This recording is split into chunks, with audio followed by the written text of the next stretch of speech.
Hear ye, hear ye. The dishonorable Judge Joleen is now in session. You guys, we got to talk about Karen Read. We got to talk about the Dunkin' Donuts. We got to talk about, we're on verdict watch. We got a roast recap. We take a comedic look, you guys. So grab a beverage. Hopefully you're wearing something very, very comfy. Make sure you smash that like on your way in, and let's get started. Jen! Jen! Jen!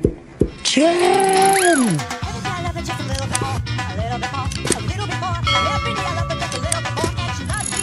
Because I had like bread and maybe peanut butter in my car.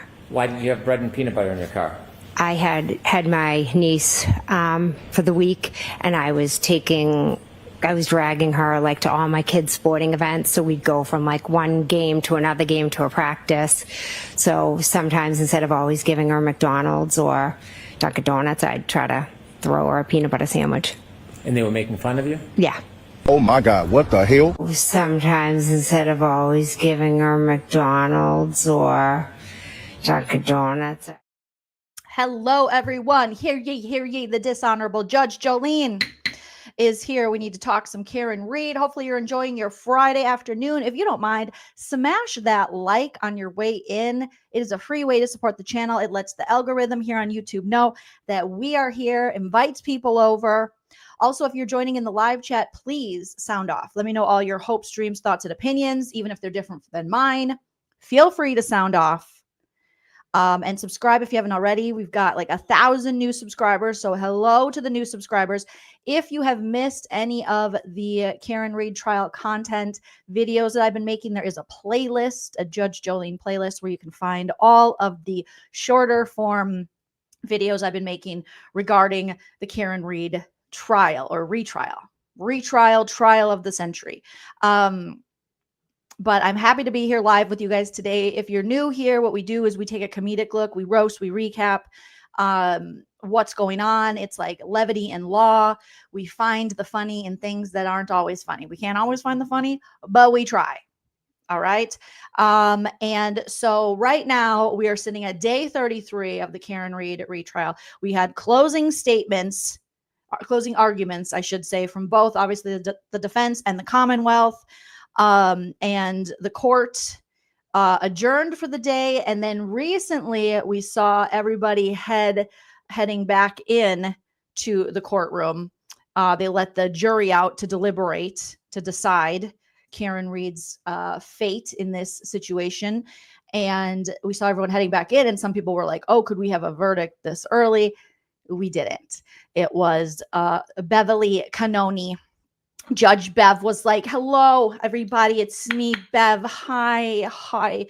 How long? Okay, we're going to leave a half an hour early. A half.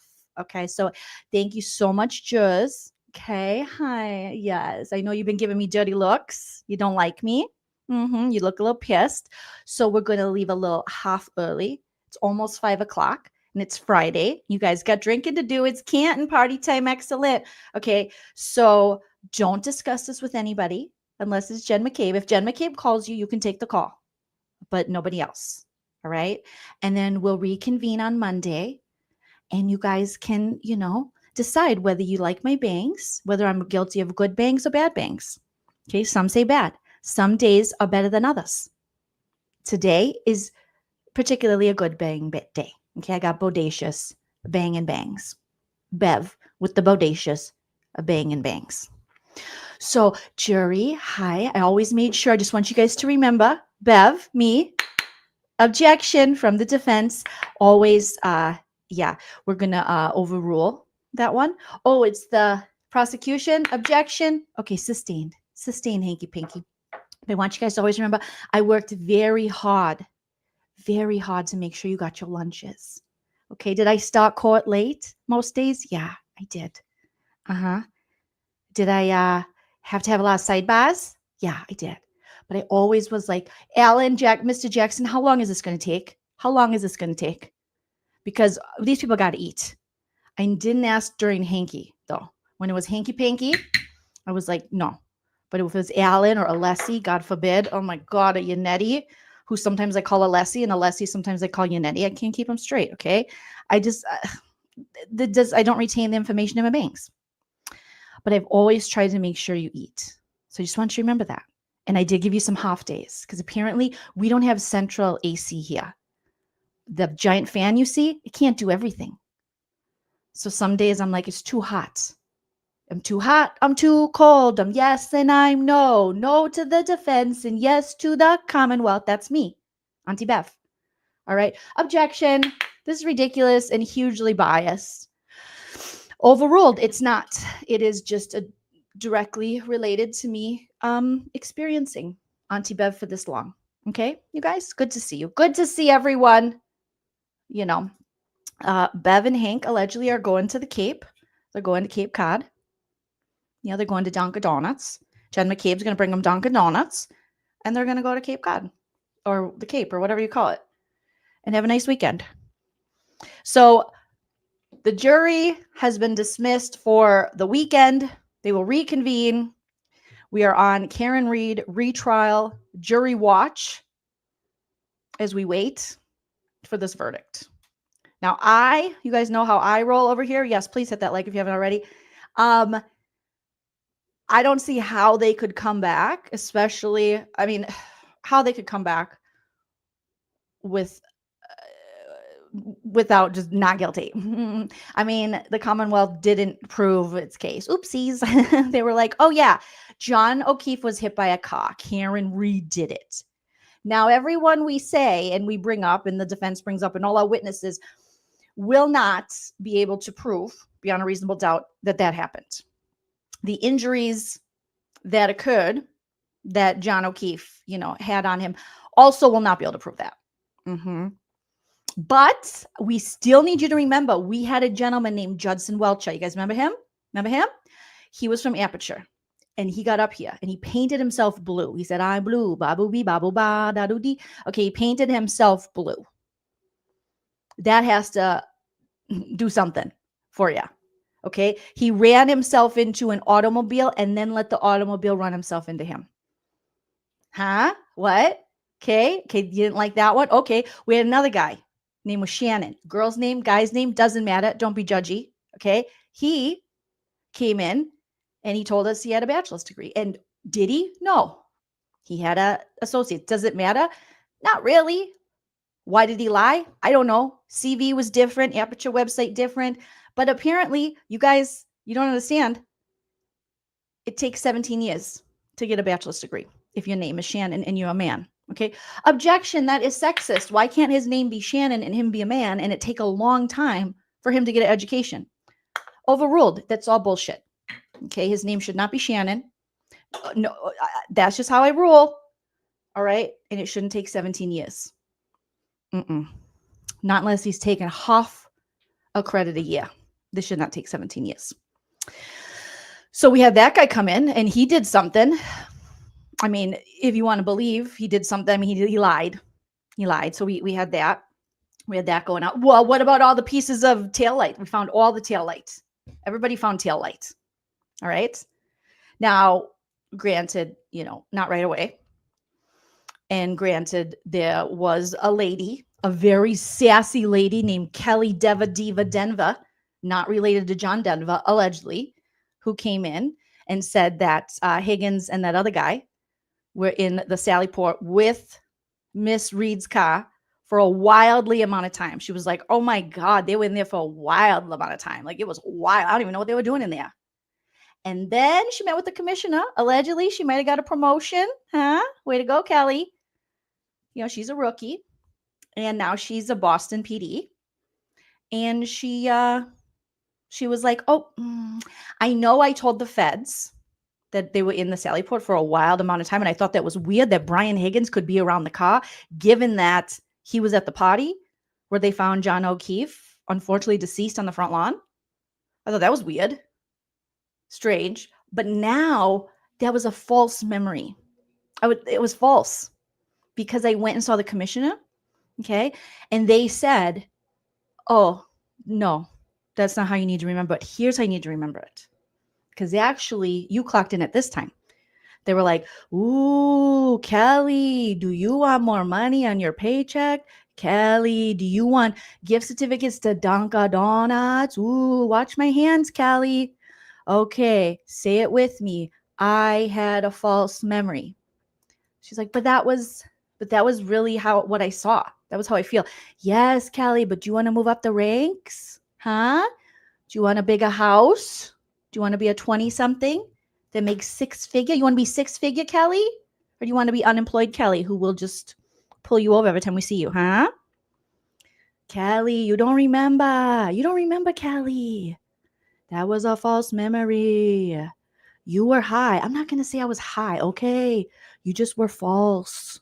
You were wrong, Kelly. And then, we know Kelly Denver, Carrie Denver, I like to call her, Cassidy, deceased. I don't know what her name is, actually. And she came in and she was like, just kidding. Just kidding. All right. Bevina Bangs. Catherine says, I'm so nervous. Bevina Bangs. Yeah. Well, here's the deal.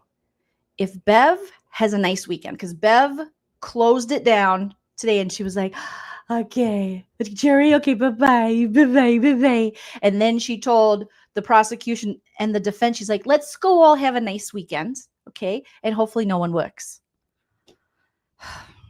Okay, Bev. Okay. Now, if Bev goes and gets a relaxing weekend at the Cape, if she gets a little bang trim, if she goes to the dry bar and gets a blowout, she's going to come in Monday with maybe less size. She's not going to be like, ugh, the minute she gets there. Maybe she'll be in a good mood. Maybe she won't sabotage this case for Karen Read. Maybe she won't say this is a waste of time when discussing a mistrial, when Hank Brennan blatantly does something so effed up, as in when he showed the sweatshirt to the witness, to the defense's witness, and to the jury, implying that the holes in the sweatshirt could have been from Karen Read hitting him and him being dragged, when really his criminalist, the prosecution's own criminal, they were the ones who cut the sweatshirt. And he's like, oh, I made a mistake. Sorry. Oh, hanky panky. I'm sorry. Sorry about that. So you're putting that in the jury's mind now, that the sweatshirt was ripped and torn, just like shredded up, like master shredder, like Freddy Krueger. Because Dr. Wolf, did you ever think that, hey, I know you're Aka and you're so fancy, but did you ever consider the holes in the sweatshirt? It's like, why would they consider holes that were put there after the fact by the criminalist? And Hank's like, whoops, I might have made a mistake. And then Bev's just like, it's been such a waste of time. I'm sorry to waste your time. Waste of time? Hank wasted the time by what many would believe is blatant lying. You don't think the main prosecutor on the case knew where those holes on the sweatshirt came from? You don't think he was trying to do something there? And then Alessi got up there. He put his gloves on, you guys. Oh, he put his little, it was like ready for surgery.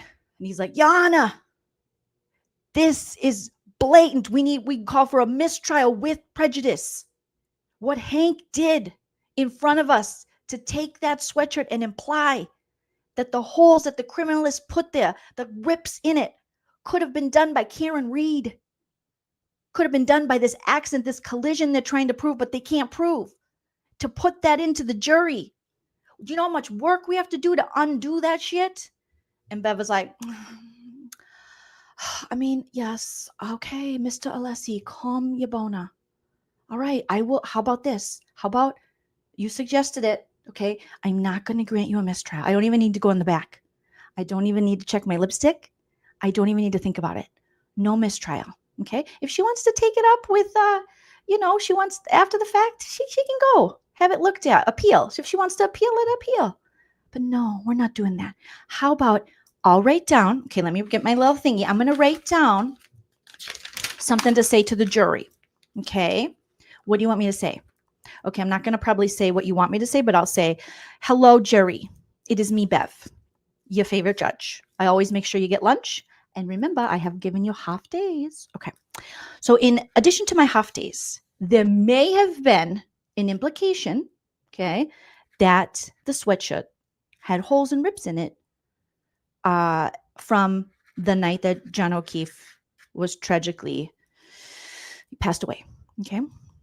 However, those holes actually came from the criminalist or something. So just remember that. Okay, bye.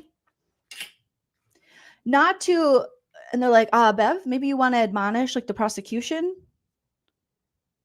Maybe you want to say, hey, Hank Brennan said this, did this. I'm going to say it how I want to say it. Thank you.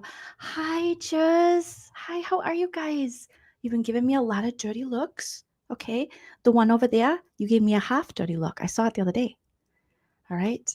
And I just want you to know that maybe Hanky Panky, he might have made a oopsies, a boo-boo. You know how we all get confused sometimes. Hank is doing a lot of work. He's working really hard for you guys, as am I. And then there's the defense. You know how I feel about them. Karen, is there something funny, Miss Read? Get out of here. Oh, I can't kick her out? Okay, fine. Well, then stay there. Anyways, Hank is working very hard, and we're paying him very well, and he deserves it. He deserves every penny. Okay, you guys? And he just made it easy. It was just a very common mistake. Just a oopsie daisy, by implying that evidence that he knows what actually happened to the evidence, implying that somehow the defendant and the defendant hitting the victim, John O'Keefe, was somehow her fault. Like who doesn't screw that up? You know what I mean? Who doesn't screw that up? So if you guys could forgive Hanky Panky because he didn't mean it. Oh, he knows not what he does. He's that like I always say, he's that sweet mouse from American Tail, from Fievel Goes West. He's like, you know, he's so cute. He's like, when he's up there, he's getting all mad. He's like, oh, Hanky's like, oh, you want to believe that? There was a collision. They found many tail lights. No, he just does such a good job. I'm just so proud of my Hanky Pinky. So yeah, maybe just disregard that. That would be great. Thank you so much. Okay, now go off into the world, all right? And hopefully you can find her half guilty. If you can't find her full guilty, maybe you can find her half guilty. Now, Bevy and Hanky, we got to go to work. We got drink, okay? We got to get drunk.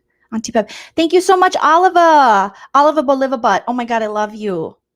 I love you. You gifted 5 memberships to the channel. Thank you so much. That's awesome. Congratulations to those of you who got memberships.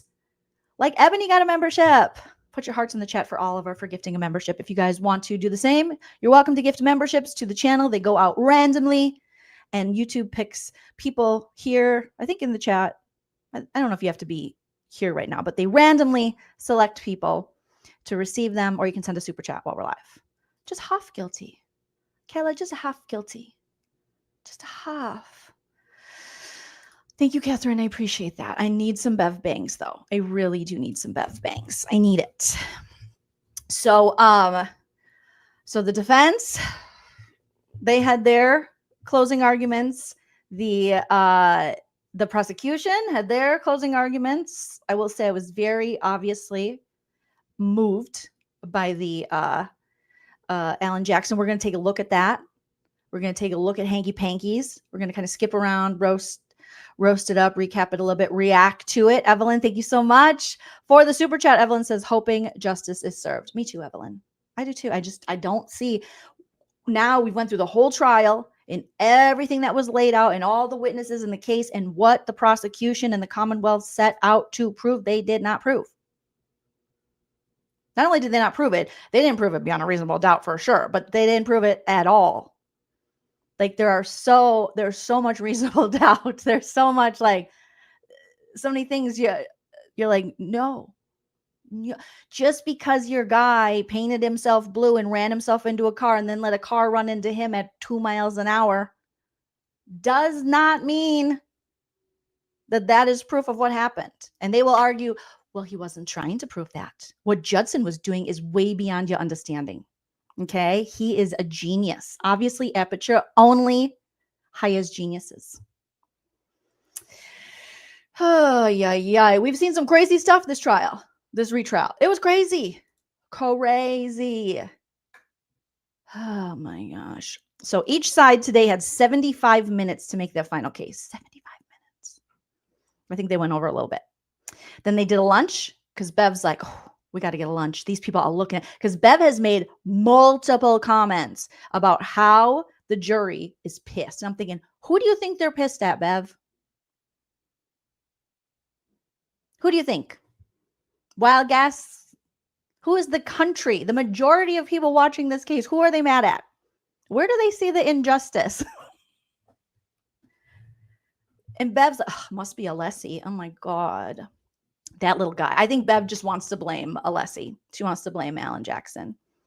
Like, obviously, they're pissed at them. It can't be me. It can't be me where nothing makes sense what I'm doing. It can't be me starting things late all the time, sometimes for no good reason. It can't be me who's like, turn the fan on, turn the fan off, stand up, sit down, fight, fight, fight. It can't be, all these objections that are getting sustained where you're like, huh? It can't be that. No. Bev's like, they're pissed, just so you guys know. And it's like, yeah, chick, it's you, Bev. It's you. The call is coming from inside the house, Bevy. John's boyfriend, Karen Read, killed him. That's what I feel like Bev has said during this trial. But she thinks as long as I give him a half day, okay, everything will be fine. And he has deterred you from enjoying the rest of what was a very expensive vacation. Well, I lost half a day of skiing. Uh-huh. Yes. Right. Okay. Half a day skiing. Gwyneth Paltrow knows what Bev feels like because she lost half a day skiing. So she gets it. Now let's quickly get a little. I found a ticky-tacky of a gentleman, of a police officer, because we have channels, YouTube channels of cops around the country who are like, oh, this is fudged. We have an entire investigation led by Michael Proctor, as much as they didn't want to admit it during this trial, that was biased, unprofessional, dishonorable, lacked all integrity from the jump. As Brian Higgins would say, I liked you from off the rip. Off the rip, Proctor and his leaky balloon knot was just the investigation itself should have been enough to the horrid investigation, I should say. The dishonorable, the disgusting, the lack thereof investigation should have been enough to never bring charges on this woman. The man didn't do his job. And like Alan Jackson said in the closing, he got fired for that reason. It wasn't for some other reason. It wasn't because he was like going to Dunkin' Donuts and saying he was at home sick, calling in, but really was at Dunkin'. It was because he was hugely, highly unprofessional regarding this investigation. In fact, he didn't investigate. It just looked like we're pinning it on the girl.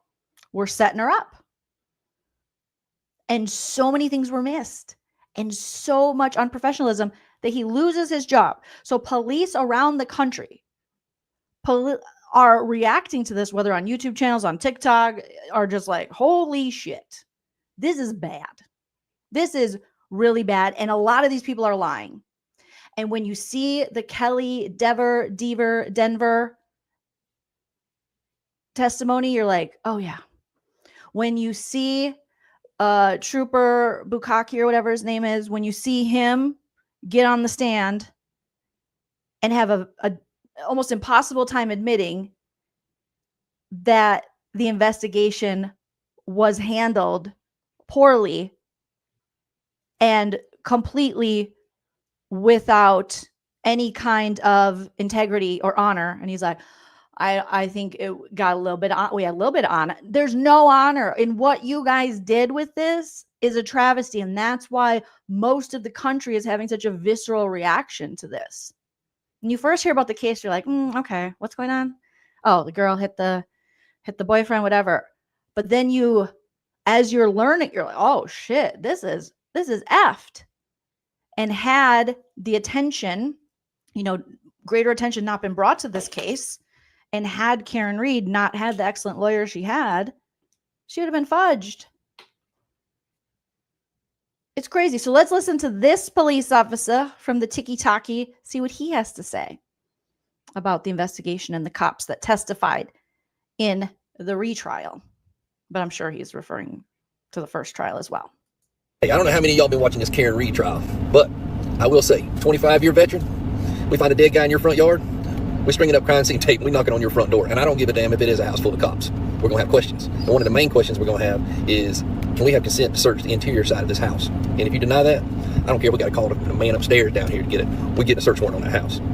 That being said, always back to brothers in blue. Told the truth. You was within Florida state statute. You was within policy. And you felt like you was right doing what you did. Back you all the way to the end. 100%. You did some dumb shit. You got caught. You lied about it. Deuces. That's on you, man. You messed up. Have a nice life.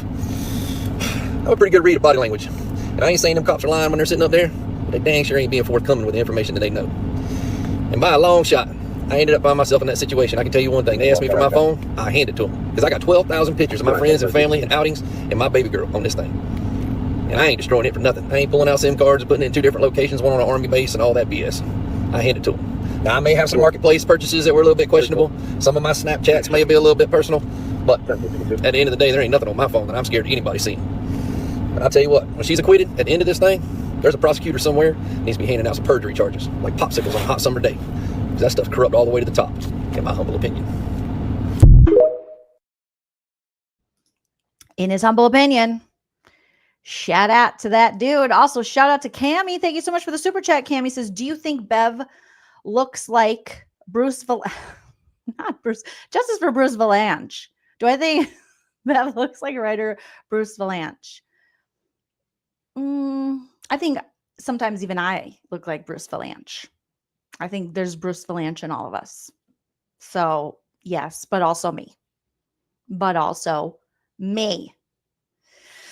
Janet says, what was Bev doing before jury instructions? She started waving her hands, telling people to get away.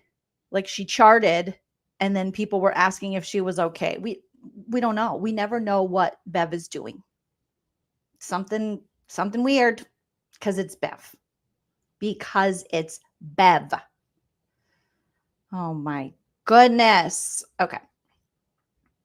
Let's see. Witnesses. This dude is a good cop. Yeah, he's like, I'm not saying they lie, but I'm saying they lie.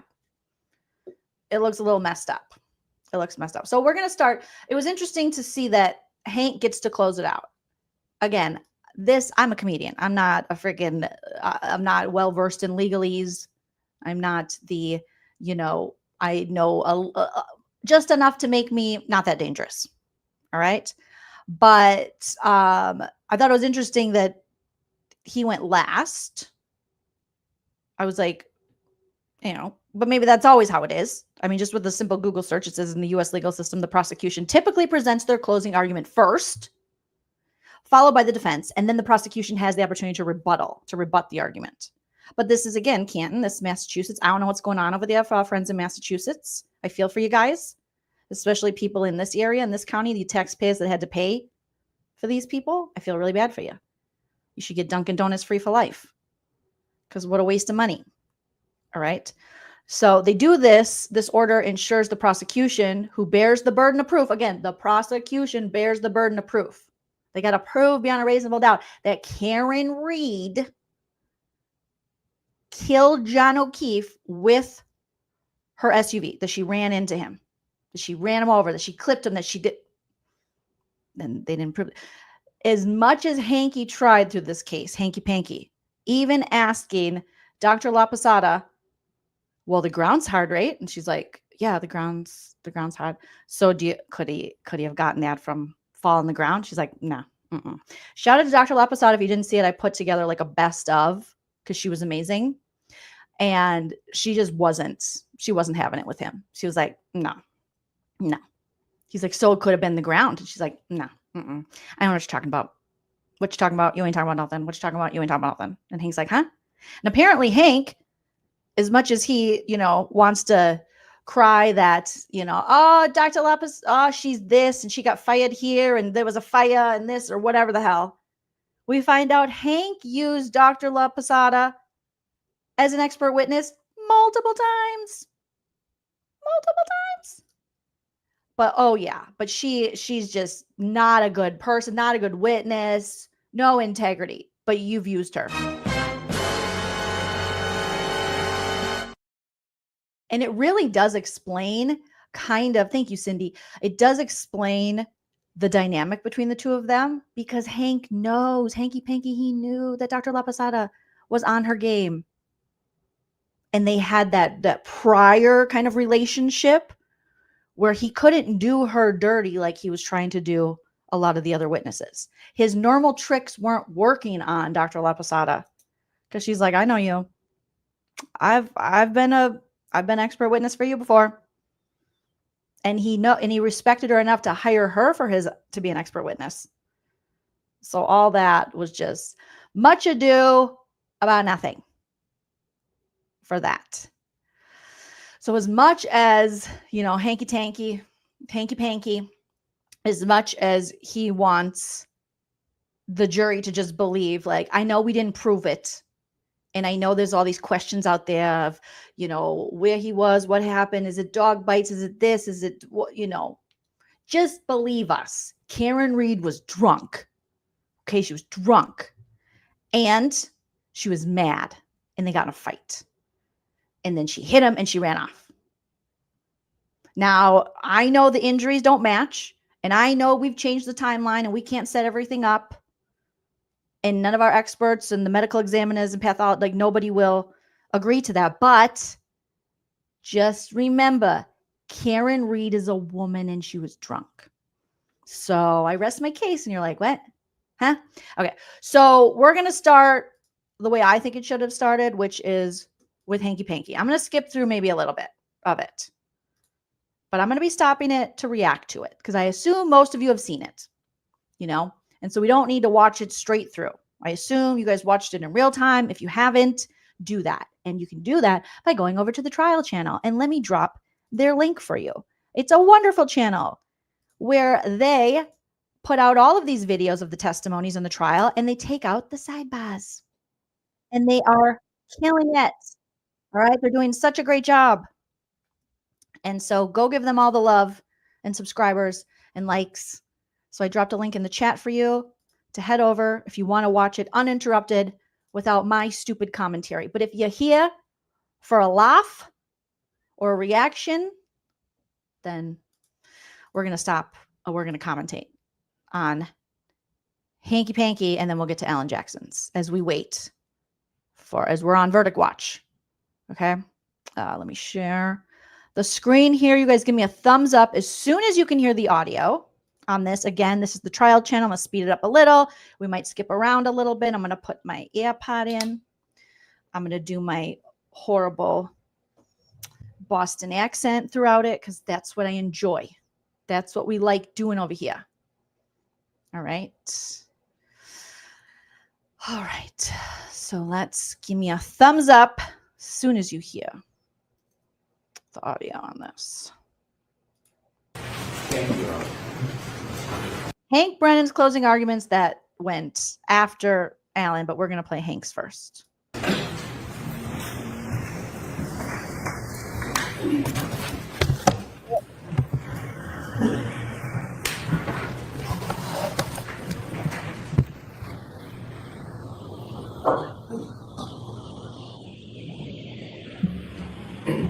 John O'Keefe was 46 years old.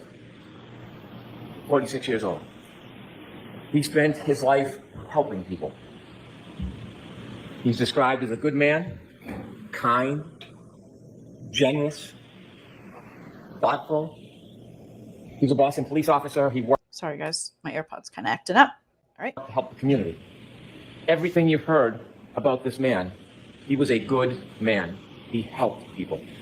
When his niece and nephew had nobody, he took them in. He took them in. John O'Keefe. It's interesting to watch Hank attempt to be empathetic, sympathetic, and heartfelt. Like those are all, yes, he took in his niece and nephew. Those are all wonderful, beautiful qualities of John O'Keefe.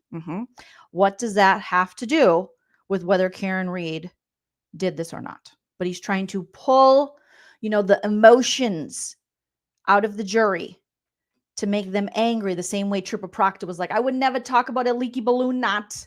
I would never talk that a butthole leaks poo, but she killed a Boston cop. It's like, you did not know that she did that. You just made that up. You didn't even investigate yet. And you're out there just making determinations, very biased determinations, while you got friends on the inside here at the party, didn't go into the house, didn't look into many ways in which. And if this was a collision, if this was an accident, why was there never any, got a little bug flying around, any accident report filed with insurance companies? Why wouldn't they have an insurance company look into this? And which is what they do. Accident reconstruction is through insurance. Why was there never a report filed for this accident? I mean, to my understanding, I don't think there ever was, which is interesting. But it is very interesting to watch Hanky Panky be like, okay, I'm going to pull at your heartstrings here. I got my hair combed very nicely. Okay, my tie, my suit and tie. I'm dressed for a funeral today. And let's go. Seemed to be the type of person who would help anybody at any time. And on January 29th, 2022, John O'Keefe needed some help. He needed help from somebody else. You see, John O'Keefe had just been hit by Karen Read in front of 34 Fairview Road, and he lay on the ground dying. And he needed help. Someone to reach out a hand, someone to knock on a door, someone to make a phone call to 911, even anonymously. Not take responsibility, just to help. And there was only one person in this entire planet who could help him that morning, to give him a chance. Maybe it was a 33% chance if he met the Isaac Wolf of the world. But to give him a chance. And that one person who could help him that morning was this defendant right here, Karen Read. And she made a decision. He needed help. One person to help him. And that person was Karen Read. Or Jen McCabe, when they pulled up at 34 Fairview in the morning and she didn't go in the house and get her brother, who's a first responder, Brian Albert. And she called very nonchalantly and was like, hey, hi, it's Jen McCabe. Yeah, I went to Dunkin' Donuts. There's some man on the lawn. Yeah, it's just a man. Yeah, he's my friend. I'm not going to mention that, though. It's a man. It's a man on the lawn. There's a man. Okay. Yeah, whatevs. Yeah, he's not doing too good. And then inside, it's at the house of my sister. I'm not going to say that. And my brother-in-law. I'm not going to go check to see right away. I'm not worried if they're okay, which would be a normal reaction that a person would have. I don't have that reaction because I'm not a normal person, even though I am a regular soccer mom. Okay, I shouldn't be laughing. Anyways, if you could come over here, that'd be nice. Okay, bye-bye. Shut up, Karen. As Carrie and Jen McCabe just told Karen to shut up, as she has now found her significant other, her boyfriend, John O'Keefe, lying lifeless on the front yard of Brian Albert, his house. And they're like, shut up. These two women just continually are like, shut up, Karen. How dare you be upset? Ay. But yes, we're going to see Hanky go. She could have saved him. How could she have saved him if she never hit him with her car and she didn't know that anything bad happened to him? All Karen knew, because you haven't proven that she knew anymore, according to Karen, all she knew is that he went into the house to find out if there was a party going on. They'd never been there before. They got lost on the way. And he didn't come back. And she was like, fine, I'm going home. And then called him 53 times and was like, you fucking pivot. Because she thought, oh, he's cheating. Or he's partying, leaving me out. Something happened. She's upset. Where are you? In her Lexus with the shattered taillight, debris field all over the front yard, and John O'Keefe lying. All over the front yard. Do you guys remember seeing taillight all over the front yard? Just everything all over the place? I know after the fact, with the help of Proctor, they came back and they were like, oh, we found 100 million pieces of taillight in one single hair. Guilty. Helpless like a child in the front yard. She made a choice. She didn't call 911. She didn't run to his aid. She didn't knock on a door. She made a decision about herself. in her Lexus, she drove away. She was in a Lexus. She drove away. He's given us some wax on, wax off, Judson Welcher type stuff. What's with these guys and doing the freaking karate moves? Maybe they're all part. We need to look into this. Make a note, you guys. Objection. Overruled. Overruled. I'm not even gonna let you get to it. Okay. Make a note that we should look in to see if these guys are a part of the same dojo. I need to know if Hanky Panky and Judson Welcher are dojo brothers or dojo dudes. I need to know. Also, if the Eskimo brothers. Is that a thing? That's a thing.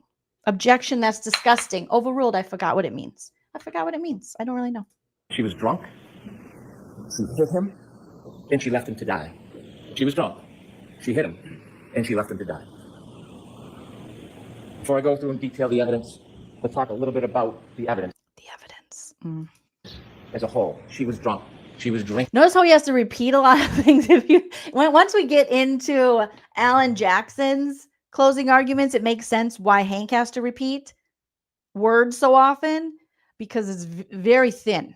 It's a very thin sandwich of proof, of evidence that he has. Okay, there's no lettuce, no tomato. Okay, very little, well, maybe extra mayo for this guy. Like one slice of turkey, very thin, cheap bread. There's no girth. Hank Brennan lacks girth. A lot of people have said that. Objection. That's defamatory and speculative. Overruled. Because it's true. It's just true. Drinking that night. She was drinking McCarthy's with John.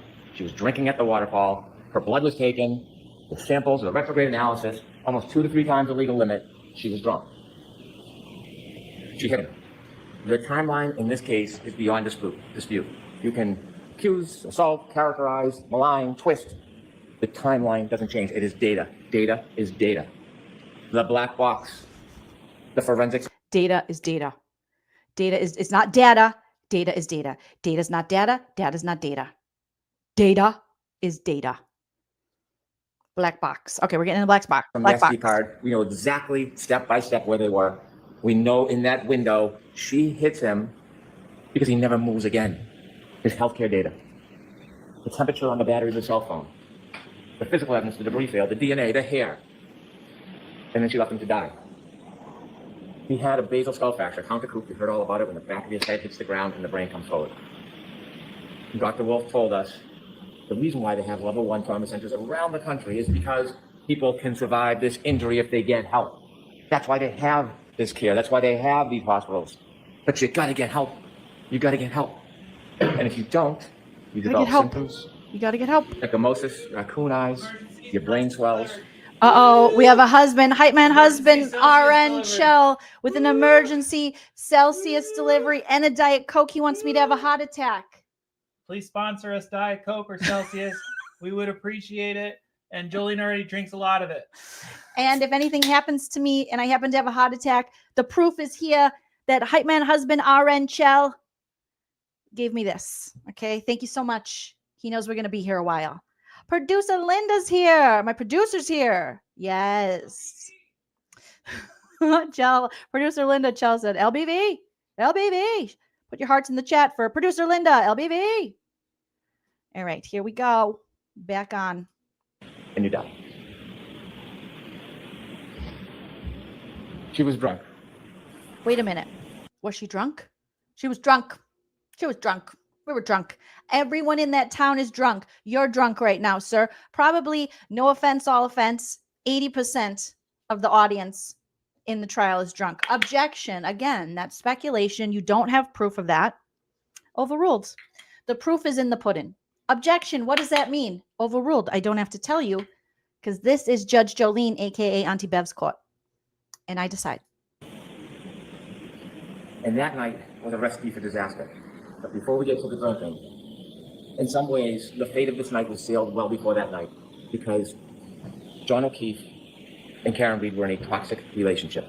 This relationship was crumbling. We hear lovey-dovey, and it was crumbling, and we know it. Thank you, Mark. And we know it because a month before, his niece Kaylee talks about when they went to Aruba. It should have been a wonderful event. It was discord. It was fighting. It was aggravation. And when they got back The discontent was palpable. Miss Reed reaches out to Brian Higgins, text messaging. John O'Keefe, the relationship was crumbling. And you heard a little bit about what that relationship was like. Kaylee, his niece, told you, when there was an argument, John would do what John does. He would walk away. She described to you one time, to get away from the scene, he walked into his bedroom. But the defendant wouldn't let it go, pounding on his door, having to get the last word, never letting go of the fight. Kind of mirrors what happens on January 29, 2022. And maybe outward appearance, they got along. Maybe sometimes quietly they got along. But behind closed doors, relationships have up and downs. We have a bird's eye view into the relationship on January 28, 2022, because we have the text messages. Not so lovey-dovey. The relationship is all. Are you guys, when I first watched this, I didn't hear, there's so much background noise in this. And I don't know if you guys are picking up on that. So let me know if you hear, it seems like there's a shh in the background. So I'm trying to see if it's just my AirPod or what's going on. I thought maybe putting another AirPod in. Let's see. Almost over. Still hear a lot of background stuff. Do you guys hear that? It's the fans. Okay, it's the fans. I don't know why I didn't notice it earlier today, but it's with this AirPod, it's extra bad. Extra bad. The tensions are simmering beneath the surface. They are not getting along. She believes Mr. Keefe is already halfway out of the relationship and he's not into it anymore. You will read them, you saw them. This relationship was unstable and at its end. And so fast forward that night. Hi, Liz. That night, after this discord, after the arguing, they go out and what do? Drink. They drink. And they drink a lot. So Keefe drinks a lot, and Karen Read drinks a lot. You've seen my coffee videos. You can call it 6, 7, 8, whatever you want to call it. You can see the shots into the mixed drinks. More shots into mixed drinks. Count them yourself. Over a half dozen mixed drinks in just a few hours. Sober? And then at the waterfall, a shot, a mixed drink.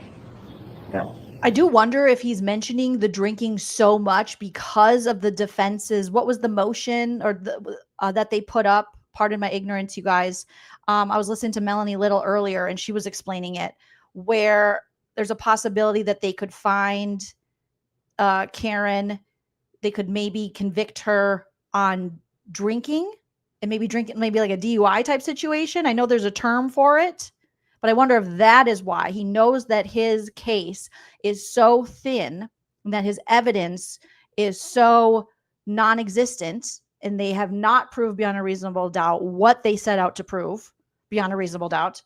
And there is so much reasonable doubt if they're mentioning this drinking, hoping that they can get her on something. I love Melanie Little too. I just love watching her and her sassiness. I just adore it. I love, and she's so passionate about this case too, that I love as well. And she's not afraid to be like, this is what I think. This is my stance. She's not playing the middle. I love a lady with a POV. So I do wonder if that is why he keeps mentioning this.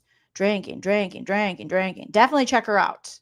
She's a lawyer. I'm a lawyer. And she's fantastic. But he's really, all he said, we're now almost 8 minutes in, and it's just, she's drunk. We're like, everybody's drunk. Everybody's drunk. Exactly, Kara. But did they take her blood alcohol at the scene? No, they didn't. They took it later at the hospital. And then after she had went home. And they cannot prove, again, beyond a reasonable doubt, that she didn't drink more at home. So whatever she registered at the hospital, they're never going to be able to prove that was her blood alcohol level when she was driving and dropped John O'Keefe off at 34 Fairview. Because she could have drank more at home. Lots of factors. And since they did such a shitty investigation and didn't look into anything else, they're left with so many holes. And that's on them. It was brought up at the waterfall that there was some type of discord between Brian Higgins and John O'Keefe. They knew each other. They were friends. Brian Higgins' conduct of speaking to Karen Read. Whoa. I love how he's like, they were friends. What kind of friend is Brian Higgins that he was so quick to be like, I'll talk to your chick. Oh, she texts me? The honorable thing, brothers in blue, fellow cops, the honorable thing would be like, I'm not talking to you, lady. Okay? Because my brother, John O'Keefe, He's a fellow cop and he's a friend. So no, I'm going to calm my bona. Now we know Brian Higgins was too much. He had no game at all. And opportunities that he had to go, over to see Karen for them to kind of hook up or to even send like nudes or something. It was like the worst cyber cheating in the world because he just was, he really liked Karen, but he's also very insecure. And he did that kind of like negative compliment thing. He kind of negged her. So he was never able, he was nervous. He was like, I've never been in a vagina before, allegedly. I don't know what to do. I can't come over. You didn't give me enough notice. It's like, what guy who wants to hook up? You're the side piece. This is on the DL. You're cheating. What guy isn't just going to drop everything and go, oh, we're going over there. Oh. If you're in a situation like that, every guy would be like, oh, I'm ready. Let's go. You invited me over? Let's go. You wanted me to fix your fireplace? I'm in. He's already at your door knocking. Hi, I heard your fireplace is broken. You're like, oh, God, you're good. But this guy, he dropped the ball. His balls didn't drop, but he dropped the ball.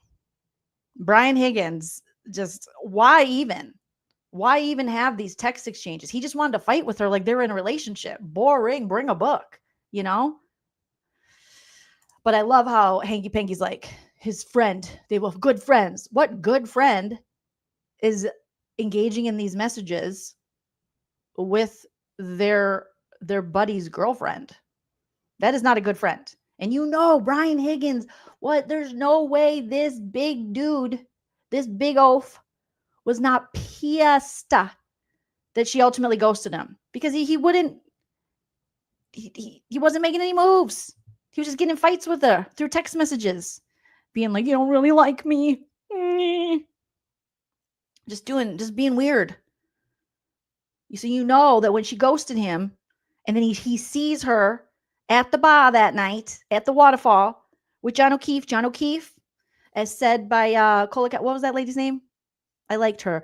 The witness, the regular soccer mom who wasn't under Jen McCabe's watch, and said that John O'Keefe kissed Karen on the forehead and it was the sweetest thing. She had never seen it, which also kind of made my heart hurt when she said that because I was like, oh my God, you've never seen a grown man kiss a woman on the forehead in public? And then I had to think, have I? And I think I have. I hope I have. But she was like, it was the sweetest thing. And he sees that. And right around that same time frame, he's texting her. Even though she hasn't been texting him, she's ghosted him. He's like, well. His ego took a hit. He's like, oh my God, I can't believe it. I'm the big ATF guy. I'm like a, 7 foot tall, 1,000 pounds. I move the cars around at Canton. When it snows, I got an office there. Okay, I can get rid of my phone on an army base if I want to. Okay, I'm a ladies' man. Never been married. Wait, has he been married? I don't know. Possibly never had sex before. How dare you do that to me? If he didn't care and if he wasn't upset, he never would have texted her. Well, he was upset. But again, this all goes back to Hanky Panky. They were friends. Nice friend. If you're my friend, man up and at least have sex with my girl. If you're going to carry on this whole long text thing behind my back and not tell me you don't bang her, I'm going to have even less respect for you. You're like, what the hell were you doing? You just wanted to text my girl? Higgins and John O'Keefe, they knew each other. They were friends. Brian Higgins' conduct of speaking to Karen Read was not honorable. It's not. But they were friendly. There was no adversarial relationship. There was no anger between them. What we heard is they barely... I'm stopping this so much, but every freaking, like half of the 2020s Datelines crime shows are about love triangles. And there's that one man and woman sometimes too that feels as though they were slighted. They weren't picked. They're on the outside. And what do? Read. Like, hello, you act like we haven't been watching crime documentaries or seen what's been happening in the world. What do you mean there's no adversarial relationship? Of course there is. Brian Higgins wants his chick. He's too big of a chicken shit to pull it out and head over to her house. But he wants her chick. But he's very emo about it. He wants, or his chick, I should say, John O'Keefe's chick. So yes, there's a competitive nature. There's an adversarial relationship. Then he's trying to show off at the bar, like, look at me, I'm fighting. This is my fighting stance. And you're like, oh my God, how embarrassing, Brian Higgins. So embarrassing. We needed each other. Can we slide one, please? At the waterfall bar, when you see John O'Keefe cuddling. Yeah, she got the ick. That's it, Mr. Higgins. Barely greeting each other. Reality sometimes is different than argument. This is a celebratory move. Celebratory move. A bunch of friends. They're playing around. They're hugging. They're grappling. This is a fighting technique for a murder 2 hours later. Is that the story? They're practicing their moves. If I was Hank, I would have been like, oh, okay. If I had to make a defense for this, it would not have been like, oh, it wouldn't have been, oh, they're practicing their moves to fight. I would have been like, listen, Brian Albert and Brian Higgins are doing it. Okay. They were fighting so that they could have a reason to get close to each other. They're in love with each other. This is the Brokeback Mountain. This is Brokeback Canton PD happening. They're too afraid to come out to Brian Albert's wife. So this is what they do. They pretend to spa so they could touch each other. Okay, because they love each other. And they wanted to make sweet, passionate love, but they couldn't, because that night Brian Albert had to go home and allegedly make sweet, passionate love to his wife, which is why he can't be guilty of being involved in hurting John O'Keefe, because him and his wife were doing it. And you're like, but really? Brian Higgins wasn't jealous. He was just looking for Karen for advice on how to move forward with Brian Albert, because they are in love. Love is love. To murder John O'Keefe. That's what I would have done. In the celebratory mood, you don't see any aggravation or animus between Brian Higgins and John O'Keefe. Inevitably, the next morning, Karen Read is brought to the hospital and they take her blood. Dork. Now, the government doesn't have to prove that she was drunk. It is either that she's over the legal limit, 0.08, or she had enough alcohol to affect her ability to operate a motor vehicle safely, but you will know that she was far beyond the legal limit. After the retrograde analysis, almost 2 to 3 times the legal limit. Almost 2 to 3 times the legal limit. Again, we're still talking about the drunken. It's been intimated, not to come out and say that maybe she went home and started drinking after she got home. No evidence, Mike. Thank you. No evidence. And that somehow that is why she had a high blood alcohol level. It's not appropriate for me to comment on the credibility of another attorney's argument, so I won't do that. But Karen Read will do that for her. So if we listen to slide 2, she'll tell you exactly what she thinks about that claim. And it takes probably about 5 or 6 or 4 different routes. Like they have no parties, just where it's been mostly alcohol. What's the weakest time? It tastes just like all soda water with blue wine. Slide 3, please. I were never on the expressway. I wouldn't have done the expressway until I mean, it was quiet, the roads were very bright and see how it feels. And I was going, right by the county center, it was for rest results. And my alerts aren't sure as they should be. But I shouldn't be driving. Thank you. You think she drank when she got home? When they leave the waterfall He's like, bar, you think she drank when she got home? Maybe. You don't know. Nobody knows. That's the problem. How would you know? at 12:12, you see a video you have in evidence with a still photo of John O'Keefe holding a glass. Not from the Albert's home. He didn't sneak into the house in the cupboard and grab a glass. From the waterfall, you see him with a glass, and in it is a straw. Take a look at that picture. And now from 12:12 on, we virtually have a historian and the data that tells us exactly where he went, exactly step by step where he went. And how do we have that? Well, we know the defendant's car had like a black box, and Judd Welcher, Dr. Judd Welcher, Judd Welcher, took the data from the black box and downloaded it so you can see the movements and the triggering events. And then Shannon Burgess, well, you don't like what he says. You mean Judson Welcher, the guy that wore the same outfit as John O'Keefe and painted himself blue and ran himself into a car and then let a car run into him? That Judson Welcher? That weirdo? Okay. Yep. We're going to trust him. Right? Cindy says, yeah, sure. All the rest of them went home to drink. Everybody, their whole town is drunk all the time. Babies are drunk. Like, everybody's drunk. Every baby you meet in Canton, allegedly, is just like, whoa, you know? There is alcohol in the water. Look at Paul. You can see Paul O'Keefe in the back there. He can't even open his eyes, allegedly. Something's going on in this town. And apologies to those in Canton who are like, I'm not drunk. But all the drunk people are talking for you. So we don't know what to do. We don't know what to think. Oh, boy. Don't attack the data or attack the man. He can be mocked for his LinkedIn profile or his unupdated CV. But what he did is he found a key. Look at Lally. He's like, oh, God, they could have paid me a little bit more and I could have done better. I could have done a little better. Okay. I was talking about Shannon. Shannon Burgess, whatever the hell his name is. Another Aperture All-Star. He can be mocked for his LinkedIn profile or his unupdated CV. But what he did is he found a key, critical piece of this case that did not exist before. He found it recently. And it was that SD card. The SD card that everybody missed, including the defense expert. Everybody missed it. So as much as you want to make fun of him, Shannon Walter found the key so that we Oh my God, Hank your booty stank is like, as much as you want to make fun of Shannon Burgess. Okay, he found a key. Yeah, he did. Okay, he couldn't find his bachelor's degree, but he found the black box. So go ahead, make fun of him. I know I do, but he's a good guy. He may be a liar.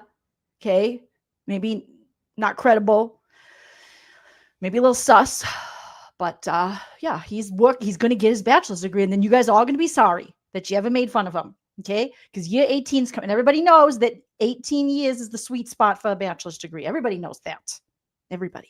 so that we would have the time and date and location coordinated for an impenetrable timeline that can't be broken. That's what Shannon Burgess did.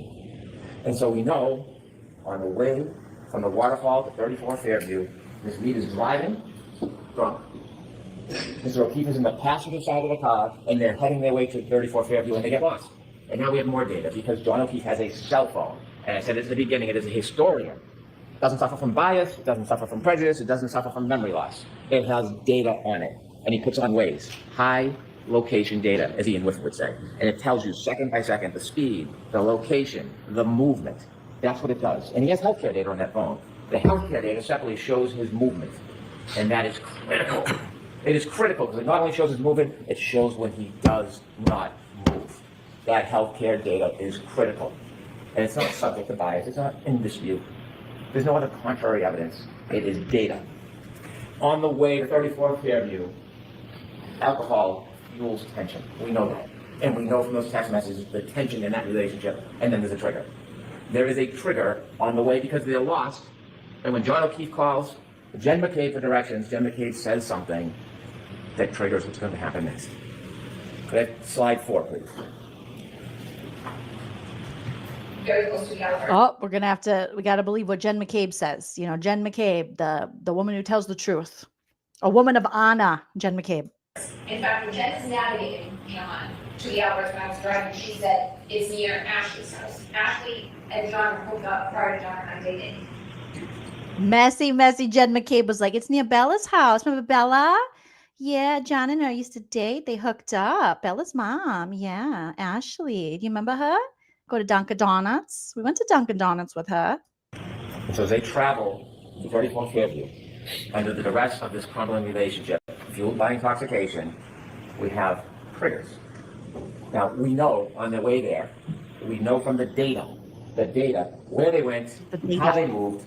If we look at slide 5, Ian Whiffen showed you a guide because involved that single case, and it shows you with the healthcare data, it registers as flights climb, but it doesn't mean someone's climbing upstairs. What it means is there's an elevation, and he breaks down the data. It doesn't mean stairs, just because there's an elevation, okay?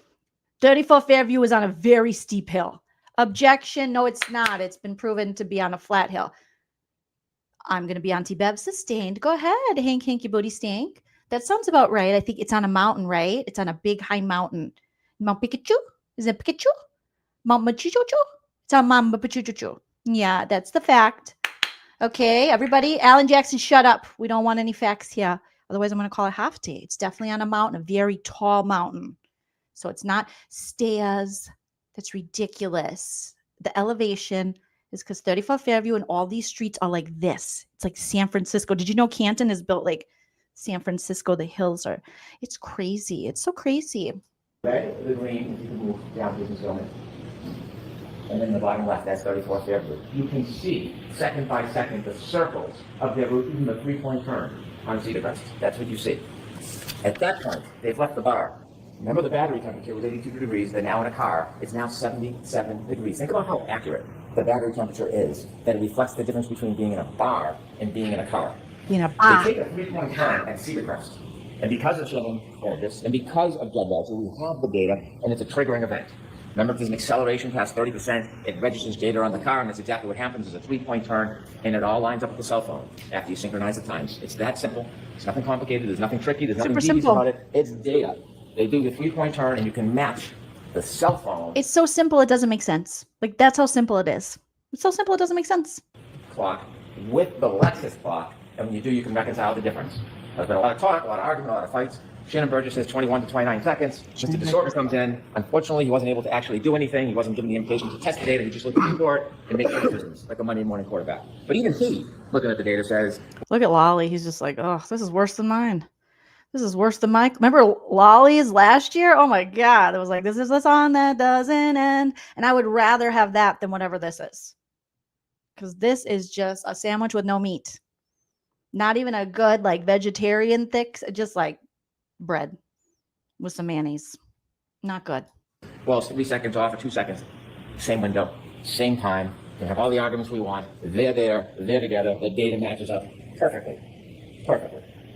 And so they make their way down to 34 Fairview Road. They don't stop. They don't stop at the driveway. They don't stop. And John O'Keefe gets out of the car. They go to the flagpole, and we know for two reasons. One, the data. And secondly, Mr. Nagel and Ms. Mason at Cedar Crest at that intersection before it goes down to the right. They meet. They let Karen Read go first. They follow behind in the truck. Now, at this point, Mr. O'Keefe has about 8 more minutes before the beginning of the end of his life. And he's in that car. He's in that car for most of it. Because Ms. Mason and Mr. Nagel don't see anybody get out of the truck. Nobody crosses the lawn. Nobody goes to a garage. Not just because they didn't see it. They didn't. Not because they didn't see it. Because the healthcare data on the phone shows that John O'Keefe is not moving. The car is stopped at the flagpole. The healthcare data stops. The battery stays at 77 degrees. The data is the data. You can't change it as much as you want to. It's data. And they sit at that flagpole for minutes. It's 12, 24, 33 when they get there.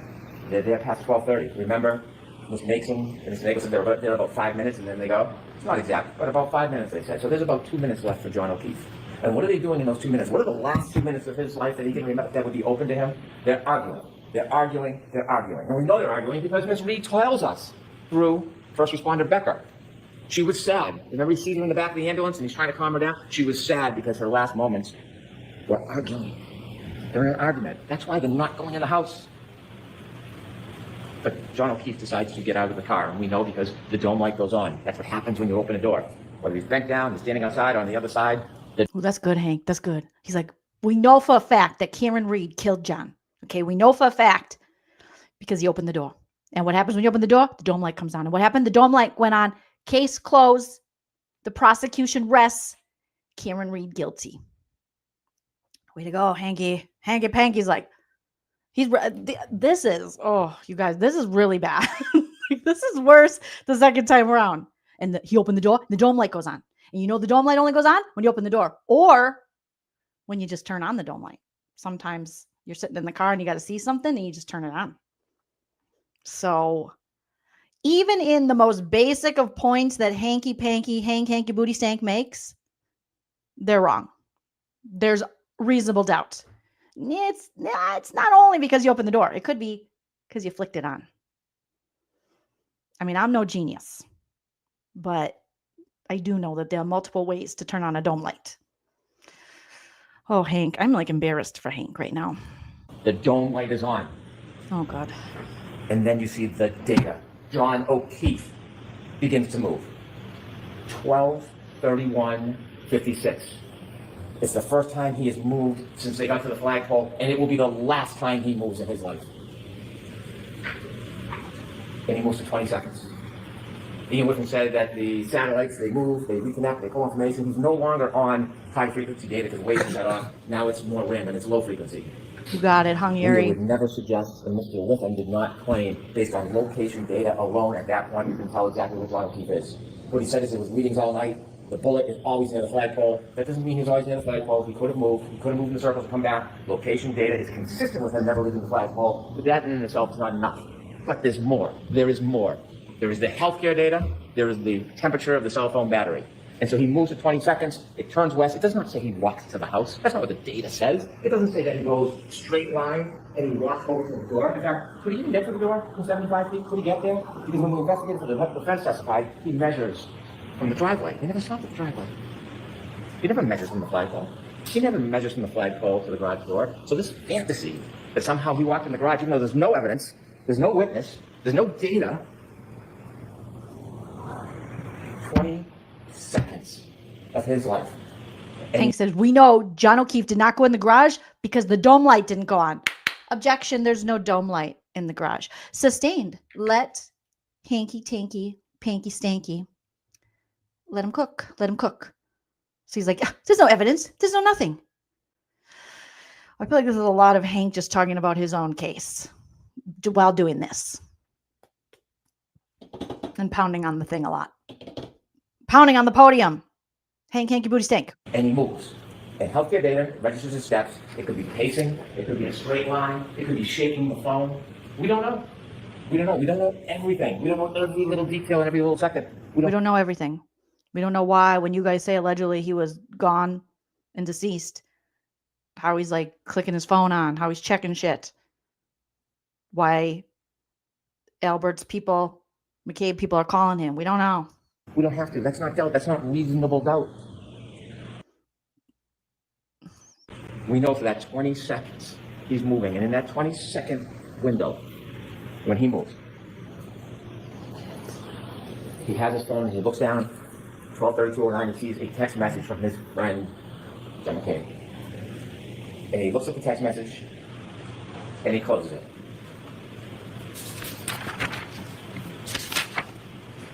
And then it happens. We know from the uncontroverted data from that black box, we know that Karen Read, after he gets out of the car, drives away. She drives for at least 33 feet away from him. He's back near the flagpole. She's gone. It's over.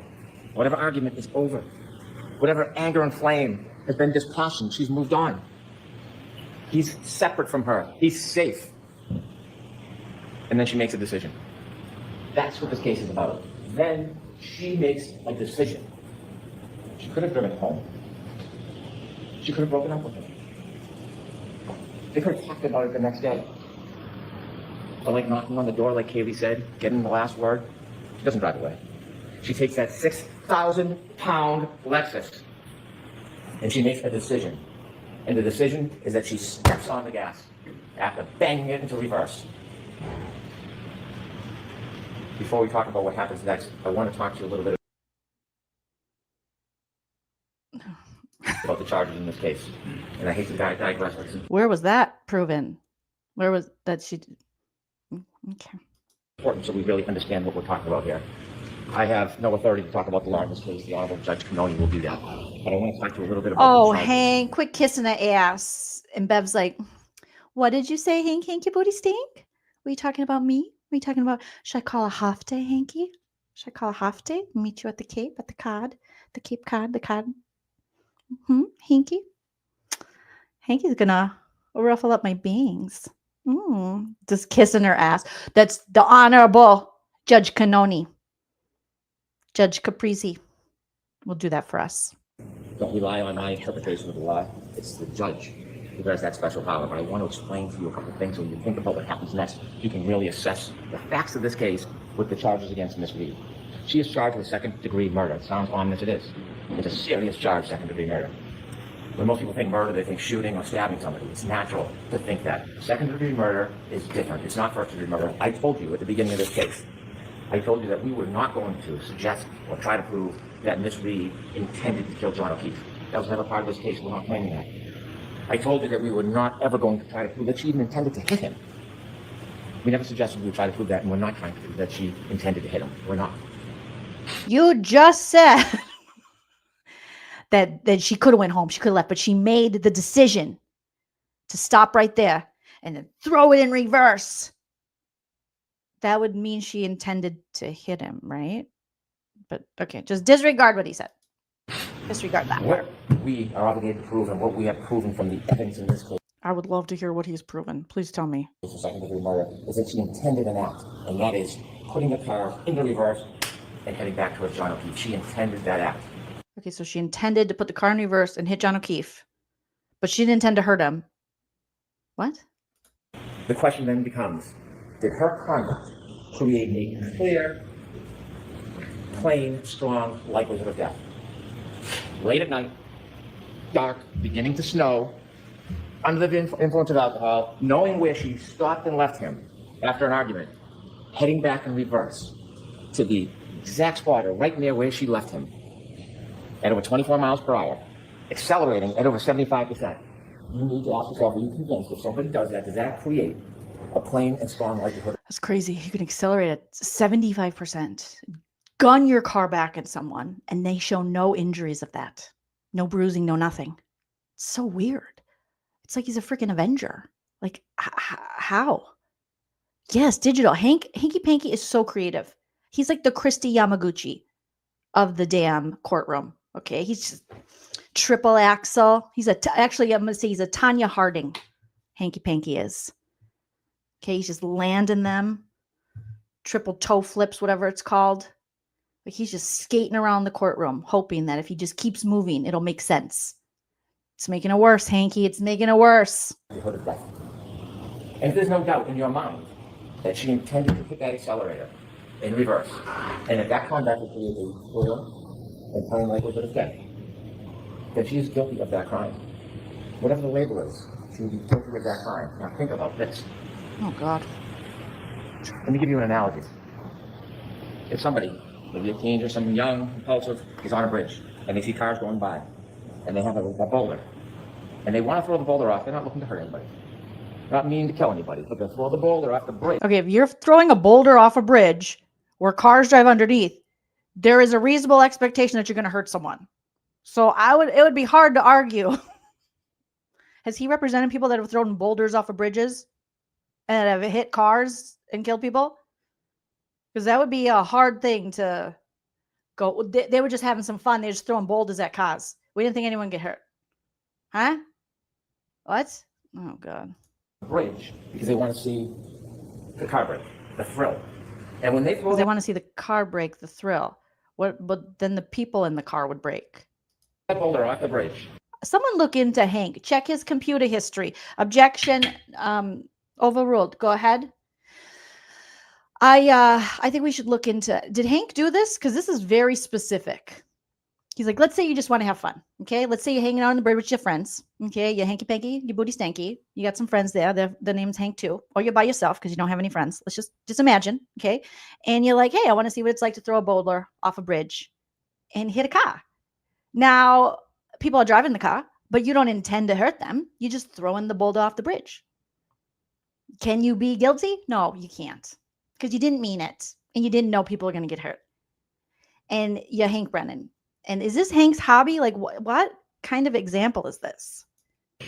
And it comes down and lands on the car, and there's somebody, passenger, anybody in that car, and it then goes through the roof and kills the person in the car. Did they intend to kill that person? No, they were trying to have a thrill throwing it off. Did they have the malice to want that person? They're trying to have a thrill? A thrill? Yeah, a thrill to kill, because that kills. And who is lifting this boulder? This sounds very biblical. This is very strange. This is a very strange way to explain the second degree of it all. Huh? That person dead? No, they didn't. We saw Karen Read. She had a boulder. Now, she is little, but she is strong.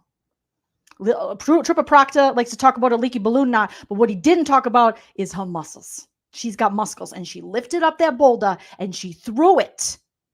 And it bounced and it hit. What are you doing, Hank? They didn't. But that would be an example of second-degree murder. When you take a boulder and throw it off a bridge, there's a plain and strong likelihood of death. Oh, this is disturbing. This is boulder throwing. I would rather talk about over-the-shoulder boulder holders, but we're talking about throwing boulders at people? Okay. When Karen Read, in the midst of that tension and fight, after she drove away and was gone, disengaged, when she came back for the last word, in the darkness, the beginning of the snow, under the influence of alcohol, and decided to stop her Lexus, decided to put it in reverse, decided to accelerate 75% in the exact same direction of where she left him, and then hit him, and he died. I suggest to you that is second-degree murder. The other charge, operating under the influence of alcohol, manslaughter. It's different. It's a totally different and separate charge. Was she under the influence of alcohol? And then secondly, did she operate her Lexus wantonly and recklessly in a way that would very likely result in serious injury? When you're under the influence of alcohol and you drive a 6,000-pound Lexus in the heat of the moment at the direction of where somebody is, whether you intend to hit them or not, I submit to you that is wanton, it is reckless. And any reasonable person would think it's very likely that serious injury would result. It's not a matter of intending to kill. It's not a matter of intending to hit. It is the conduct of the operation and the risk that is created. And so those two charges are two of the three. The three is leaving the scene, knowingly causing death. And we'll get to that. So now, sadly, we get back to 34th Fairview Road. It is. It's like a good story, but I wish you would have proven this because you had 33 days to prove this, Hank Hanky Booty Stank, and you didn't, and you couldn't, and you wouldn't. So it sounds like, oh shit, yeah.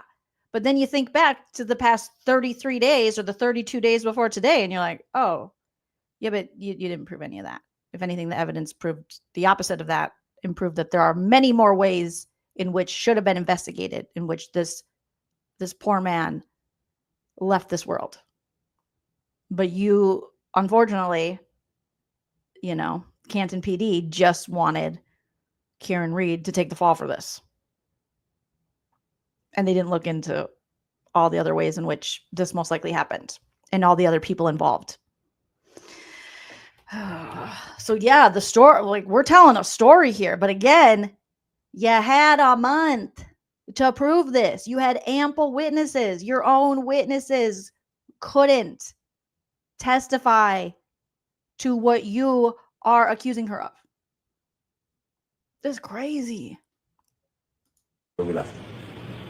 Well, now we're talking about boulders. From the tech stream data that she drove 33 feet at least, because it only picks up a 10-second window. And when it starts to pick up the data, we know she's driving at a speed. So it's more than 33 feet. We just don't know.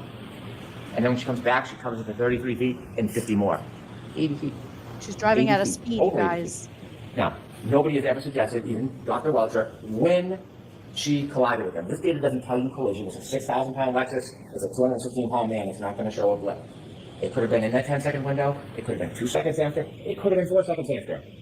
But it's in that pocket of time, and we know it. We know it because when you reconcile the data with the phone, that 20 seconds is in the same window of that 10-second window coming back. So even if it's a couple of seconds later, 4 seconds later, whatever Mr. DeSorbo wants, he stops moving. He stops moving. Forever. Forever. Next slide 6, please. You'll get to see this more closely, and you can probably see it where you're sitting, but there's important data. Data doesn't lie. And you will see. I love how he's like, I have very important data up here. You probably can't see this from where you're sitting. Okay, so you'll have to hopefully look at it later. I can't enlarge it. We don't know how to do that. Okay, but I do know that people throw boulders at people and they don't mean to hurt them. They're just looking for a thrill. Now all I can think of is the boulder example. Now if I'm in the jury, I'm just like, oh my God. And I know that exists. And I remember in Minnesota, there was a story of people throwing rocks over a bridge and they injured people in cars. But now I'm just thinking of these boulders. I'm like, how big are the boulders? A boulder's pretty big. How many people does it take to lift a boulder? Why are they picking boulders? Why not just rocks? Why not other things? Where do you get a boulder? Well, and you're taking that into a city environment where there's a bridge over like a freeway or a street. But again, how many men and women does it take to carry a boulder? And who are these men and women? And what age? And who thinks that's a thrill? Teenagers, 20-somethings? Did Hank do this in the past? Is Hank a boulder thrower? Is he talking about someone throwing their tits over at him? Because we do call bras over-the-shoulder boulder holders. So could I throw my boulders at a car for a thrill? And then if it hurts them,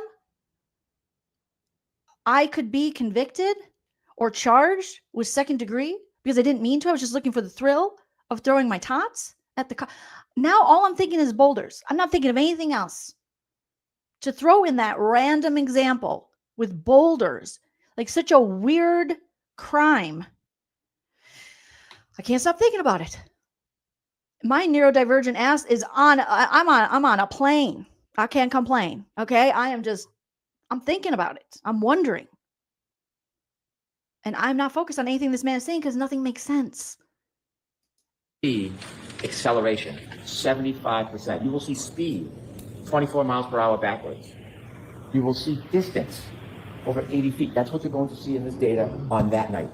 Anger, although not necessary in any of these charges, anger can be inferred for somebody to come back that hard, that fast, that reckless, that obvious, likely to create a plain and strong likelihood of death.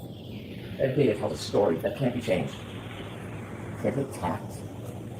Parker, they do some crash test dummies. You know what else they do? Extreme data. There's nothing about that data that is uncertain. Nothing. Could you take that down, please? Take that down, please. When Miss Read hits John O'Keefe, collides with John O'Keefe. How did he stretch this out for an hour 21? I want to hear more about the boulders. I am interested in the boulders. Rebecca says, Joleen, I'm with you. The boulder thing is my new Roman Empire. Like, I got to hear more about the boulders. We don't know if he went in the air foot. We don't know if it was how much of a clip it was. We don't know if he stumbled back. But we know there's a collision. There's no doubt there's a collision. Because What do you mean there's no doubt there's a collision? There's tons of doubt there's a collision. And none of your experts and witnesses could prove there was a collision. There's no data. There's no proof on his body that is what happened to him. You're just saying that. I wish they could, like, objection.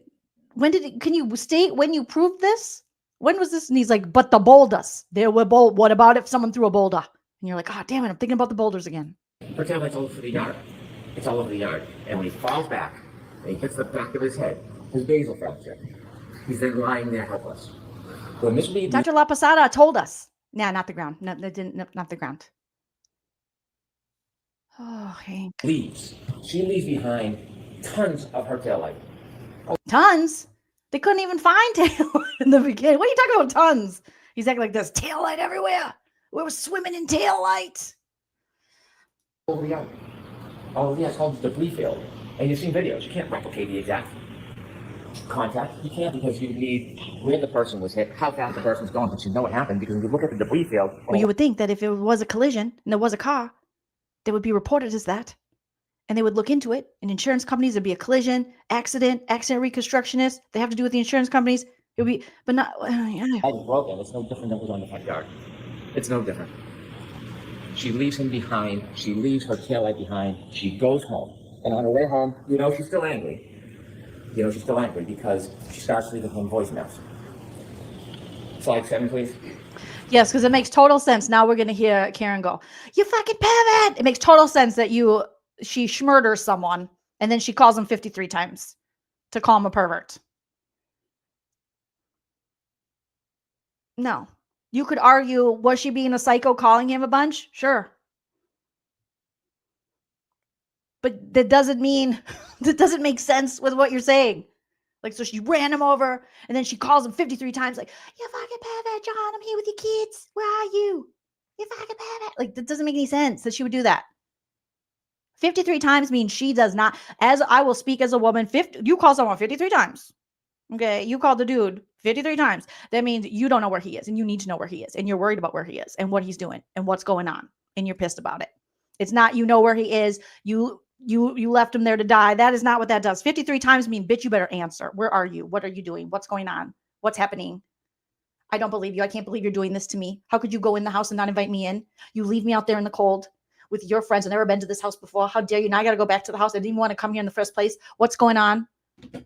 That's like, you're worried. You're worried he's doing something. You're worried Ashley came over. You're something like that. But that is not, you know that you've ended this person's life and now you're going to call 53 times to yell at him.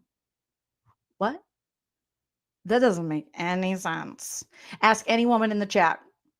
If I know, like, you could make the argument if she, you know, you see those murder cases where people are like, they call once afterwards to be like, oh, of course I couldn't have murdered because I called once. Hi, love you. Just want to see where you're at. I miss you so much. Please call me back. But 53 times going, where the fuck are you, fucking pervert? That's a chick who wants to know, where the fuck is her dude? That is not a chick who knows she just murdered him or she hurt him. No, no, no. You would not call 53 times. That doesn't make sense. Ask any woman you know. No one's going to argue that there wasn't issues in the relationship. We saw the text messages. We know, you know, it was strange from the start, in my opinion, because according to John O'Keefe's friends, he was just during the panic hook and just messaging random chicks he used to know, hoping one took the bait, Karen did, and then they got in a relationship.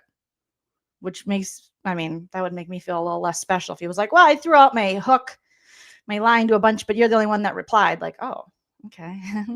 I thought you just like messaged me. But that's neither here nor there. That's whatever their relationship. That doesn't prove what they're trying to prove, that Karen hit him with the car. No chick is calling 53 times to yell at him. If you know, you just hit him. You might call one time and go, hey, baby, I don't know what happened, but you never came back out. But give me a call and I'll come pick you up, okay? I'm worried. That's the kind of message you leave. It's not, you fucking pervert. Click. Then you're still a fucking pervert. No, no, no, no. That's not how that goes. Healthcare starts at 12/31/56. 12/32/04 to 12/32/12 is the data which is adjusted and reconciled across the Alexis. 12/32/09 is when Mr. O'Keefe closes his phone after looking at Jen McCabe's text. 12/32/16 is his last steps. Mr. Disorder says that red range should move a little bit 2 or 3 seconds. They can move it 4 seconds, 5 seconds. It doesn't matter. It's all in the same window. It doesn't change. We could have slide 10, please. He's like, slide 10? I know. No more PowerPoints. What does this work? Okay. Each one of those pegs represents 10 feet. You can't place that car where it was in front of Fairview. You just can't. The data doesn't tell you that, but that tells you the movements of that car. Now, as John O'Keefe sadly lays on the ground, abandoned, you're going to have to ask yourself a question for charge number 3, leading scene, knowing somebody was injured and then died. You're going to have to ask yourself, is there evidence that Miss Reed knew that she had hit him? Don't need to prove it for murder 2. Don't need to prove it for OUI manslaughter. But for the 3rd charge, Cromwell has to prove beyond reasonable doubt she knew she hit him. We weren't there, but there was an eyewitness. There was a guide. And that eyewitness tells us that she knew. And that eyewitness is Karen Read herself. She tells you that she knew. We have slide 8, please. Oh my goodness, all these slides. Correct opinion. Did I hit him? Oh, yeah. I don't know what could have been. It was howling wind. I had YouTube working on the stereo, and I thought, did he somehow try to flag me down, which was the direction I was hoping to bar as I slowly pulled away from the house? Did he come up and maybe trip or bend over to hit up the cell phone and I bit over his foot and he passed out drunk? I mean, I didn't think I hit him, but I clipped him.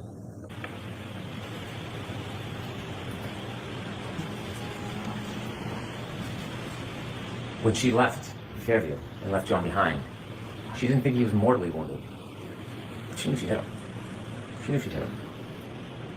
And so when she made her way back home, not only did she leave the bleed field all over the front lawn, but she took evidence with her too. Hair, DNA on the taillight, and she drove back to John's house. And she started calling on the way back, 12:33, just a minute and a half later. And then her messages show her anger. You see, this was John's fault. This was John's fault. And her phone calls tell you about the tone and the destruction of that relationship. So because this has never made sense to me, because she was like, she's doing these interviews, you know, and going through her mindset, which I think it was it not Dr. La Posada, but was it Dr. Russell gave an explanation of how long you can be in that state of like shock and so her just basically questioning, could I have hit him? Could I have, like, what happened? This doesn't make sense. Is proof that she knew and she did. What? Hanky Panky. I just that's never made sense to me. That seems like most people in a situation would be like, what? And people and all these things are going on, and now you're being accused of something. You're like, could I have hit? Like, what? What happened to him? How did he get like this? What's going on? It's just it still baffles me. 2 trials later, I'm baffled that they think this is somehow like gotcha, bitch. 53 phone calls that night. 53 phone calls. Not one. Yeah, 53. 911. Not one to Jen McCabe, please go outside and try to help. But how many phone calls did Jen McCabe make to people? Going, I made my niece some peanut butter sandwiches. Okay, here's the story. Okay, I'm going to Dunkin' Donuts. All right, we're at the bar. Okay, the guy never came inside. Exactly. What? Not one to a hospital. Not one to anybody but him. 53 calls. Slide 12, please.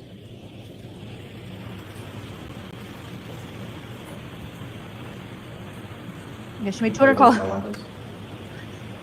How many calls was it Jen McCabe? How many calls did she make in 10 minutes again? Remember? And she was like, oh yeah, I had to call the feds and tell them that I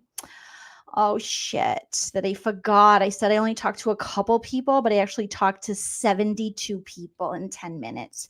But I said, I have to talk to you later. I got to brush my teeth. I never got to brush my teeth because the feds said Jen McCabe's breath was rank, allegedly. If you look deep into the files, the feds wanted to allegedly, obviously everything I say is true, except for the parts that are false. Everything is satire, entertainment purposes only.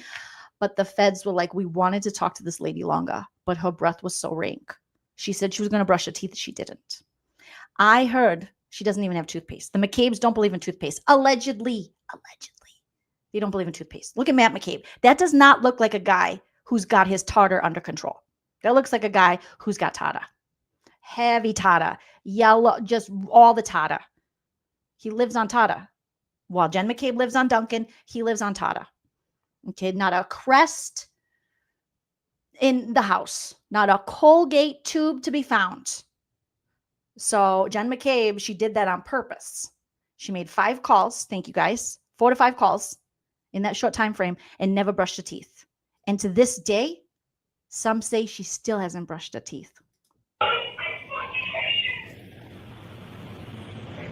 The calls keep coming. She thinks if she eats enough donuts and peanut butter sandwiches, she's got bread and peanut butter in the back, that her breath is better, and it's not, allegedly. Cell phone temperature, 72 degrees. He's been outside now, not moving, on that cold, hard ground, with his cell phone under him. The warmth of his body. Hi, Janice. The cold mom, 72 degrees. They tell you the story. As this temperature plummets and that cell phone battery is compromised, so is John O'Keefe. And him and his cell phone alone on that yard. 66 degrees at 12:45. It is plummeting. Ian Whiffen's taking a phone and putting it in a freezer, not a same analogy. The idea that means that John O'Keefe went in the house, absurd. Absurd. 66 turns to 61 at 12:53. 48 unanswered calls from the defendant. He's not in at a party. He's not wrestling with Brian Higgins. He's not in a fight. If he's in a fight, his cell phone would be moving. There'd be healthcare data. There'd be steps. If he got into the house in 20 seconds. I think John O'Keefe walked in on Brian Albert and Brian Higgins, getting a little intimate. Saw something he wasn't supposed to see. Allegedly. Obviously, you're just leaving it open. Hanky booty stank for so much reasonable doubt, so much speculation. I don't know. Seconds. And his cell phone is found under his body the next day. And how would he get back outside? There would be more steps because his phone is working, but data is the data. There's nothing wrong with it. It's registering everything. The temperature, Data's the data. Movement. He doesn't go in any house. He can't go in any house. His phone never moves again. Voicemail number 3, please. Listen to this. Don't do this fucking kid. Nobody knows what anyone fucking her. Did you hear that? Nobody knows where you are. It is 12:59. John O'Keefe has been on that lawn for about 27 minutes. She hasn't called anybody else, hasn't spoken, has no information. Nobody's called her. You'll see her phone records. And she says, nobody knows where you are? She knows. She knows. Nobody does know where he is. What? Hank, this is so bad. What do you? Yeah, she said, nobody knows where you are. Where are you? You didn't come out. You were supposed to come tell me if they're having a party, if this is the right house, all the things. You didn't. Nobody knows where you are. He's like, she said nobody knows where they are, but she knows. How do you know she knows? Hanky Panky, how do you know she knows? What are you talking about? Why is that suspect? Why is it sus for her to be like, nobody knows where you are? Like, where are you? The kids don't know. I don't know. Nobody knows. You're gone. Why would she be talking about those people at the party? She's not even really friends with a lot of them. What? Except her. Why is she asking nobody knows who you are? She is starting to get panicked. Yeah, because she doesn't know what happened to him. She's like, you were supposed to come right back out and you didn't. You're leaving me hanging. You're partying with your friends. And maybe doing God knows what. Because we know about Aruba. We don't know. Because she knows she hit him. Not suggesting she meant to kill him. No, because he's not answering the phone. Like you're making it too. If it doesn't make sense, it's probably not true. That's what Judge Judy always says. And this doesn't make any sense. She's upset because he's not answering the phone. He didn't come back out. And she's like, huh?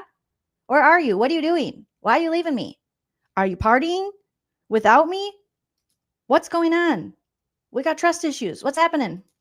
For him to die, but she knows she hit him, and now he's not responding, and she's getting nervous, and she's getting anxious.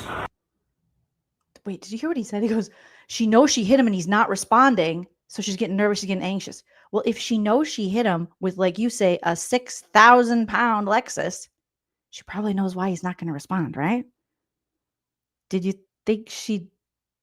So is your theory that... Because you're saying she didn't mean to schmurder him, but you think a smart lady is going to think she could hit someone with her car and that he'll just pick up the phone like, hey, what's up, babe? Yeah, I'm just laying in the road. She just hit me with the car. Yeah, come get me. Yeah, come pick me up. What? This is cuckoo. This is like listening to it a second time is more cuckoo than the first time. And she's getting call after call after call. He's not answering. He's not calling back. It's only more proof that she didn't know where he was or what happened to him that she keeps calling and she's worried and she's pissed. He's not even picking up the phone. And we know what's happening at this point. Panic, drunken denial, it's setting in. And so then we see the healthcare data from Miss Read's phone. She doesn't move after 1 o'clock. She could be sitting, she could have fallen asleep, but she doesn't move for a while. Oh, but she wakes up. Oh! She wakes up. Oh, woke up. Take that down, please. And when she wakes up, she doesn't call Jen McCabe and say, where's John? She doesn't call Brian Higgins. Has his number. Has been texting him. Hey, was John in the party? But did Karen Read Google hose long to die in the cold? Did Karen Read Google anything that was sus? Like John's friends? Did she do any of that? Like, how long does it take for your boyfriend to die after you hit him with a 6,000-pound Lexus? Also, can he still have sex and cheat on me with Bella's mom, Ashley, if I hit him? She didn't Google any of that. But Jen McCabe did, and she deleted it. That's more sus to me than Karen Read's at home calling him, where are you, fucking pivot? You fucking piv? And then falls asleep and then wakes up like, he's still not home. I gotta find him. Party with you? Did you see John tonight? She knows exactly where she is, and she's frantic. So she wakes up Kaylee. She knows exactly where he is. Where in your case did you ever prove that Karen knew exactly where he was and what happened to him because she did it? That young girl, the time. And she says, she's panicked, she can't understand what she's saying. Call Jen McCabe. Right, Call Sandra? Jen McCabe. Why is she calling Jen McCabe? She calls Jen McCabe. You know what she doesn't say when she calls Jen McCabe? When did he leave the house? What happened last night? No. She calls and says, I left him at the waterfall. I left him at the waterfall. Jen McCabe said she said that. And we know Jen McCabe is just the beacon of truth. Dunkin' Donuts. We know she just has nothing to hide on the family text exchange. We're like, she's telling him everything. Tell him the guy never went in the house. So now we're just supposed to believe everything Jen McCabe says. When clearly we've watched Jen McCabe testify in 2 trials now, and we also know what she told the feds. And all of that is sus. Very, very sus. But now Jen McCabe. Okay. See, now it's gone from Canon to self-preservation. I left him at the waterfall, and Jen says, left him at the waterfall? I saw you in front of the house. Click. Hangs up. Hangs up. So then she calls someone that she doesn't know very well. She calls Terry Roberts. But now she has to pivot, because someone has seen her in the exact spot that John will be found soon. Whether she's the first one there or somebody else, John will be found. Maybe Lucky missed him. It's a snowstorm. You can't see. But someone's going to... Oh, no. Objection. Don't bring Lucky into this. Lucky did the right thing. Lucky said, and God forbid I hit an animal. Lucky just gave an answer that you didn't like. He told the truth. He did not see a body in the front yard. And you guys were hoping, allegedly, that you could blame this on Lucky early on with the snowplow. Maybe he was hit by a plow, throwing that out there. And then you realized you couldn't do that. Let's just blame it on Karen Read. Don't come for Lucky. Lucky's been through enough. You guys have dragged him enough. You didn't even go to question him in the first place. The scary blogger you guys are so worried about, and the private investigator had to go do the real investigative work. But here we are, gonna try to bring up Lucky like he missed something. He didn't miss anything. That man has been plowing. He loves to plow. He loves to do the Zamboni. He loved his wife, and he loves not hurting animals. That's a good guy right there. Don't try to disparage Lucky. Oh, You got to find him at some point. So she calls Terry Roberts. It's no longer she left him at the waterfall. She pivots. And she calls, Carrie. Gary. I hit him. Everything in threes. Everything in damn threes. John's dead. I think he got hit by a plow. Why do you think she chose those words? Why did she choose those words? Because she knew that there was a collision with a large motor vehicle, and she had to substitute her 6,000-pound Lexus for another big vehicle. I think he got hit by a plow. And so now we have the introduction of Jen McCabe and Terry Roberts.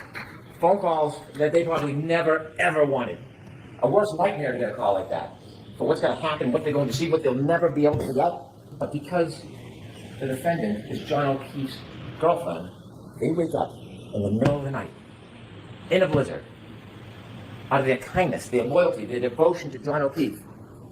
And when she calls them and tells them that she wants them to come out, this soccer mom with a perfectly normal life gets drawn into this whole farce, and she answers that call. Oh my God. Tell me that you didn't coach Jen McCabe on being the soccer mom and cleaning up her image for the second trial when you are repeating the same shit. That I'm just a normal soccer mom. I go to Dunkin' Donuts. My niece. I got my niece in the car. And, I got peanut butter and bread. And I just throw it at her. Because, you can't always feed a McDonald's, a Dunkin' Donuts. So I just give a peanut butter sandwich. A peanut butter sandwich. You can't do better than the peanut butter sandwich, Jen McCabe. Like, Jen McCabe should be arrested for that. You're just throwing peanut butter sandwiches at your niece who you're carting all around town. You can't treat it as something a little healthier, a little more nutritious, a little more delicious. And there's Hank trying to push this narrative. Jen McCabe is just a normal soccer mom. She's so normal. Okay, she hangs out at the bar. She gets litty. And then, she just Googles hose long to die in the cold when her friend died in the cold, allegedly. And, she's just so normal. She's just a normal mom like the rest of us. Just a normal colluding mom.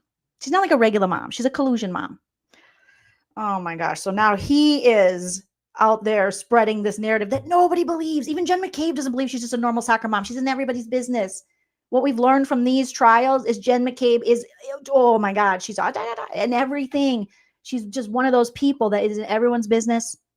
She's the leader of the pack group. Like, she's doing the dirty work. She knows where all the skeletons in the closet, knows where, unfortunately, where all the bodies are buried. It's just, no. Allegedly, obviously, Jen McCabe. Don't come for me, weirdo. Leave me alone. Objection. She's not a weirdo. Overruled. I think she's a weirdo. Not in like a fun way, not in like a fun Aquarius weirdo, like I say, but like a weirdo. She gets out of bed. The spirit and kindness. Gets out of bed after Googling hoes long to die in the cold. Okay? She does all this really sus shit that doesn't make any sense. She's calling everybody around town before the feds talk to her. She's talking to everybody about what they're going to say to the police. Normal. She displays to put herself in that position because someone asked for help, because that's what good people do. Terry Roberts didn't know Jen McCabe. They both knew John. They met each other 1 2 years before. Terry Roberts separately at that time answers the call, gets out of bed, drives to go help because they have a common denominator, a common bond. John O'Keefe. And so you hear and see at 5:07 the defendant leaves Meadows. She leaves. And Kaylee is behind waiting. What, darling? And you see her back up, and Judd Welch has showed you all of those demonstrations where you can see the unsettled snow in the back. And after the bump, you can see the pieces missing. No taillight. There's no taillight on the ground, all the white snow. There's no crack, there's no brake. It's a nudge. It's a nudge. But the taillight has already been broken because when you look at the video, not one little piece that's still framed, little angle with the light, the brakes, you take a look, you'll be able to slow it down. You'll see the exact same piece is missing. Because it's back at Fairview. That's why it's missing. It's not there, it's back at Fairview. And then she leaves at 5:07. She gets to Jen McCabe's about, 5:35? 28 minutes. It's about a 10-minute ride. Where did she go in 28 minutes? Where did she go? We don't know. We don't have data for that. But we know when she gets to Jen McCabe's house, she is panicked, frantic, out of her mind, screaming, waking everybody up. Jen McCabe comes down. Like, shut up, Karen. She's like, ah! She was hysterical woman on the edge. Because she's worried about her boyfriend? Karen, I'm more worried that Carrie and Jen McCabe are just like, just a normal Tuesday. Yeah, we were just really calm. Stand her, going out to the car to try to console her. Why is she so frantic? Why can't she speak? Why can't she say a word? Because John were out. Why'd she call her sister and say she didn't call her sister? Why she got peanut butter in the car? Had Lincoln fell asleep on a couch? Because John would maybe be cheating on her? What is causing this extraordinary duress? Did she stop somewhere in the way by? Did she just see death? Kerry Roberts comes, take charge kind of person. She pulls him behind, she sees the... Carrie Roberts comes, takes charge kind of person. Shut up, Karen! Shut up, you stupid bitch! Like, that's the kind of take charge Carrie did. She was like, I went to prom with him. Shut the fuck up. These chicks were mean to Karen. They were straight bullying her. Sees the broken taillight in Jen McCabe's driveway, and she decides she's going to commandeer this. We're going to the back to Meadows. You're going to follow me, leave the car, I'll drive. At this point, Jen and Carrie don't know each other. They've only met once. And they go back to Meadows. They obviously don't find John because he's back at 34 Fairview. And then they start their way towards 34 Fairview. They start driving towards 34 Fairview, and they're looking. And you heard from Carrie Roberts, Jen McCabe, they're looking out the window. They can't see anything. The snow, the blizzard. Yeah, because Carrie and Jen are looking like this. Oh, we don't see anything. Oh my God, it's so weird. What? And Karen's like, I see him. And they're like, guilty. That bitch is guilty. She saw him in the snow. She's guilty. We were like this, and we just didn't see him. Again, this has been another part of the case that I didn't understand, because Karen is like, there he is. I mean, all you people claim he was in the front yard, and you all left the house and you didn't see him. You didn't see him then, you don't see him now. So it feels like you guys were all doing this. You're just, what? What's going on? Jen McCabe even had a story that she was turned. I was turned talking in the back seat, going, Dunkin' Donuts, peanut butter sandwich. Everyone's making fun of me because I got peanut butter in my car. Yeah. Of course they didn't see him. They're like, what are you talking about? What are you talking about, Karen? You're such a bitch. We don't see anything. Oh, Hanky. The weather, the Hanky. They can't see anything. And they're driving, and they decide to go back to 34 Fairview, and this is remarkable. This is remarkable. Remarkable. They start their way past for 34 Fairview. It's remarkable. Karen used her eyes and saw a body in the snow. It's remarkable. It's remarkable. 20/20 vision, that bitch. 20/20 vision. They get close. When they get close. You said they got close. Close enough to see Hank? Close enough to see a body? They got close. He just said they got close. They got close. They can see nothing. They can see nothing, but they're close. But the defendant screams, "Stop!" Yeah, you just said they got close. And the defendant screams, "Stop! I see something!" Let me out. And they look around and they say, "What?" They're like, "What are you talking about? What's this bitch talking about? Shut up, Karen! Shut up! Have a peanut butter sandwich! Dunkin' Donuts!" Let me out, let me out. She doesn't want to see John O'Keefe. She knows where he is. What do you mean? You just said they got close and she saw him. She said, "I see John O'Keefe." And then Hank's like, no, she doesn't see him. Because you said so? Knows exactly where he is. She knows where to find him. She knows where to expect to find him because she knows where she left him. She told us. Slide 13, please. I like how the defense is yawning like, oh, how long is this? Oh my God. He's just saying a lot of things that mean nothing. They mean nothing, Hanky. Slide 13. Driving against the passenger seat. And I described this to everyone. So you probably heard this before, but one like a buffalo on a prairie. It was just a lawn in a heap that it wasn't a bush or a hydrant or a dog. It was a weird shaped lump at that time in those elements. And I was looking to find him on the side of the road. I was expecting I'd find him. Thank you. A weird shaped lump in a blizzard, and you equate that to John O'Keefe? A weird shaped lump? Not like a bush? Guilty. That bitch said that he's a weird shaped lump. Maybe that's how she described. I mean, people have described my body as a weird shaped lump, and I say thank you. Thank you very much. A weird shaped lump. Guilty. Guilty. And that is John O'Keefe. She tells us she knows where she left John O'Keefe. And so they go over to Mr. O'Keefe. I don't think she told us that. Carrie. Oh my God, I need to open the and Diet Karen. Coke now. And she's upset, there's no doubt. I am not for the second time to deprive her of the unrest and the trauma that is happening at this scene. It doesn't seem to have happened before, but I appreciate the trauma. And they're trying to help him. And that's what happens when they first move him around 603, 604. Being with him. Data. The cell phone battery gets the cool air, presses on the battery, the cell phone battery drops. Healthcare data, he has not moved since that 22nd. Hasn't moved. They start shaking him. You're going to see, when you look at the records, that healthcare data starts to move. He's been there all night. All night. Nobody else. Her. And so when they try to help him, she says something that is remarkable. She says, "Thank you, cookies." Of grass stuck in his nose. And she plucks it out. And she says when she plucks it out, blood spurts out. And we'll talk about that in a couple minutes. Remember that. Piece of glass, pulls it out, blood spurts out. That's what she says. As they try to help John. Like Melanie Little said, maybe he wasn't on the cold that long then. Maybe that just proves that he could have been somewhere else. The garage, the basement. Maybe he could have been transferred somewhere. More reasonable doubt. If blood is squirting out, maybe he wasn't out there as long as you guys are claiming he's out there. Maybe that just adds to the defense's argument that should have looked into these other people in the house. Should have looked into the love triangle situation. Should have looked into Colin Albert this time around. Should have questioned more about the dog. Chloe, what happened to the dog? Who gets rid of their dog? Should look into Brian Albert. Should have went in the house. Should have done a proper investigation, an unbiased investigation. So, I don't know what you think you're proving there. Jen is calling 911. They would like you to believe there's a conspiracy. That the glass that's found in Mr. O'Keefe's body is somehow It's a Bowden defense, sir. from inside the other house. The glass, well, you'll hear in the clips. If we don't play it, we'll have all the clips with you. She talks about the fact that he took the glass. He took the glass. She says it. So the Albert house, they don't need the glass. They already have the glass with the straw that's later found on the street, by the way. That's what happens on an impact. Things move. The glass comes with him, lands near his body. Debris field moves past him. Shoe, hat, straw.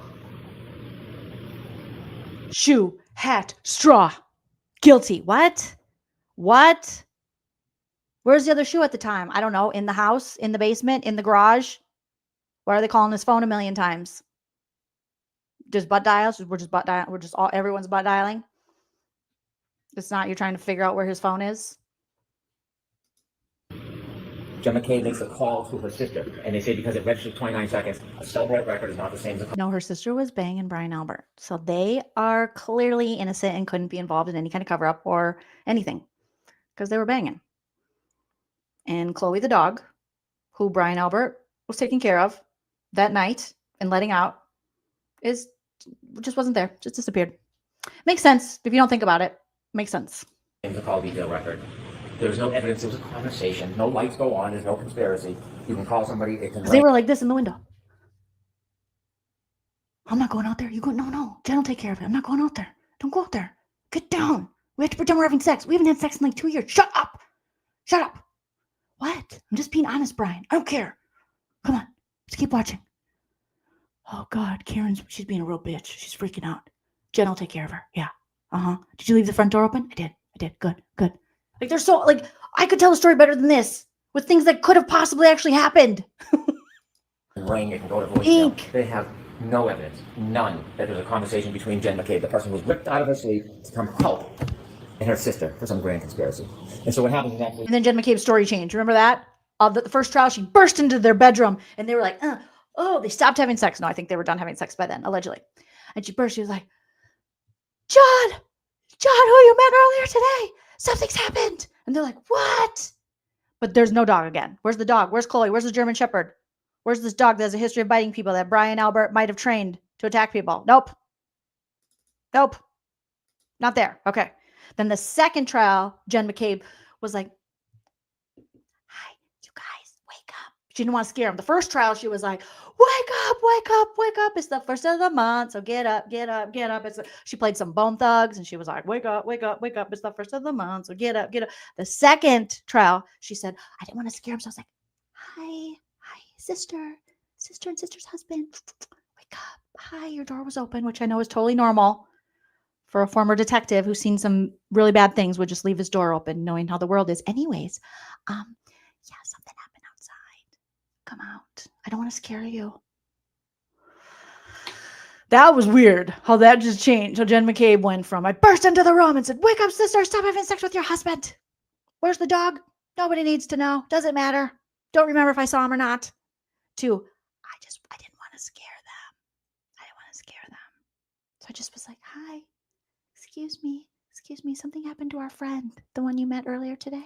That was dramatic. Kelly Roberts and Jen McCabe see their best friend, prone, lifeless. John is Jen McCabe's best friend since when? And Carrie's best since when?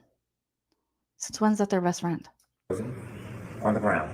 And they're living this torment because somebody brought them into this. When they're trying to hug John, there was not one. Then why was Karen the most upset? I don't know. I still have questions. And we're 33 days into this shit. And I got all these questions. Suggestion from anybody that John ever went into that house. There's no reason to go into that house because John was never in the house. Not one time has anybody said, what time did he leave? I thought he went in there. Not even a whisper of it because it never, ever happened.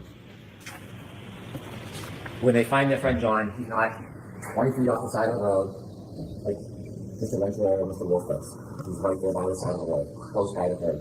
We have. Hi. Slide 14, please. You can see there's Karen Roberts, and then on the left, you can see the. Oh no, that's not 20 feet. That is a foot. A stumble and a fall. Remember when John fell, there wasn't snow. It was just the beginning of the dusting. It was the cold, hard ground. Remember what Dr. Isaac Wolf told us about cold, hard ground? Causes this type of injury all the time. If we could go to slide 16, please. Remember the glass in the nose? Glass in the nose. See at the bottom left, that's where the Canton Police Department found the glass. That was from the top. On the wall. And then exhibit 195, matching glass. On February 3rd, the matching piece of glass was found on the street. The matching piece of glass, the glass that was found with Mr. O'Keefe, was found on the street. He didn't fall back 8-10 feet from the road. It broke, and then it shattered and went to the street. I would suggest to you it broke at the time of the collision, and he carried the glass with him, leaving the evidence behind, a trail to memorialize what happened to him that night. Remember the straw? I asked you to take a look at that picture, leaving the waterfall 12-12, the black straw in the drink. Okay, I'm going to keep playing. I'll be right back. You guys, I'm going to keep playing it for you, and I will be right back. On the street. Collision, glass, nose, straw, back with his head. Can you play the clip on the left, please? 59. So when John got out of the car at Brian Albert's house, he took my full. 169, please. So John's laying there, his left and his right, and I approached John from the left. That's where the street is. And he had a piece of glass, like, perched on his nose, like, just wedged like a splinter would be. And it just pulled it. And as soon as I pulled it, it just gushed blood down his face. Thank you. 911 called by Jen McCabe. She's not hiding from anybody. She's trying to help. She's bringing attention to the situation. And when 911 comes, we have first responders. These people are heroes. Some of them, you heard from some of them, they were born to help people. That's what their life is about. The detail on all their mechanics, getting to work 2 hours early when they're blizzard so that you're there on time so you can help people. These are the core of our community. Mr. Nuttall, this is what he does. He rushes to go help. He's the first person on his knees. He doesn't know this person from anybody. But to him, it's another human being. This is his passion. Katie McLaughlin, first responder, this is not just a profession, it's her life. Yes, she knows Caitlin Albert. Do you think she went there that night at a party and set up a murder and came back? And so they tell you what happens at the scene. Some things hard to remember, some things people will never forget. When you're in a traumatic incident, sometimes it's something you'll never ever forget. And Timothy Nuttall remembers speaking to the defendant. I hit him. Remember, he's on his knees. What happened? I hit him. I hit him. She is now coming to terms with the moment. Her fear is realized. She hit him, she clipped him, she didn't think he was mortally wounded, she panicked, she can't come to terms with this, so she has to bring people with her to face it, and now she's facing the reality of what she had done. And her emotion is overwhelming. I hit him. She speaks to Miss McLaughlin. I hit him. Not did I hit him, could I hit him, perhaps I hit him, that was earlier. Now, she's recognizing what she did. I hit him. And these people are making it up. Anybody that says anything adverse, or inconsistent or inconvenient is a liar, or a perjurer, or in a conspiracy. Or is it that these good people who went there for a total stranger to do their duty to help happen to remember that she admitted what she had done? I know that doesn't reconcile with the boogeyman Proctor and the bad government. I know it doesn't reconcile. Uh-oh, not the boogeyman Proctor. Why didn't you call him to the stand? Not calling the lead investigator to the schmurder to the stand as the prosecution? You don't think that looks sus AF? Whoa, the boogeyman. Ooh, he is the boogeyman. But he's not too boogie because we know who he is, what he did, and how bad he handled that investigation. And how they tried to lie on his behalf and say that it was done with integrity and honorable. Hanky. Did I miss anything good, you guys? I didn't think so. All right. With no DNA on this piece of that piece. I know it doesn't reconcile with everybody setting up the girl. I know that doesn't reconcile. But the reality is, you have independent, core people who hear her say, I hit him. And the attempt is... Independent core people who heard him say, I hit him. Very trustworthy, regular moms, cool moms. Not like a regular mom. I'm a cool mom. I'm Jen McCabe. I got peanut butter sandwiches. Carrie Roberts or Robert, whatever the hell her last name is. Some of those ambulance people. And then we look at the paramedics. Then we look at the police cam. And we don't hear her say that. And they said she said it loud and proud. And we could hear it. And she didn't say it. What we did see is we saw Jen McCabe talking a lot to the officers, to the first responders. Oh, are you done yet, Hank? Damn. Try everybody. That's a lie. But you don't have to rely just on these good people. Although you should. You don't have to. Because we have a guide. And it's kind of... He said they're good people. I don't know if I agree with that. I don't know. What these people didn't seem good. Their text exchange wasn't very good. When they were talking about their friend, wasn't very good. How they were acting didn't seem like very good people. So... I don't know if I would be like, yeah, Matt McCabe, Jen McCabe, Brian Albert, Nicole Albert, yeah, Colin Albert. Yeah, they're all real good people. Chris Albert. I know they didn't testify this trial, but Brian Higgins. Real good people. Karen Read. Slide 17. They're released till Monday. Did I really say as many times as law enforcement's claiming I said it? Thank you. I know it doesn't fit the theme, the theory, the story, but she tells you herself. She endorses those good people exactly what they have I heard. was like, did I rewind it on accident? Melissa said, do we know if she's released the jurors until Monday? Melissa, yes, she has. She released them a little early, a little huff. She was like, go have fun. Don't talk about me. Don't talk about the case. But if Jen McCabe talks to you, you can talk to her. Okay. All right. Bye-bye. They have heard. She tells you herself. She hit him. It's undeniable. It's unmistakable. It's inconvenient. But she questions if she hit him. She didn't say, I know I hit him. I think the case would be over if we had an admission by Karen Read. We wouldn't be in our second trial for the same thing. Ay, hanky panky. But the truth has a way of seeping up to the daylight. It can be oppressed and suppressed and pushed down and covered and twisted, but it rises. It rises. And it is not a coincidence. There's no coincidence that Mr. Nuttall and Miss McLaughlin hear exactly that. She tells you. And Jen McCabe, when she's sitting next to or standing next to Miss McLaughlin, she tells you she saw or heard the same thing. Remember what happened to her on the stand when she had the audacity to say, I heard her say it? What happened to her? This woman who never even wanted to leave her home that day, pulled out into a storm to see her best friend dead. What happened to her? What happened when she had the audacity to say that?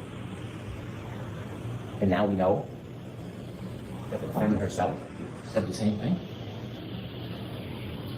And the funny thing, ironic thing is, you will see in a photo when Miss McLaughlin, firefighter, was speaking to the defendant, Miss McCabe was next to her. Miss McCabe was trying to protect her, trying to shut her up. Don't talk, you're upset, stop saying crazy. What? Hank. Did you guys hear that? Jen McCabe was trying to protect her. Don't talk, shut up. Hanky panky. Hanky booty stank. Come on. How much money are they paying you again? I would need a little more money than this to sell my soul. A little more. They're paying you a lot of money, Hanky. But I might need a little more to sell my soul this bad. Jen McCabe was trying to protect you. What? I got to hear that again. That's my favorite part, I think. Other than the boulder, that's my favorite part. And the funny thing, ironic thing is, you will see in a photo when Miss McLaughlin, firefighter, was speaking to the defendant, Miss McCabe was next to her. Miss McCabe was trying to protect her, trying to shut her up. Don't talk, you're upset, stop saying crazy things. The villain of the story was trying to help the defendant from incriminating herself. The irony.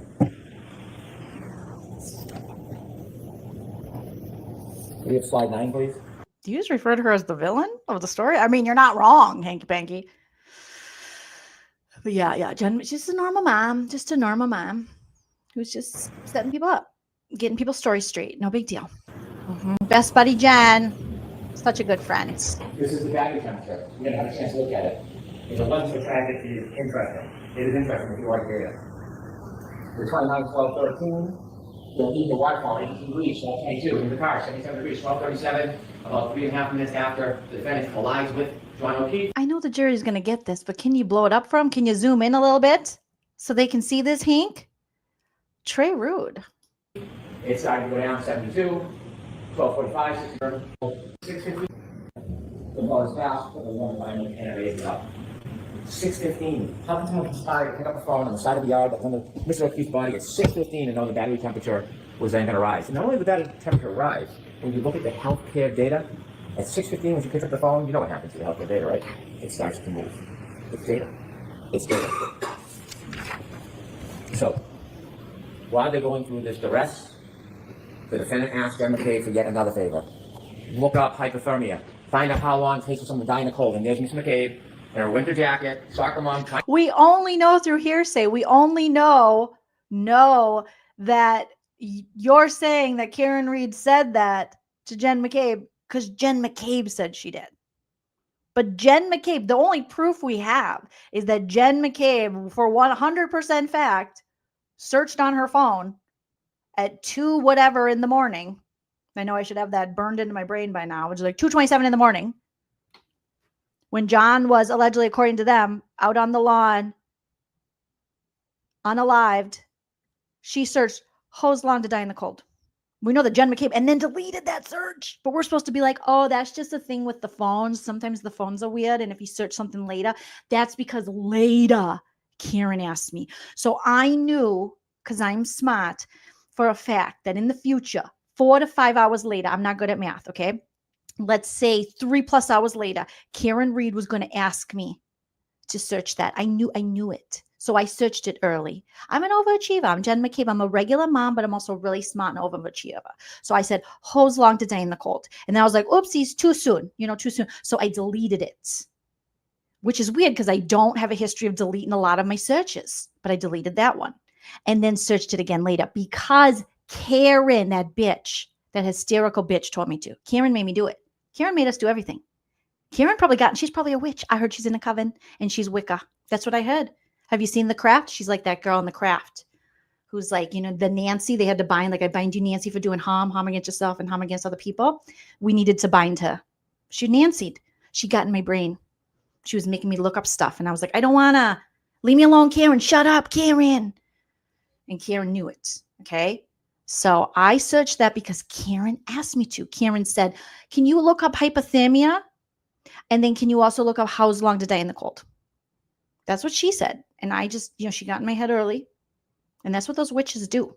That's why I don't trust a witch. Okay, I'm a Christian. You saw the huge cross I wore on the day. I was like Buffy the gosh damn vampire slayer the day I showed up to court. You guys remember that?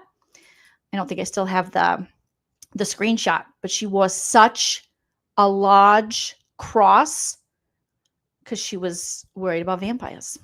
Mm-hmm. And she's so Christian. And clearly Karen is a witch. I'm trying to help.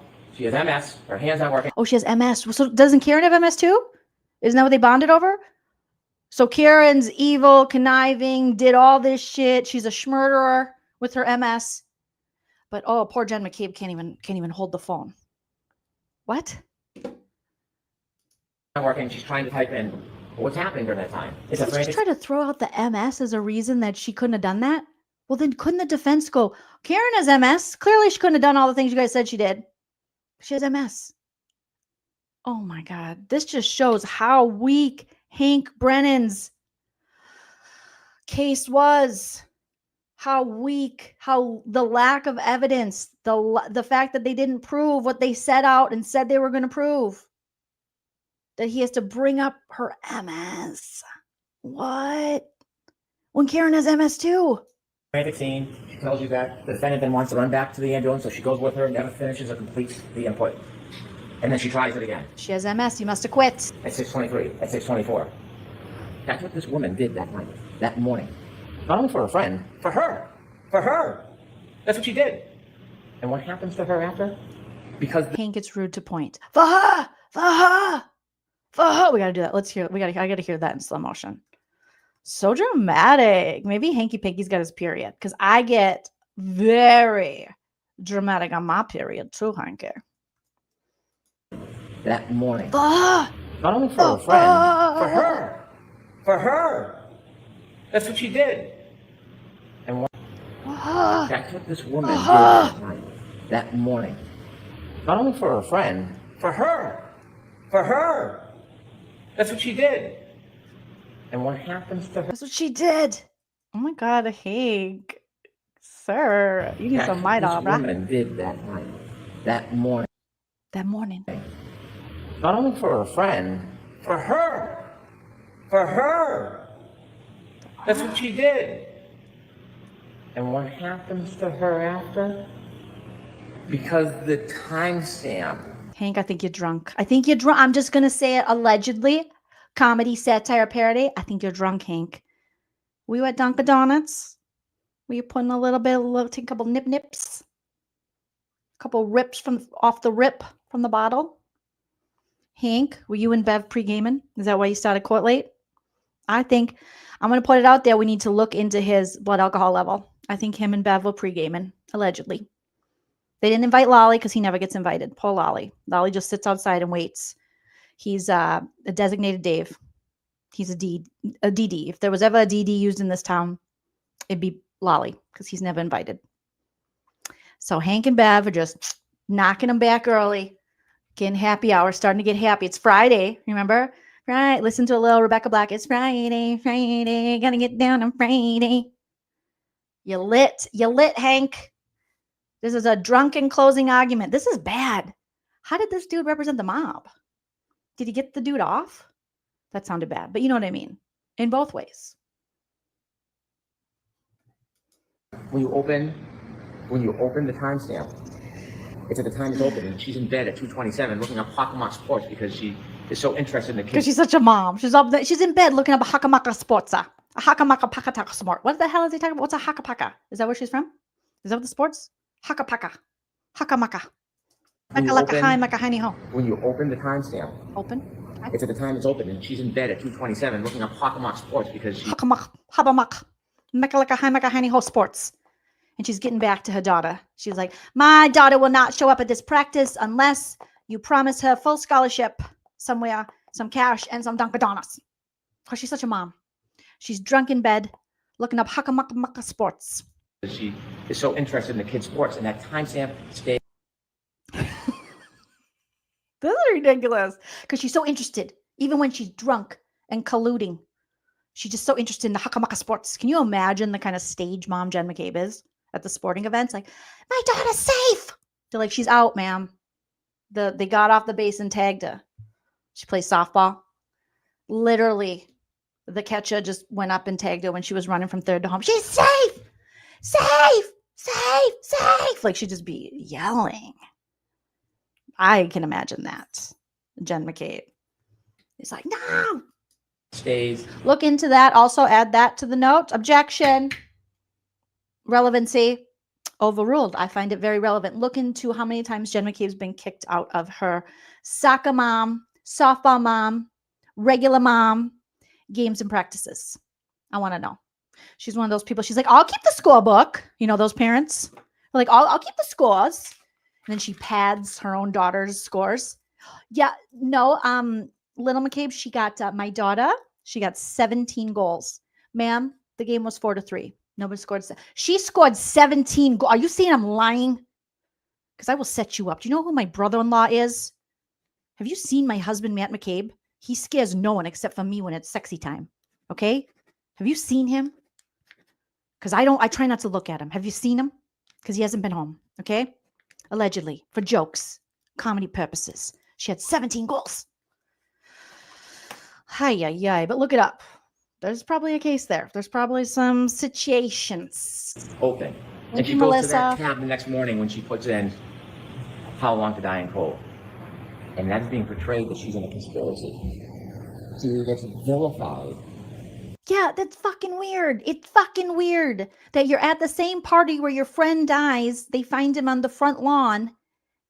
And while he's supposed to be out on the front lawn and is deceased, you're at home in bed Googling how's long to die in the cold. That's fucking weird. Anyone would think that's weird. That's weird. But you have nothing to do with it. You don't know nothing. It's all Karen's fault, but you're the only one Googling. It's like whenever they catch those, killers and they check their Google history and they're like, how to hide a body. Where's the best place to bury a body where it won't be found? Let's just say I did something to someone and they're no longer breathing. What should I do with the body so that it's never found? Respectfully. In every other case, we're like, whoa, look into that person. That's sus. And they're like, no. See, what happens is if you open a tab and you open another tab, like the soda pop, remember the old soda pop tab? Nobody opens them. So they're so rarely opened because nobody likes to drink that shit. It didn't last for very long. That most people drink Diet Coke. So what happened is she opened a tab, literally, soda pop. And then she opened another tab on a phone and they got confused. They were like, is this the pop? Or is this the search? And it makes sense if you don't think about it. Okay, if you bury your head in the sand and just hate Karen Read, it makes sense. As a murderer, a soccer mom who came to help. I'm never going to get through this freaking closing arguments because I can't stop laughing. It's just a soccer mom. She's a soccer mom. She came to help. How long can I pretend to be helping before they find out that I'm really involved in this? How's long? Afraid that she's in a conspiracy. See, that's vilified as a murderer. A soccer mom. Soccer mom. Who came to help. Soccer mom. It took Ian Whiffen 5 minutes to show you a live demonstration on how simple that works. Because she's not deleting anything. Jessica Hyde told you it's automatic deletions all the time. You can't delete that information. That's not a click and swipe like the Dr. Wolf from Harker knows how to do. This can't be erased. But they still hold on to this. If they argue to you and all the injustices that have been done, And why'd she delete it? they tell you, they want you to believe, or take a flyer on the fact that she looked up how long to die in the cold at 227. That's weird. It's an absolute contrary to the science. There's no basis to support it, but they stand here in front of you. Why? Because every time they say something like that, you look the other way. Don't look at her. Look the other way. 227, look the other way. Don't look at what she did. Former Trooper Proctor, look the other way. Look the other way. Every time they make those, oh, she got the glass from inside the outer. Maybe in the basement. Look the other way. Don't look the other way. Look at the facts. Look at the data. Or look into all the possible ways in which this could have occurred. Do a proper investigation. And we wouldn't be in this shitty situation right now. And it all leads to one person. There's no grand conspiracy. It leads to one person, the defendant. And it's not just the data and facts. It's her herself. Let's talk about Mr. Proctor. You were invoked with this emotion early in the opening that this is a cancer. That's a tough word. I'm sorry, what? He said, you invoked with his emotion early about Proctor. He's a cancer. That's a tough word. Proctor is like worse than cancer. Proctor is the worst. He is what's wrong with so many things within the judicial system, within police officers. Like, he is what's wrong with humanity. This man is devoid of like morals, integrity, feelings, empathy. Like Alan Jackson said, he dehumanized her, then sexualized her, and set her up to be the villain, to be the criminal in the story with no evidence. Just the fact that he wanted her to be guilty. He talked about her medical conditions. He sent this not only to his coworkers who liked it and co-signed it, he sent it to his nerdy, dumb high school friends that he didn't grow out of. Like, this guy is a problem. So comparing him to, he is a cancer to this situation, he's a cancer. And not the astrology sign. What do you mean kind of harsh? Kind of harsh.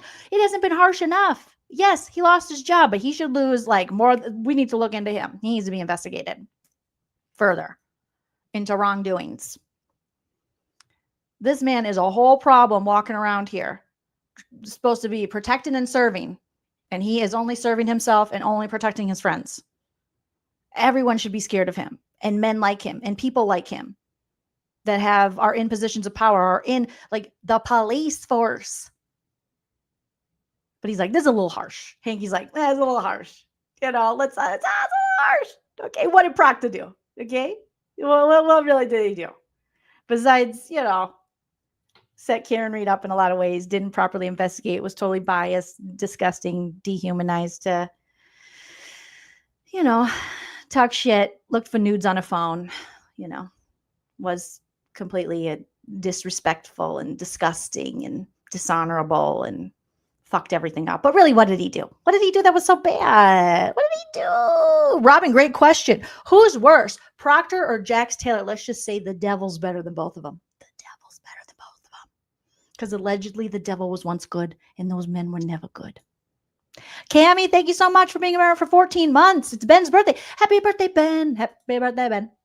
Happy birthday, or he'll block us. Everyone wish Ben a happy birthday. Melissa, thank you for becoming a new member as well.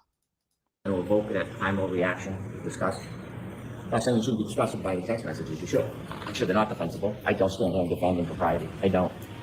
But that doesn't change the physical evidence, the scientific evidence, and the data. He was terminated. Bro, what is the physical evidence, the scientific evidence, and the data? You showed us some temperatures on batteries. What? The science you have is Judson Welcher and Shannon. I'm taking 17 years to get my bachelor's degree, Burgess.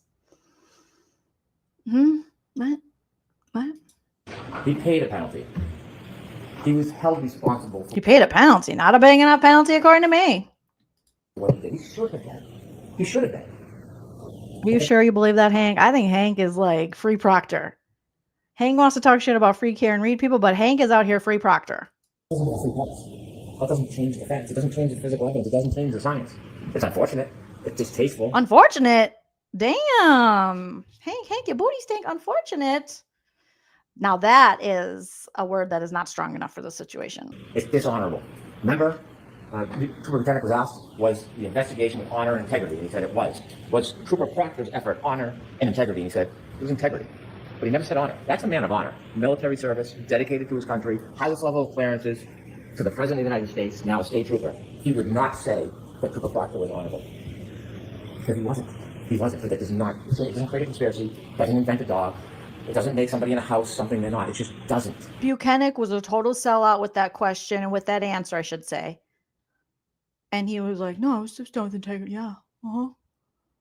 Hanky. When you read those text messages. Nana's here. Hey, Nana. It's unfair. It's unfair. And if there's a penalty more than being fired, well, maybe that penalty would be deserved. But it has nothing to do with the justice in this case. It just doesn't. There's not What's the penalty more than being fired?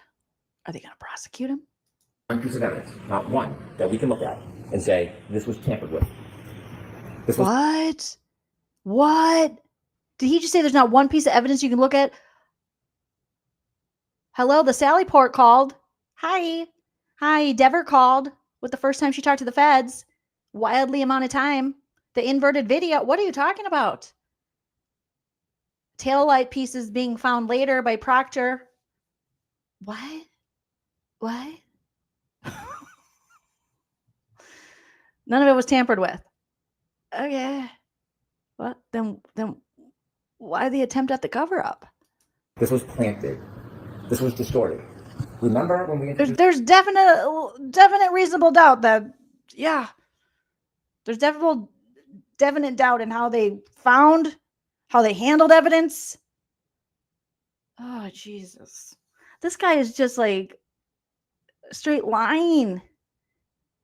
Like you act like we didn't just watch 33 days of this shit and see how bad the evidence was and could have been tampered with, handled. What? With a straight face, this dude is saying that. introduced the taillights. What? I didn't introduce the taillights, but then the defense did, so I put And them the one hair. Those were taillights that were only found by Trooper Proctor. I did not put that evidence in. Yeah. Understanding those text messages and appreciating the disdain one might have. So you're asking the jury to trust Trooper Proctor, who was fired because of the way he investigated and handled all of this particular investigation, but we should trust him when he said he found these, that he did this in a way that showed integrity and honor, when you just said he did not conduct himself in integrity, and the city as a whole and him being fired said he did not behave with integrity because he got fired for it. But now we're supposed to believe, and you want the jury to believe, that Michael Proctor and what he found was done with integrity and it wasn't a setup and it wasn't planted and there wasn't any kind of shenanigans going on. What? You can't, all the sides of the mouth you're talking out of, Hank. This is such a bad closing argument. This is so bad. To his comments. Not that there's any evidence of tampering. Not that there's. But it's definitely questionable now. All of this shit. And the fact that the man was fired for the same investigation, but we're supposed to trust anything he allegedly brought to the table? Any evidence that it was not true. But I didn't put that evidence before you because we didn't need Trooper Proctor in this case. We don't need Trooper Proctor to prove this case beyond a reasonable doubt. That's why I didn't use that evidence. What? You don't need the lead investigator to prove the case beyond a reasonable doubt? What? Has that ever happened in the history of, I don't know, you'd have to ask a lawyer, one of the law channels, but doesn't that seem insane to say? We don't need the lead investigator of the investigation that we're on trial for to prove beyond a reasonable doubt. You don't? But you're basing a lot of these facts on things he allegedly found and he led. How can you separate the two? If that's the case, then you need to remove everything that Proctor touched. And that takes away all your evidence, right? I feel dumber watching this guy. And the taxpayers are paying for his bloated salary? Oh, bro. This is bad. Now, there's been a lot of talk about planting of taillight. We know the taillight wasn't planted because Cooper Mechanic and Mr. Proctor did not go down to Dighton to see Miss Read until later in the afternoon. We know from the 507 video, we've seen that. We know the taillight was already missing when she was leaving the driveway. When the good Canton police detectives went to do a wellness check to care for those young children, and they went to the house inadvertently, they didn't even know it, the dash cam captured the back of the car. The taillight packed with snow is missing. It's already gone. It can't be planted. At this point, Trooper Proctor's still in his pajamas. He's not even on the case. He's not even on the scene. He hasn't been near the car. And then the night videos themselves, when you're close, you take it at an angle and it moves, but if you get the right angle, you can see it's missing. It's gone. Can we have slide 18, please? Yes, right. Jules says Hank is literally just presenting reasonable doubt. Play the angle you want. If you look at this angle, it's gone. This is not helping your case. We don't print it. It's already gone. You know where it is? 34th Fairview Road, on a refill. Here, 29, 22, 323. Look at the right-hand side. Look at the left-hand side. It's back to snow. It's gone. It's gone. And the same thing when you do videos, it's a different angle, a little small. If you play that and watch the let's go up and down and slow it down, you'll see it expands. It's gone. So when you have Detective Officer Barrows come in here and try to tell you what he saw in the solid report, couldn't have been it. You gotta ask yourself, what interest does he have coming in here in this case? A lot of attention on this case, a lot of people watching. Comes in after. Oh, same as Lucky. Well, he just wants attention, just wants to be famous. A lot of people watching. Obviously, the Dighton officer, there's no way he could just be telling the truth. Recalling that when he saw Karen's taillight, it didn't look like that. And that when he saw it again in the picture, it looked like they had broken it. Like it had been shattered, destroyed. Of course, he's just everyone's lying. Everybody is lying and they want fame. And all the fame he's going to get. I can't remember the officer's name. God bless that officer. I can't remember his name. The Dighton officer. He's getting so much fame. I honestly... Now, it could be perimenopausal brain fog, but I can't remember his name. He's going to get so famous. So famous. Hank, maybe that's why you took this case. It's a high-profile case. You can get a lot of money. Get a lot of fame. If you're going to write a book, do some interviews, get paid for it, hanky-panky. I will promise you that Dighton officer who came to do the right thing and tell his truth of what he saw is not going to get famous and was not looking for fame. If anything, someone like you would be looking for fame. Why would you do this? Aren't you normally a defense attorney? Huh? Don't you normally represent the mob? Maybe you've done other things. I don't know. What? He wants to be the TMZ. The law. Like, it seems like you want to be more famous. That Dighton guy looked like he did not want to be there. But maybe he felt, I don't know, that thing that Michael Proctor's missing, honor, integrity. So he felt like he had to do the right thing. Ay. Of course, driving all the way out to the defense attorney's Arrows, thank you hotel guys. to meet the conference room. That's how so he can famous get he a is. subpoena. He spends 2 hours driving up and back so that he can conveniently get a subpoena that tells him to appear, which he could have got by fax or in the mail. And so when he comes in, what he says is, that's absolutely not. What an asshole. He drove all the way to do his job. He didn't have to do that. Yeah, Officer Barrows. Shout out to Officer Barrows. So famous, I don't even remember his name, but I appreciate him telling the truth. Not what I saw. Absolutely not. And then he claims at the last time he testified, he made the same statement. I showed him his transcript. And did you see the redness creep over his face? He never said this before. In fact, he testified to the officer. No, but I saw Shannon Burgess's redness go all the way to his receding hairline. We did watch it rise on him and other Commonwealth witnesses. Hanky panky. I don't know why you're talking about the redness of people's faces when you've had witnesses turn into cherry tomatoes up there. And so he sits on the stand. Also, Lolly's pretty red too. He's a red man. That is a red-ish man. That is a man who turns red. With a new story after a meeting. You guys got to. That just makes me think. Now I'm thinking boulders. Now I'm thinking about redheads, not red hair, but like literally, you got a bunch of baldy waldies where the red is just flushing over them as they testify. The Commonwealth has shown us so many bald men that are red. All the baldest, reddest men you've ever seen in your life. But you want to talk about someone's red face? Oh my God. We don't know why, but then I show him that bottom right photo with the snow, with it missing, and I say, is this the way it looked? That's of course before the snow melts Thanks, out, Nana. so that you can see it unexploded. And he says, yes. Yeah. He had to agree. You could have done a fax machine. Like it's Working Girl 1987. Could have done a fax machine. Ay, ay. This taillight was gone. There's no boogeyman. There's no plant. There's no pig into the salad board. There's no one tearing out pieces. In fact, remember I played you a clip and you'll have it where the defendant says, I was picking up pieces. It was trashed in. The bulb was showing. And I was showing Terry and Jen when they went back to Meadows. If you don't remember, listen to that clip. You'll hear it. Unfortunately, there's no ring video when they go back to Meadows. There's a ring video when she leaves. There's no ring video when she gets back. Hanky, we're not going to talk about ring videos, are we, Hank? Are we bringing ring videos up now? Because I would argue, where are all your ring videos?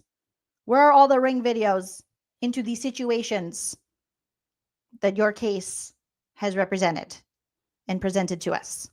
Where are the ring videos, Hank? Where are the ring videos, Hank? You're not going to talk about the defense not having ring videos when one of the most important ring videos was the one that they got from John O'Keefe's house showing Karen Read running into John's car, thus showing us how her taillight was cracked in the first place. But yeah, we got everything that happened at 34 Fairview. People got ring cameras, like, didn't catch it. So sorry. Guy across the street? No. How about the other people? No. How about when Matt McCabe was like, the Asian neighbors? Nobody caught anything. No ring videos. Things we could have gotten. Missing times on videos. Oh, no, Hanky. This just, all the things he says just makes you question more about the Commonwealth and all the things that were missing and ring cameras that were missing that they should have presented. And so now let's talk about the these. other way, we want to find a dog bite. So enter Dr. Russell. Dr. Russell, according to her. Yes, let's talk about the dog bites. Hanky Panky, why were you guys so afraid to talk to people who knew about dog bites? And why do you guys want to disparage everyone who knows about dog bites? When we know that Chloe had a history. Even the neighbor over 34 Fairview, they got the video of that neighbor guy who was talking to the press, and he was like, yeah, about Chloe attacking people. A history. That poor Chloe. I'm sure Brian Albert trained her to do such things and then punishes her for doing what she was trained to do. Justice for Chloe. But no one wants to bring up the dog. You can Google right now what someone's arm would look like with dog attack, and you'll find arms that look very eerily similar to John O'Keefe's, but stupid. No. Dum-dums. No way. Can't be. Nice woman, nice doctor, very accomplished. I respect that. She's the only dog expert Oh, no, he's going to talk about the fine doctor. in the world. The thing is, we know no idea what that expertise means. She volunteers for the job. She wants to be here.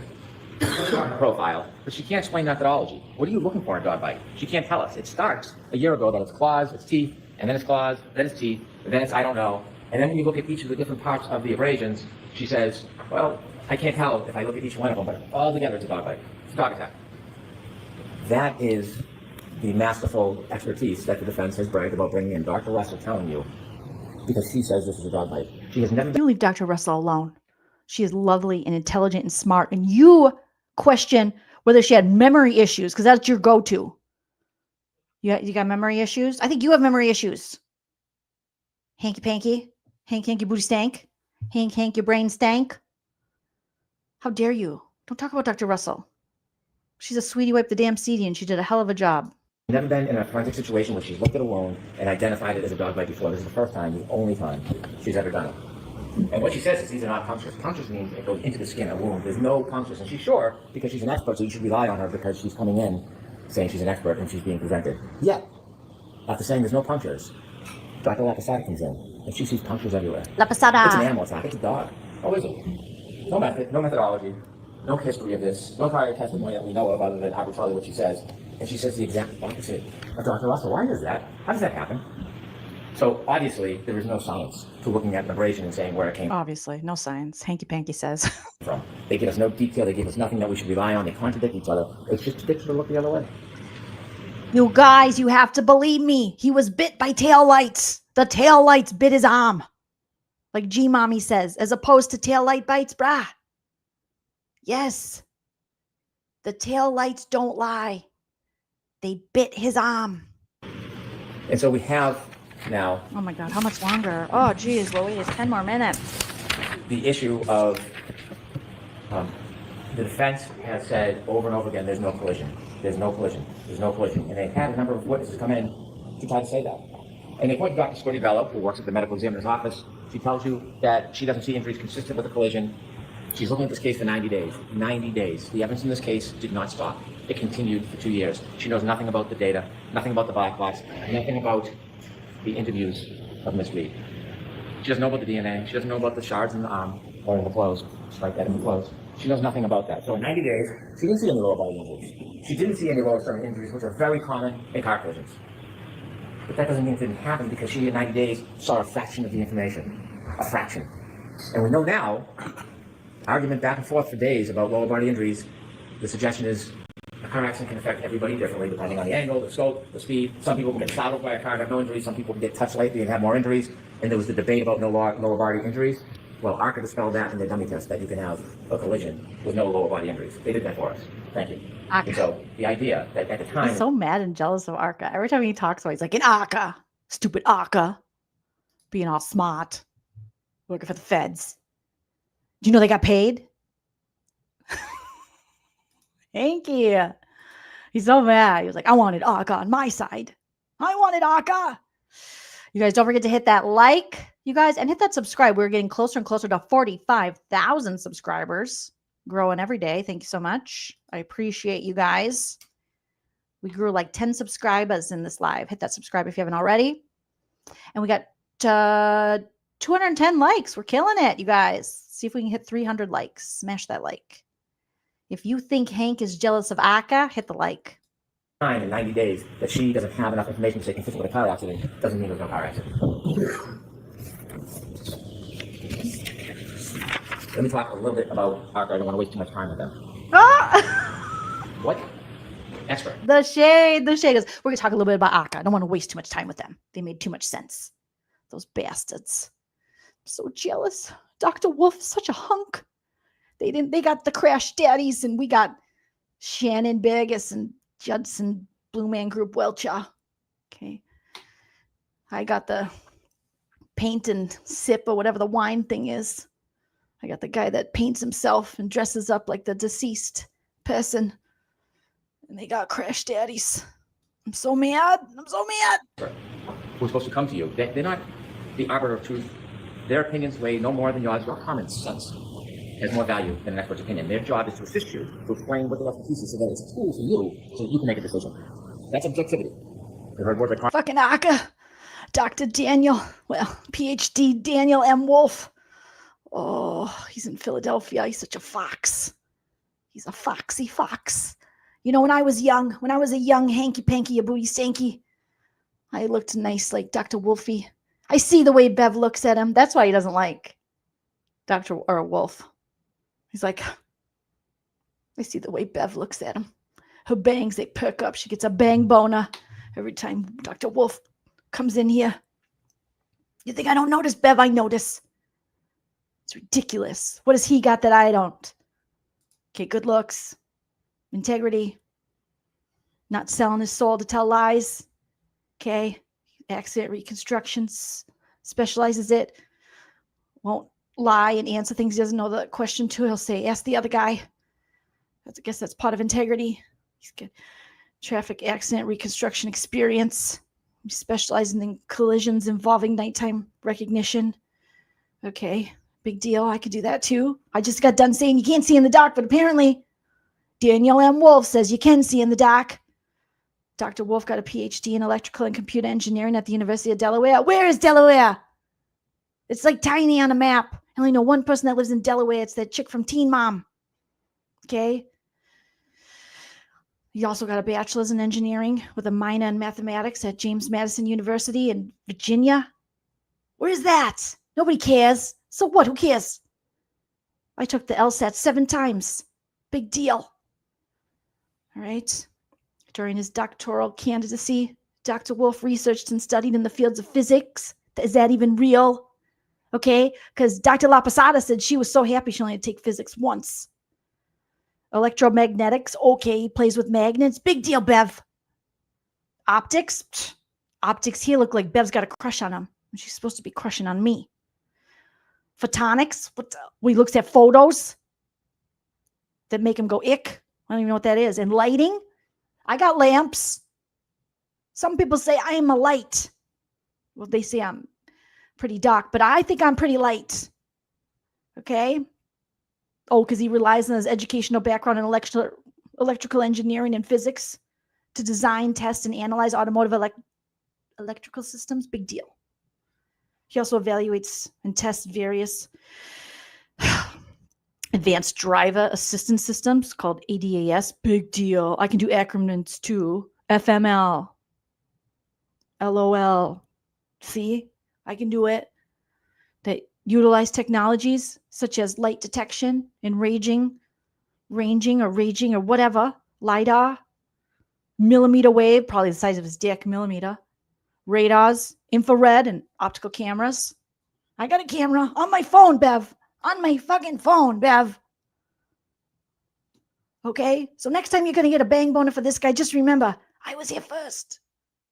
Hanky Panky Brennan. I took you to Dunkin' Donuts. I was there when your bangs weren't as bodacious. When you didn't wash your hair that one day. And you came into work and they're all greasy. I give you the dry shampoo, Bev. I put the dry shampoo in your bangs. I made your bangs bodacious. Don't you forget it. But I digress. Fucking Aka. The confirmation bias, objectivity. Mr. Wolf got on the stand. And before we even started, you have to ask yourself, what expert has a court order for text messages and then release the text messages? What expert, what objective expert uses signal, and encrypted out to communicate about the case? Never used it before, hasn't used it since. And so when he did his tests, he used the lower weight arm. Wasn't trying to bash him, wasn't trying to insult him, tried to get him just to recognize that a 9.38 pound arm is less weight than John O'Keefe's metric, which would be 11.8. That's all, and because the lighter arm takes more speed to create the same damage. I don't know science, I don't know math very well, but that's basic. It's basic. And he fought me. Yeah, you don't know science, you don't know math very well. Not as well as Dr. Wolf. That crash daddy sexy beast. You wish. Hanky booty stank. Over and over again. Did he seem objective that he was trying to help you? Because Dr. Rensselaer came in the next day and said, well, you have to adjust for that. That's all I asked him for an hour about adjusting, just like Judge Lunzer adjusted. So you adjusted. I got you a coffee coolada, Bev. Did Dr. Wolf get you that, Bev? Bitch, sorry. I shouldn't speak that way about women, but I do, and I do regularly. Okay? Oh my gosh, Hanky. And he tried to talk to me like I was making something up. Who tried to talk to you like you're making something up? That's all I asked him for an hour about adjusting, just like Judge Lunzer adjusted. So you adjusted. The fact that he keeps bringing up Judson. Sir, read the room. Nobody liked him. He was weird. Come on, bro. Tried to talk to me like I was making something up. His own colleague had to admit it. Now, it's funny, he admitted it before he got to his credentials. No sequestration order violations. Nobody was coaching him, but he knew enough to come in at the beginning and get right on that point. And speaking of sequestration, remember Dr. Russell on her limo ride over? If Brendan asks you a question, make sure. Oh, we're still mad that Dr. Russell rode in a limo with Alessi, even though you were driving with Judson Welcher and God knows who else. And Alessi allegedly reminded her, oh yeah, you can ask for transcripts, just like Jen McCabe's like, I need to see that. I gotta see that. I'm just a regular soccer mom. I don't remember what I said. What did I say a minute ago? Let me see it. Do you have proof? Why don't you show it to me?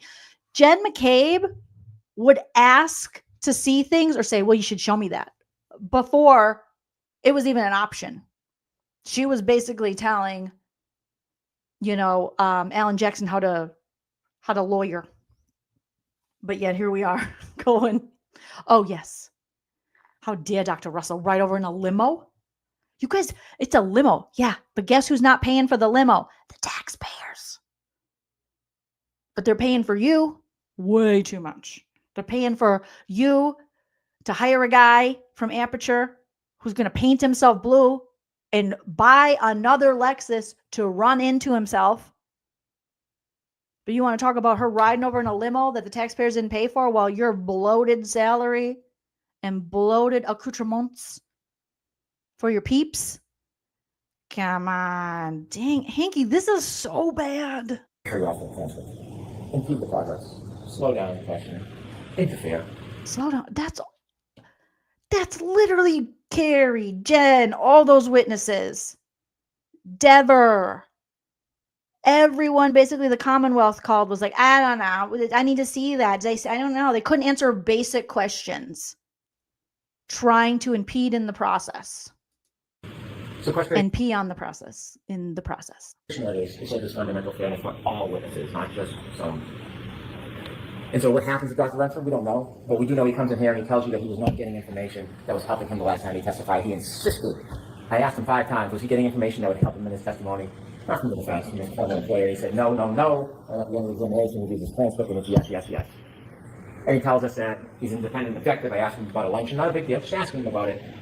And he says, I have a sandwich and I stand in the corner until I remind him that we got video footage from a documentarian and he's in one of the scenes. Documentarian. And then things change. So when you talk about objectivity, they can come in and say, Judge Welcher said this and that, it doesn't make it so. Judge Welcher, Dr. Welcher, never in any report, in any presentation, in any testimony to you, ever suggested this is how it happened. This was how his arm was. This is how his feet was. He was trying to show whether or not the orientation. Could this happen with the... I'm pretty sure you can go back to my video, and he definitely was like, and then he did this, and I'm 6 feet, and he's 6'1", and I'm 6 feet and a half. And then I walked in, like, we saw, what are you talking about? You guys can claim he wasn't claiming to know and show what happened, but that's what he was doing. Then why did he dress up like John O'Keefe, like a creep? Why did he paint himself blue? Why did he say, if he's holding the drink like this? With the angle, with the height, that's all that test was. It was no more. But what they do is they reposture it, repackage it, and say it means this when it doesn't, and we're going to show you why it's not that, therefore we win. That's all that is. It's semantics. Judge Welcher, Dr. Welcher, never suggested that. And his work on texturing data, unassailable. And so what we have, inevitably, is we have a timeline that never moves, data that never changes, physical evidence that can't be put in that spot without a collision. We have, inevitably, proof, without any doubt, that on January 29, 2022... He thinks if he says, without any doubt. Even the people that think Karen Read's guilty, there's no way they can say she's guilty beyond a reasonable doubt. And that the Commonwealth has proved that. There's just no way. I know there's people out there that are like, she's guilty, she did it, blah, blah, blah. But there's no way you can look someone in the eye and truly believe in your heart of hearts that the Commonwealth has proved beyond a reasonable doubt that she did this. That's why he has to say everything. Like double, triple times. Without a doubt. No, there's all the doubt. That's the problem. And unfortunately, this man, John O'Keefe, is never going to get the justice he deserves. Because the ball was dropped so badly. But he's like, without a doubt. No, with all the doubts, bro. Miss Read was with Miss O'Keefe, and she got drunk. She drank. Did you guys know she was drunk and she drank? I just want to make sure that we're all clear that she was drunk and she drank. Nobody else was drunk. Nobody else drank. Okay? Brian Albert and his wife were having sober sex upstairs. They couldn't have done this. Jen McCabe was clearly very sober. She told us in her testimony, like she doesn't feel any of the alcohol. She drank. She's impervious to booze. It's amazing. Just Karen. Karen was crazy drunk. Just the drunk. She was 2 to 3 times over the legal limit. 2 or 3 times. And they went to a party, an after party, and they were fighting. There was a relationship in decline. Problem was, she didn't go into the after party, but we think John did. So when you say they went to an after party, she never went inside. The only person that we can say 100% sure that never went inside that party is Karen Read. And he got out of the car, and he had a brief window of life left. And when he got out, and she drove away, she couldn't let it go. I think that lady in the pink is sleeping. I don't blame you, girl. He is putting people to sleep. She got drunk. Oh my God. She hit him. She left him to die. It's that simple. Are we done yet? We don't know exactly how this collision happened, but we have a good idea from the physical. What do you mean? You don't know exactly how the... Well, there's doubt right there. We don't know exactly how it happened. We can't tell you exactly. We've changed the time too. We can't tell you exactly where he was. We just can't. But we know we know that she did it. Yeah, we do. Mm-hmm. Physical evidence, and we know that it happened. We know that it happened. We can't tell you for sure how. Can't tell you for sure when. Can't tell you for sure why. Can't prove any of that. But we know it happened. Can someone have a collision without lower body injuries? Can I slide 19, please? Oh my God, give him the light. You bet they can. Yeah, trust me, bro. Oh, here we go. We don't know if this is the body position. We don't know if this is the exact speed, but it tells us this is viable. Look at the debris field. Look at his turn. Remember his sneaker on that Rescue curb? Randy. Like a launch against the ceiling. Mr. O'Keefe then falls back, hits his head, counter coup, left to die.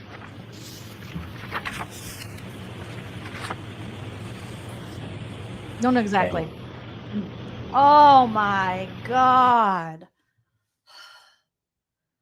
Holy shit. I feel like I was hit by Alexis having to listen to that. Oh my. I thought Lolly's last year was like long. I would rather listen to him than Hank Brennan on this. Oh. Everybody stretch. Hit that like. Yeah. Like Cammie says, yeah, after all of that, he doesn't know exactly. We don't know exactly. But trust me, bro. Rescue Randy got destroyed. But sure, Hank. Sure, Hank. Ladies and gentlemen, there is no doubt. Oh, I thought you were done. Why would you do that? You said thank you. You walked away. I'm a comedian and stand up. We leave. You don't get an encore. No one cheered you back on. You guys, that looked like he was done, right?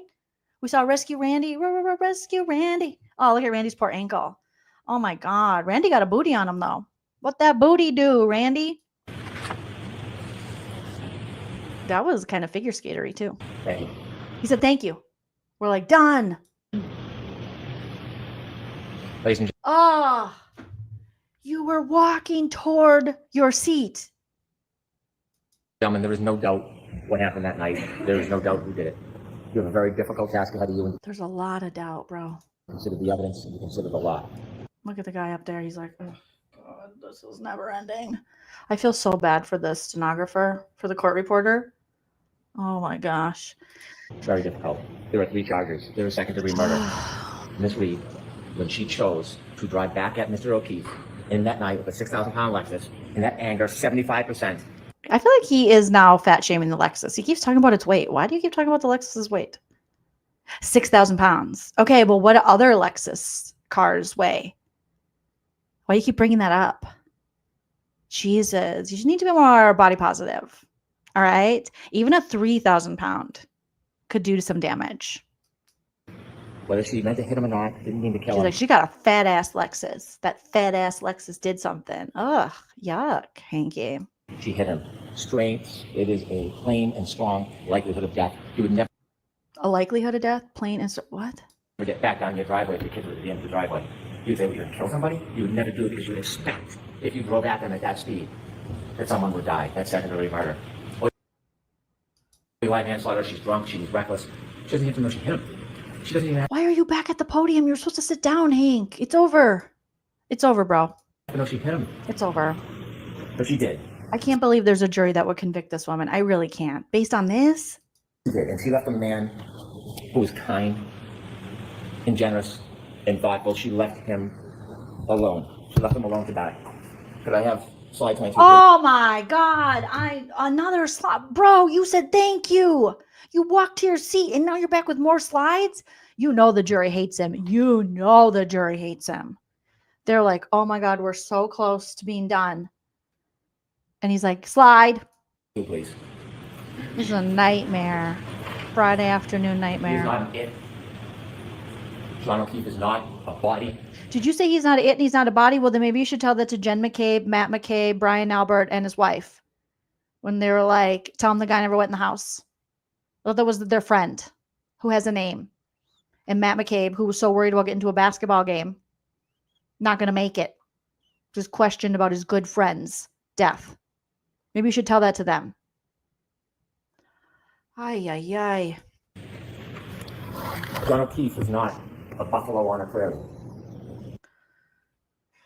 So the analogy that it looked like a buffalo hump, that's what he's not a buffalo on a prairie. Did he really just say John O'Keefe is not a buffalo on a prairie? What's wrong with buffalo? They're majestic. Have you ever seen a buffalo? Because I've been to South Dakota. They're amazing. Majestic creatures. Ginormous. Beautiful.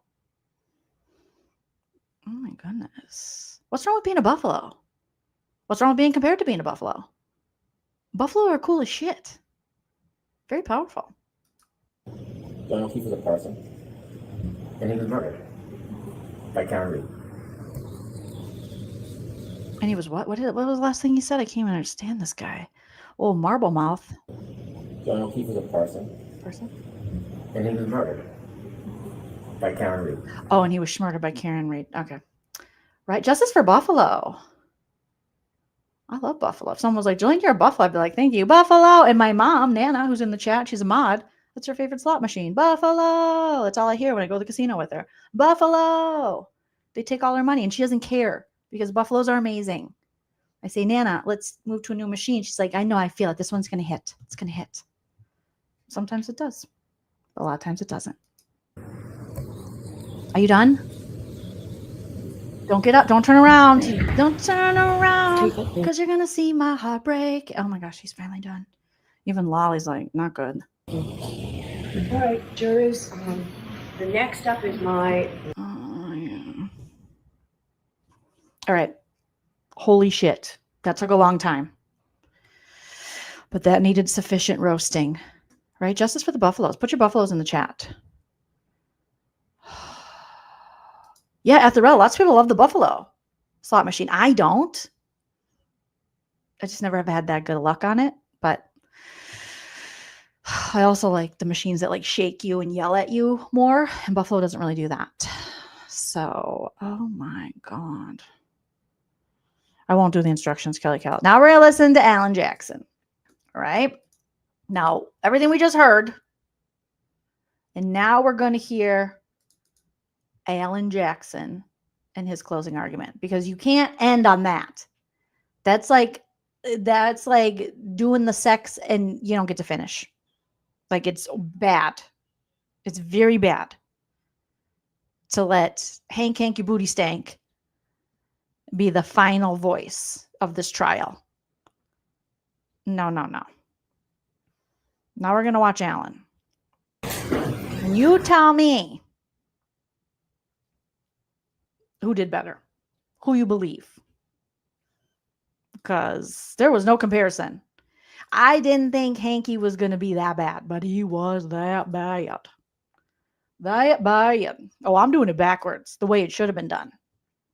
You never close with the, I'm a stand-up comedian. The headliner's supposed to be the funniest. You don't start with the funniest, then get less funny with the feature, and then the least funny with the headliner. Sure, it can happen sometimes, but that's not the way. You got to build on it. Okay, you save the best for last. Hank Hanky Booty Stank was not the best.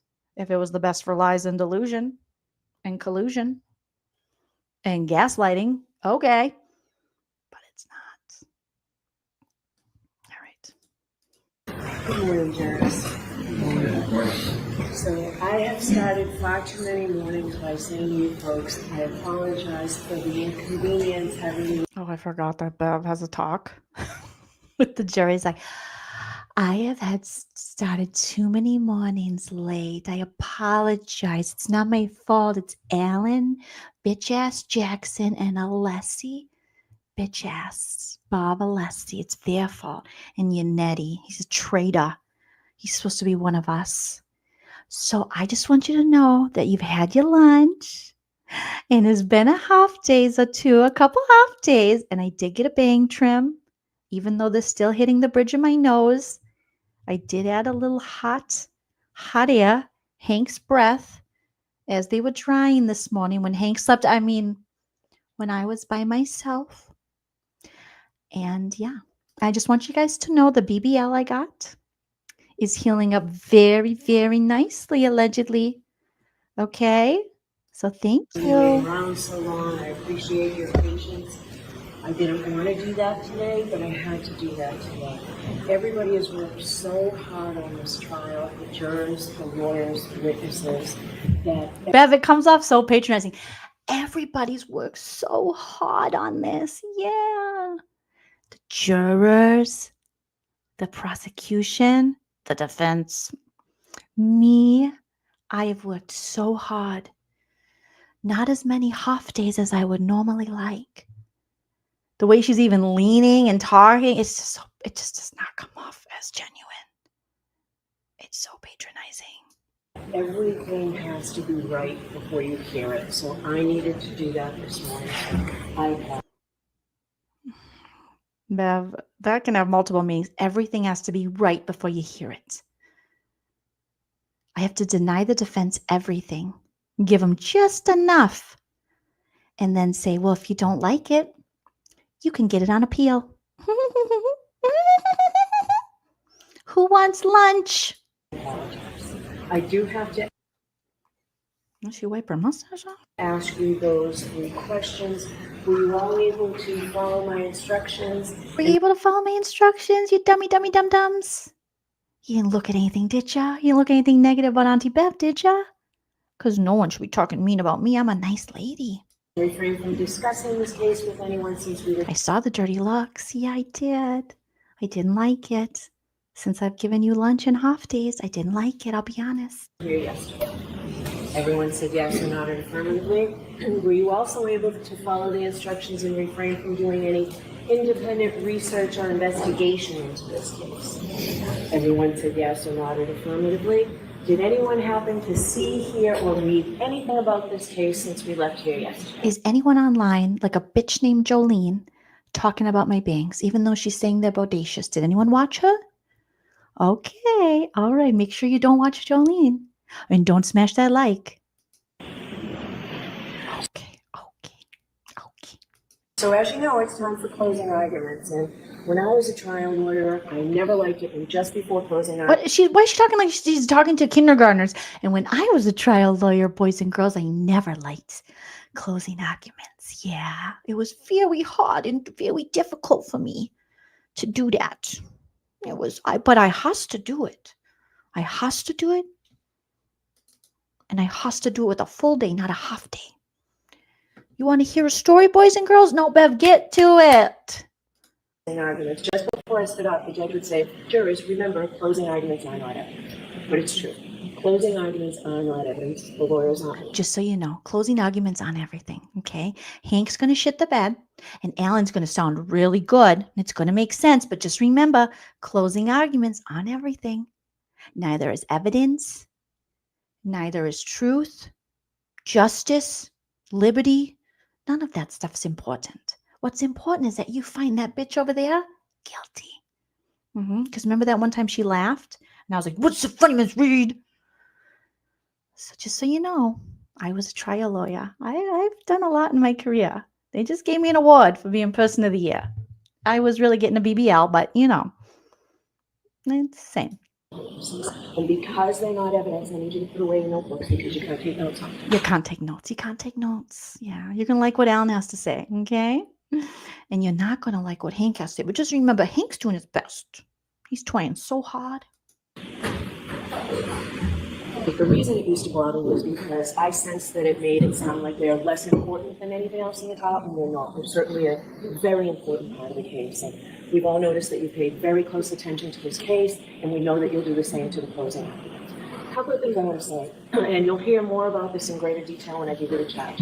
First is, you folks are the fact finders. So it's what you find from the testimony, your memory of the testimony. This has been a long trial, but your memory of the testimony, not the lawyers and not mine. So if the lawyers or I say anything that doesn't square with your memory, it's your memory that serves. Secondly, there are very important constitutional rights that I hope that you understand. Constitutional. Very important. Not here, but other places. Very important. Constitutional concepts that you need to understand. First, again, the burden of proof in this case is proof beyond a reasonable doubt and to a moral certainty. And the Commonwealth bears the... Oh, someone's phone's ringing. Bevy Bev. What kind of courtroom you running, girl? It's Bev's phone. It's Hank calling her. Going, stop it. Bev, why are you bringing up reasonable doubt? Knock it off. Okay? Don't say beyond a reasonable doubt. Say close enough. We talked about this. Close enough. It's the burden of proof. Right? The burden of proof is on the Commonwealth to prove beyond a reasonable doubt to a moral certainty. And because of that, in Massachusetts, because the Commonwealth has the burden because of that, proof, the Commonwealth goes last in closing arguments. Given each lawyer... Oh, that's a dumb rule. The Commonwealth goes last because it was horrible. An hour and 15 minutes, and I'm not going to stop them. So we'll start with the defendant's person. So Mr. Jackson. Alan, take us home. Everybody, take me home. Alan Jackson, to the place I belong. Make some sense of Hanky Panky's bullshit. Take us home. Alan Jackson and your beard. Eat it, Alan. There was no collision. There was no collision. There was no collision. I want to take a minute to start off with thanking you. I want to thank you for your attention. I want to thank you for your patience. I want to thank you for your diligence. This is not an easy undertaking. Most of all, I want to thank you for your courage, because courage is what this moment demands. Not just to listen, but to stare directly at injustice and say, not here, not now, not on our watch. That's what you're being asked to do. Stare down injustice. I want to start with a simple truth. You folks, not us, nobody else in the courtroom, you folks are the last line of defense. The last line of defense between an innocent woman and a system that has tried to break her, that falsely accused her, that tried mightily to bury the truth. This case was corrupted from the start. It was corrupted by biases and conflicts and personal loyalties that you heard about. And most fatally, it was corrupted by a lead investigator whose misconduct infected every single part of this case from the top to the bottom. In our opening comments to you a few weeks ago, we told you what to watch for. We warned you what to watch for. We begged you what to watch for. Watch for the physical evidence. Pay attention to the medical facts. Pay attention to the science and the physics. But also pay attention to the integrity, the very essence, the integrity of the investigation. But you also saw something during the course of the trial that none of us might have expected, something that should sadden us, something that maybe would anger us. On full display, you saw the lengths to which some police officers will go to protect their own at the expense of the rest of us, at the expense of Karen Read, an innocent woman. Before we examine the evidence in the case, which we will do, we need to understand the very foundation of the entire system of justice in which we operate. It's the bedrock on which this entire system is built. Reasonable doubt. This isn't just a technicality, and it's not a slogan. It's a constitutional shield that protects the innocent and prevents the government from punishing without proof. The Commonwealth has the high burden to prove every single element of every single charge beyond a reasonable doubt and to a moral certainty. As I said, those powerful words are not just some legal jargon. They're your mandate, they're your obligation, they're your community protection against injustice. In our system of justice, Karen Read sits here today presumed innocent, cloaked in the presumption of innocence. That presumption is not fragile. It doesn't just disappear because there's a charge or a badge or a theory. That presumption stands firm unless and until the Commonwealth clears that high bar, the highest bar the law provides. Proof beyond a reasonable doubt and to a moral certainty. That means at the end of this case, at the end of the trial, you think about one or more of the charges, you think, you know what, maybe that's true. It might be true. Then you vote not guilty. If you think it's possibly true or probably true, your vote must be not guilty. If someone among you thinks it's likely true or even very likely to be true, your vote is not guilty. Yep, Joan, she does. It's because none of those standards, maybe, might be, possibly, probably, likely, very likely, none of those meets the extraordinary burden of beyond a reasonable doubt and to a moral certainty. A moral certainty means a level of confidence so strong, so incredibly unshakable, that you would go home, look your loved ones in the eye and say, I am certain. Not probably, not likely. I'm morally certain, and my certainty remains unshakable. The law defines moral certainty as the highest level of certainty known in all human affairs. Think about that. You must be that certain about the entirety, not part of, the entirety of the... That just, the way Alan's describing it just shows you like how important that is to make sure that you are sure beyond a reasonable doubt that the person that they're guilty of the crimes that they're being accused of. And then you need to be able to go home and be like, and tell all your family that and everything. As he was saying this, I was like, shit, that just shows when the Commonwealth tries to get you to believe that, no, we proved it. We said it. We saw it. We've all seen it. Alan Jackson being like, no, it is on them. And you need to feel this. Feel that beyond a reasonable doubt. Not maybe, not partly, all the way in if you are going to convict this woman of this. And that is how important it is within our judicial system that they prove beyond a reasonable doubt and that you feel that shit. I was like, damn, this is already moving me more than Hank could ever move me. Hank could just get me to leave, to walk out. That's it. That's the only way he could move me out the door. Of the Commonwealth's case. As we discuss this case, you'll see that the Commonwealth comes nowhere near, nowhere close to reaching that extreme burden of proof. Ladies and gentlemen, on January 28th, 2022, it was a Friday night. John O'Keefe and Karen Read made plans to meet up with friends, go out for drinks. You saw through video evidence and eyewitnesses that they were affectionate, they were loving, they were in good spirits throughout that evening. They started off at C.F. McCarthy's, which you've heard about, and eventually made their way over to the Waterfall Bar and Grill. When they got there, the Albert family, they were already there, and they were already drinking. The Albert family, it's been established as a very well-known family in Canton. They've got quite the reputation. Brian Albert was at the Waterfall, a longtime Boston police officer. His wife. They do have quite the reputation. The only person that's been convicted and was guilty of schmurdering someone with their car was Chris Albert. Chris Albert. Paging Chris Albert. Paging Chris Albert. Nicole Albert was there. She was with him. His brother, Chris Albert, who was a... There's Chris Albert. Paging Chris Albert. Chris Albert. Looking to Chris Albert. Chris Albert. Canton Board Selectman. He was there. His wife, Julie Albert, their daughter, Caitlin, and his sister-in-law, Jennifer McCabe, whom you met, and her husband, Matthew McCabe, whom you did not meet. They were all there drinking before John and before Karen ever arrived. But also present at the Waterfall that night was Brian Albert's friend, Brian Higgins. Ooh, Higgy. We know that he had a romantic design on Karen. Mm-hmm. That becomes an incredibly important fact as we discuss the facts of this case. As the bar was closing around midnight, the Alberts invited everybody back to their house. They wanted to keep the night going. But the evidence revealed something interesting, that the invitation to John O'Keefe appears to have been for a different reason, an alternate reason. Think about the video of Brian Higgins and what Michael Proctor and his investigation completely and utterly ignored. Higgins was agitated after a day of drinking, agitated that it was John and not Karen, John with Karen, not him. Recall that ominous text that he sent to Karen with her and John standing just feet away. Good night, Sandra. Well, he got no response. And then we see this.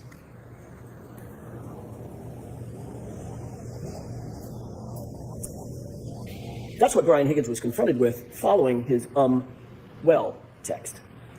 What of all things starts going through Brian Higgins' mind? Where does his mind go? What is he thinking about after seeing this, after witnessing this? He shows you. And if Michael Proctor had been the least bit interested, this video would have shown him too. Take a look.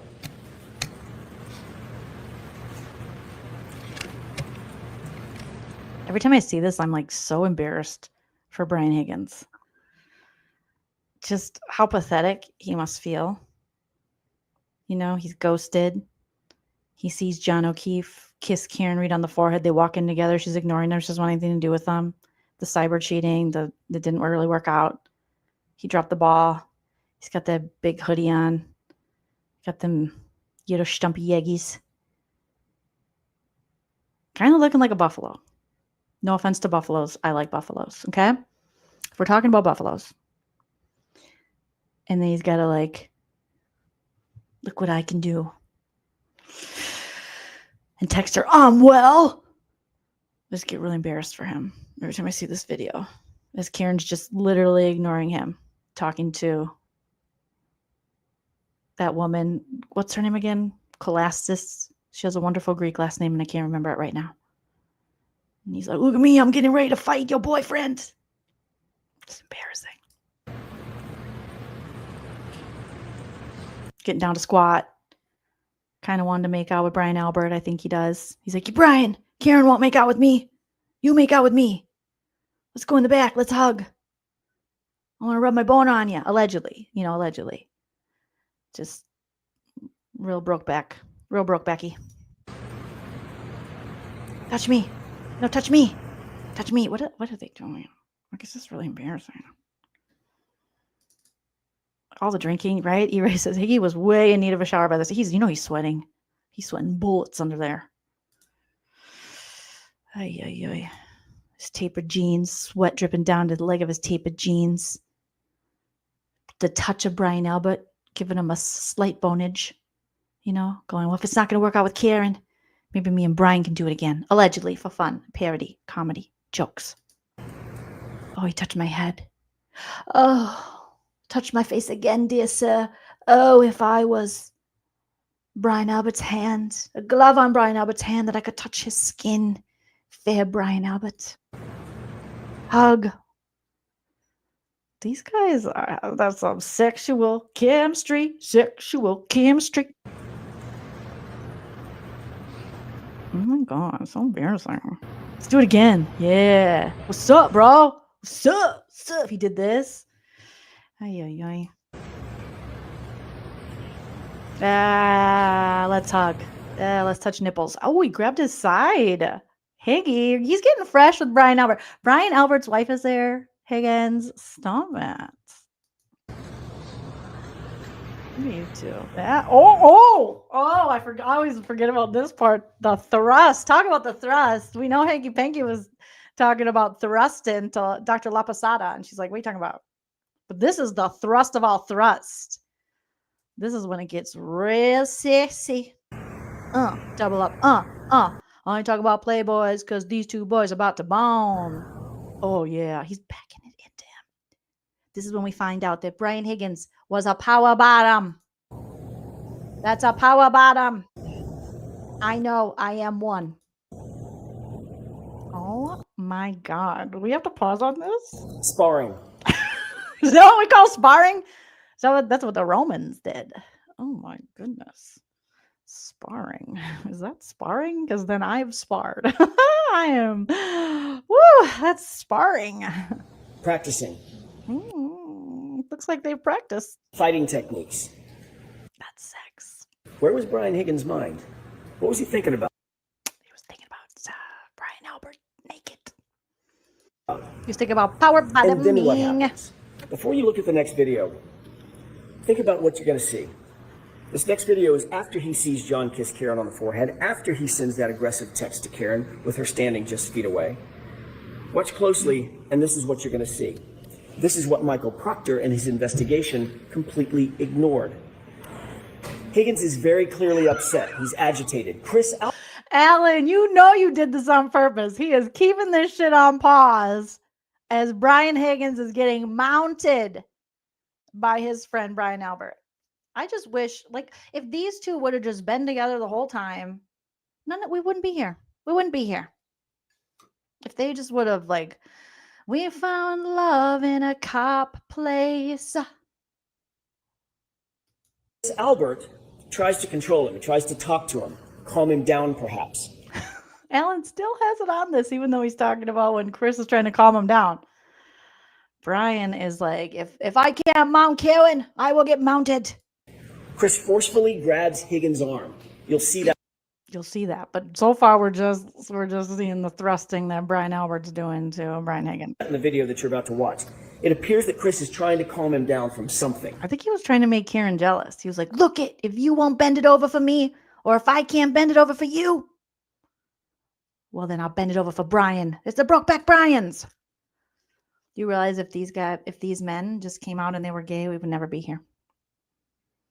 Because gay men don't do that. They don't do what these guys did. They don't collude like that. They wouldn't blame an innocent woman. No, they wouldn't. Brian Albert's standing right there with the other two men. But Brian Higgins is having none of it. Oh, he's having some of it. Okay. He appears to be hyper-focused on one person and one person only. Brian Albert. John O'Keefe. In an instant, Higgins angrily jerks his arm away from Chris. Higgins rubs his brow, and Higgins rubs something. He's rubbing his bum on his friend, on his bestie. Directly gestures at John. A gesture that... Why aren't they playing that video yet? We're still on the butt thrusts. Looks a lot like, let's step outside. Let's go outside. But John looks at him, takes a swig of beer, completely ignores him. Take a look. They just kept it on that as he described the other scene. Oh my gosh.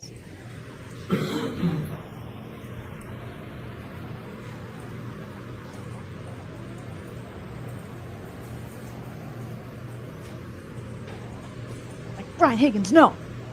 I'm pissed. I text her, I'm gonna get him. No, Brian Higgins, no. I've already been to jail for 6 months. Knock it off. Let's go have a sandwich at my shitty sandwich shop. Objection. You've never eaten there. You don't know it's shitty. Overruled. I don't eat murderous sandwiches. Okay? Brian's like, you want some? Don't start, no won't be. Look at him point. Oh my God, Higgy, you are embarrassing yourself. Come on outside. Catch me outside. How about that? Come on. Come on. I can mount. You want to mount me? Everyone meet me outside. I'm ready to be mounted. Power bottom Brian is what they call me. Don't play with me. Yeah, we know what he's saying. Let's go. Let's go. You see me? I see you. You see my butt? Get on it. Jump on it. Ride it. Brian Higgy's butt. My saddle's waiting, coming. Jump on it. Outside. Because I'm sweating. Sweating balls up here. Let's go outside. Michael Proctor, the lead investigator in this case, had all this footage, but he did nothing. That's the nudes. Imagine what Proctor did with that footage. Allegedly. He had access to the exact same thing that you saw. Why did he do nothing? A few minutes later, Higgins then texts John directly. You coming here? 3 question marks. Good point. It's now 12:20 a.m. These guys are not good friends. They barely spoke or even acknowledged each other when they walked into the bar together, other than a quick greeting. So why was Higgins coaxing John over to 34 Fairview? You coming here after this? And why not text Karen?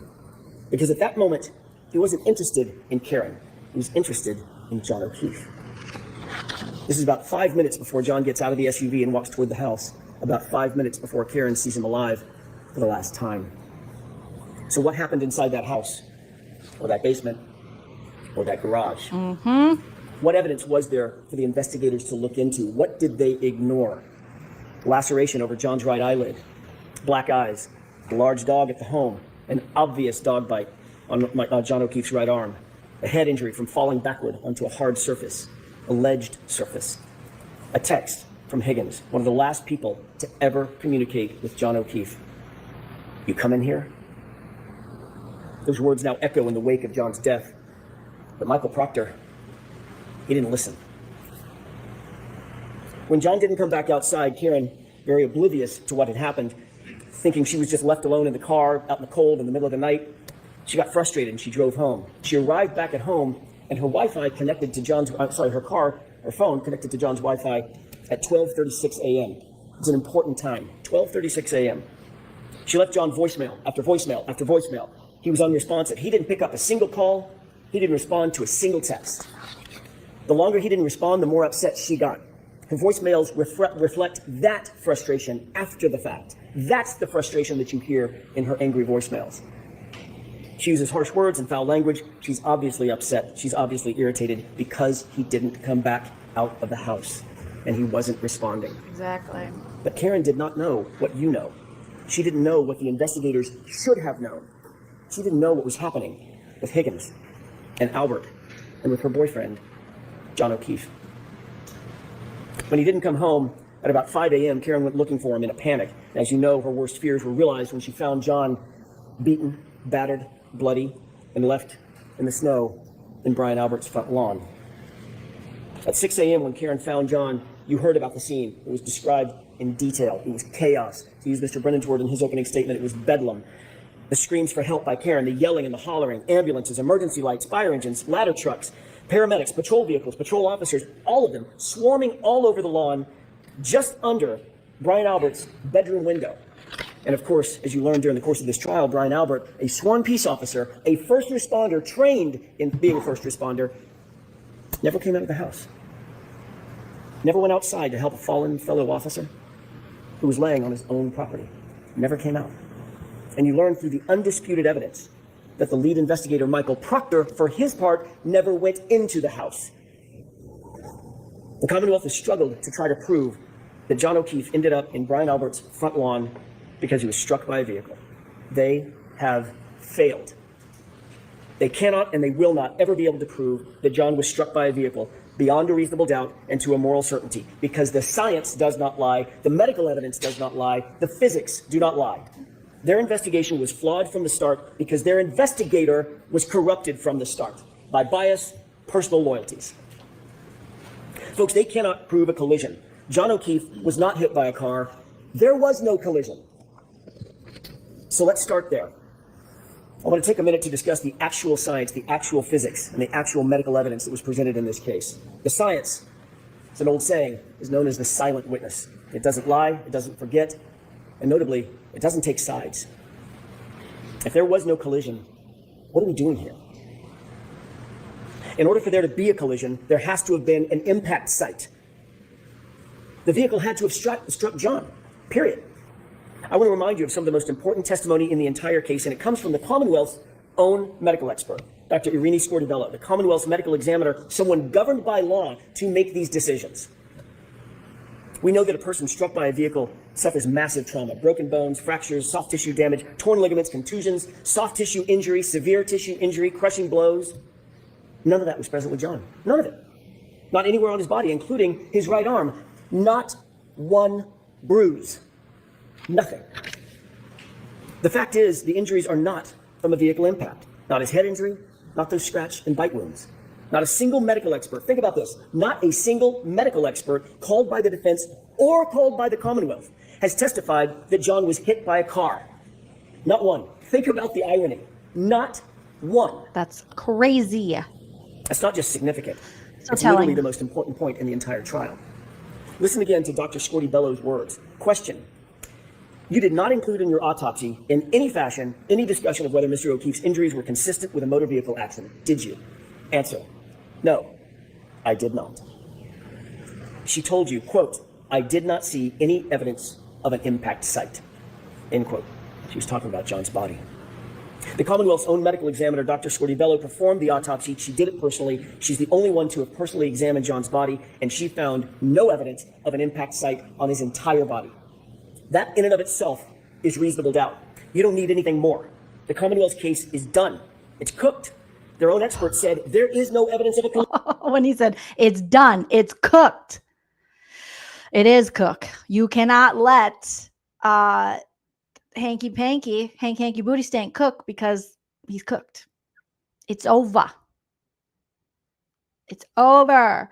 Linda, I'm so happy. You said you rescued a German Shepherd on May 4th of this year. Congratulations. Named Luna.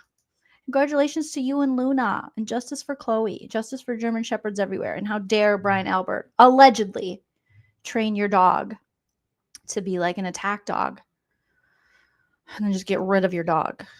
How dare you not be a responsible pet owner? Brian Albert. Did I say Brian Higgins? I meant Brian Albert. Ay. So congrats to Luna. I'm so happy she has a good home. You know me. I love my rescue dogs. I got 3 and 2 little rescue kitties. Wherever they are. Oh, I got 1. Producer Prince is in front of my desk on the floor. But you know we love a rescue. If you can, rescue a sweet doggeroony. And consider tripods because we got Dave. We got Dave Dog and he's amazing. Okay. Back at it. No evidence of an impact. If you want to know what an impact looks like, take a look at this. This is what a body looks like after being struck by a car at 25 miles an hour. And this is what a car looks like after hitting a person at 25 miles an hour. These are exhibits from Dr. Welcher, the Commonwealth's expert. Oops. John didn't even have a bruise. Make no mistake, Dr. Scortibello was presented with the Commonwealth's theory of the case, the same case that you've been presented with, and she refused to conclude that John's death was a homicide. She flatly refused to conclude that there was a collision. And you know who agrees with that? That silent witness, the science, the physics, the data. I love the silent witness, the science, the physics, the data. Dr. Wolf and Dr. Rentschler, you just met them recently. They explained they were not initially hired by the defense. They were asked by another agency to conduct their analysis. They looked at the evidence from both sides. I love it, not taking a side for the defense or the Commonwealth, completely independent. They looked at the damage to the SUV. Also a reminder, in Lucky's wife's, in memory of her, you can donate to the MSPCA. I think that's what it was that Lucky said you can donate in honor of her. But yay, Jewel, your little rescue's turning 16. Oh, I love the nanimals. I love to hear you guys' animal stories. V on the one side Fur of the coin, babies. they looked at the injuries to John O'Keefe on the other side of the coin. Both PhDs, both engineers determined there was no collision. But did it take 17 years to get their bachelor's and they still didn't get it? Because I only trust those kind of guys. Saying it. The science says it. That SUV's taillight was not damaged by striking an arm, and John was not struck by a 6,000-pound SUV. Period. Full stop. Period. Point blank. Dr. Dan Wolf did the testing on the taillight. Actual testing, not some ridiculous blue paint kindergarten project.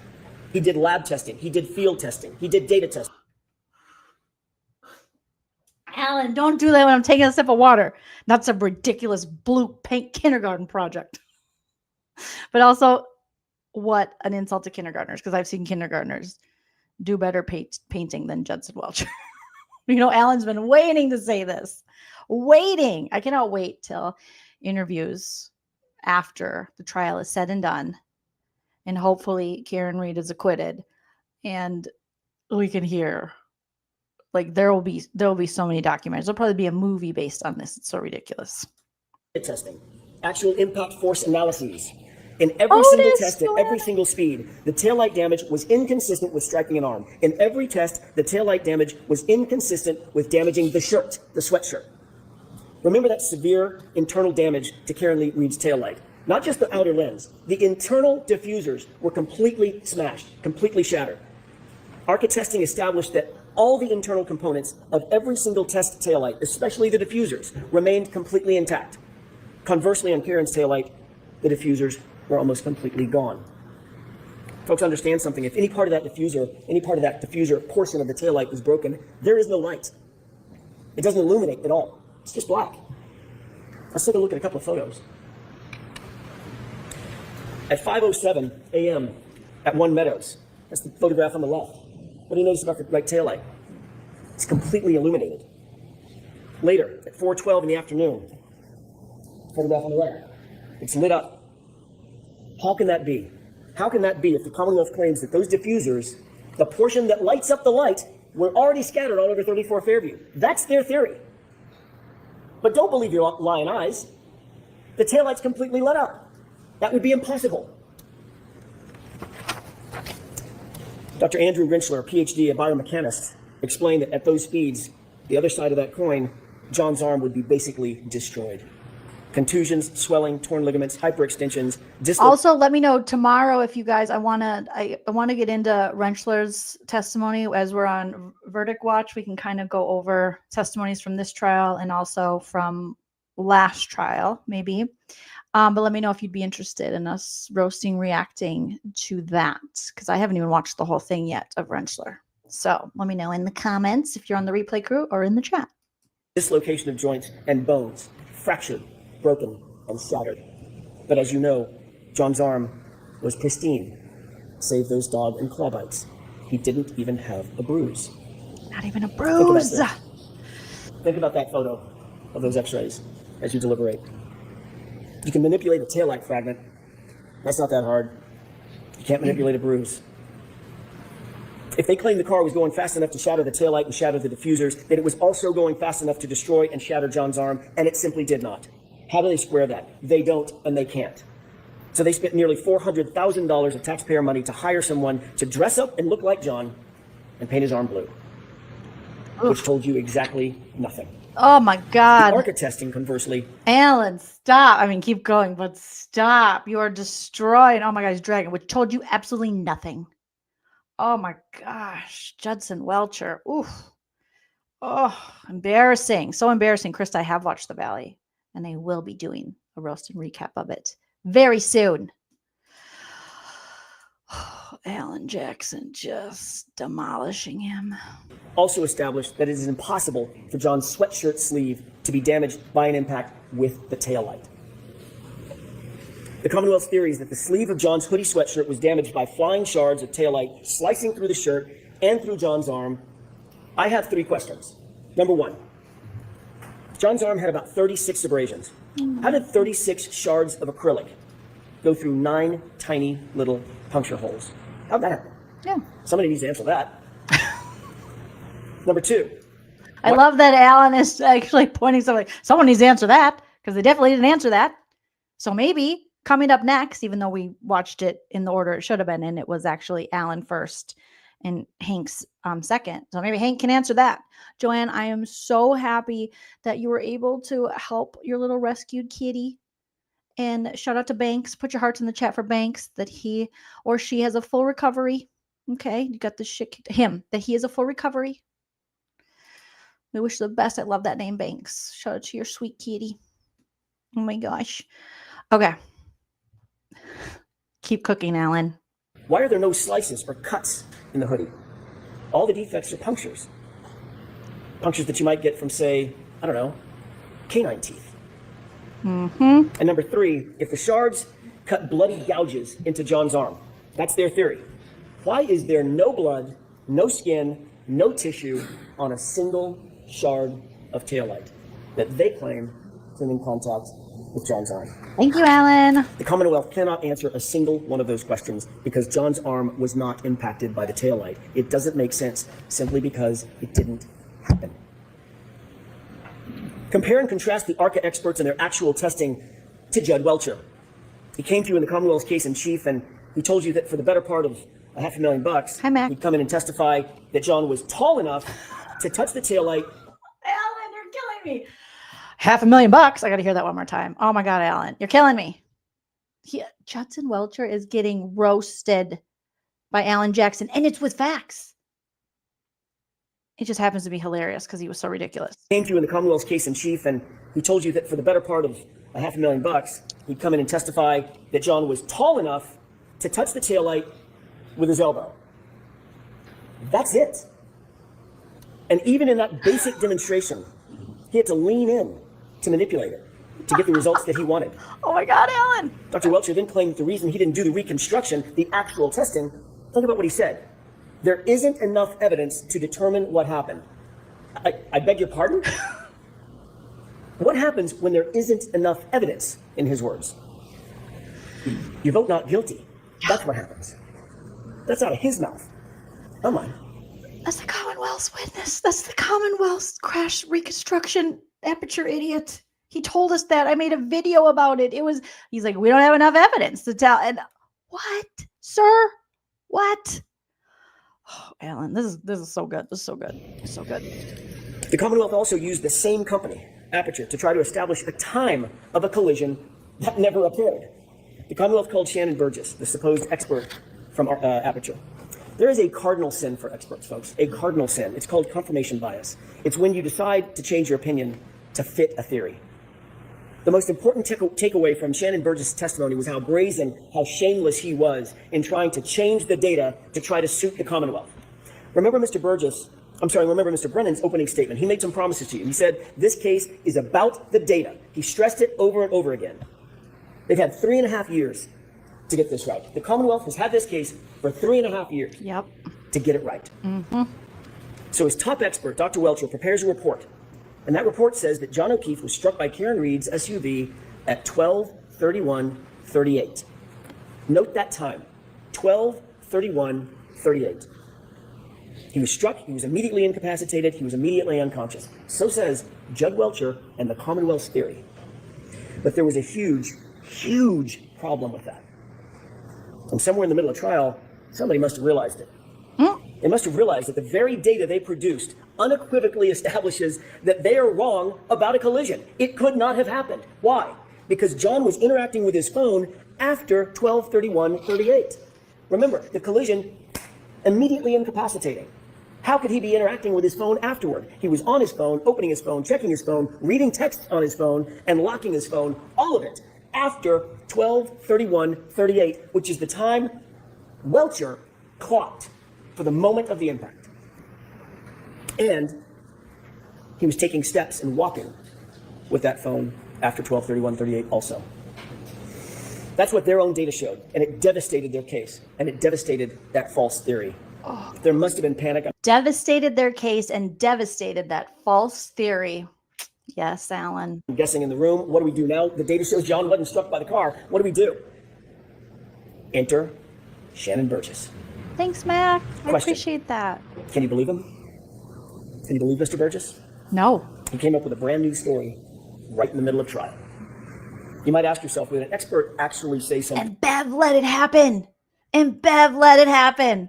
He knows not to be true? Would an expert actually say something he knows is not supported by fact? Would an expert shade the truth? You don't have to look any further than Shannon Burgess's CV to answer that question. That was a shame.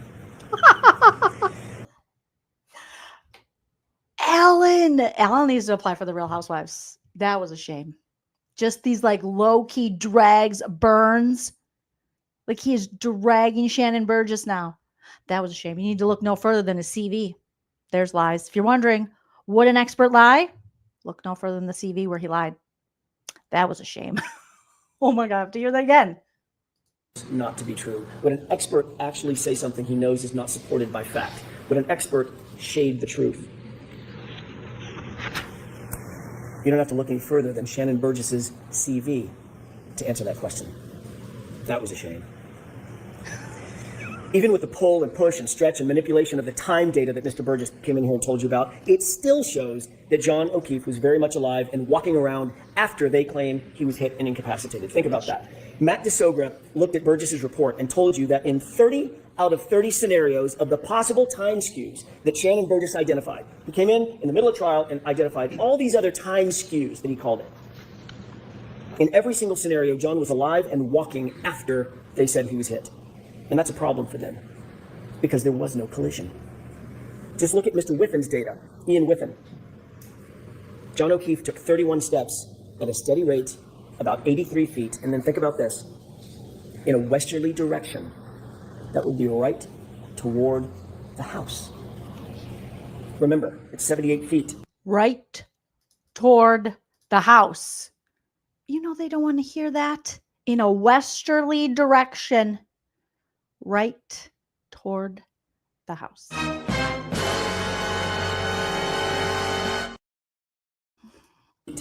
To that garage door. That's not a coincidence.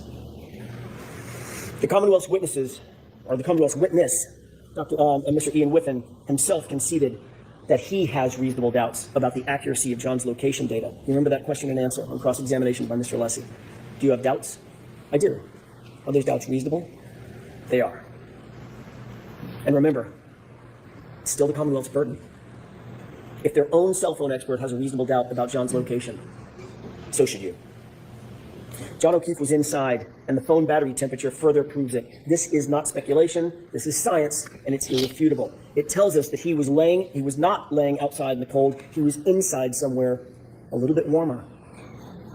Ian Whiffen told you that when the iPhone is exposed to freezing temperatures, think about these numbers. When the iPhone is exposed to freezing temperatures, it will drop from 81 to 21 degrees in 15 minutes. 15 minutes. That's a 60-degree drop in 15 minutes. Now look at John's phone. It was laying, according to the Commonwealth, it was laying directly on frozen ground. He arrived at 34 Fairview and his phone dropped only 20 degrees over the course of an hour.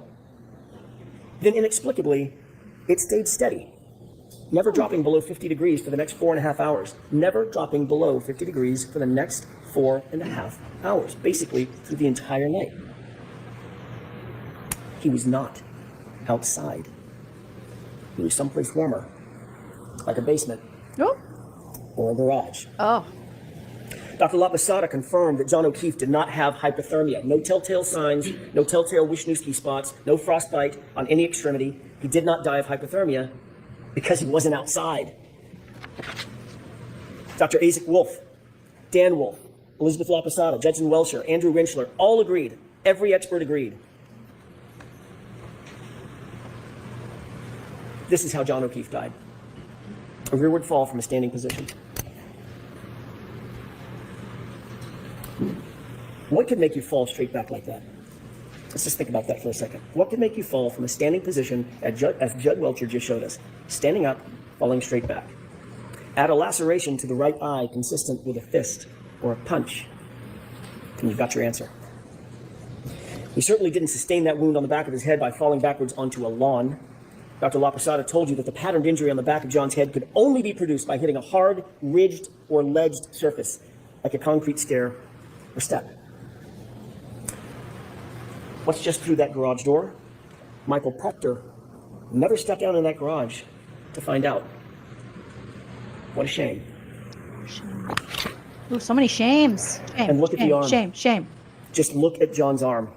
You don't need the top experts in the country, but you had them. You don't need the top medical minds on the planet on this issue, but you had them. These are dog bites and scratches. These are animal wounds. Not one witness has been called in their trial. Not one. Honestly, I have one. I just remembered this. This is from my cat just recently. And this is, she was on my lap, or he was, I should say, producer Prince. His tail hit a water bottle, scared him. He jumped up and did that.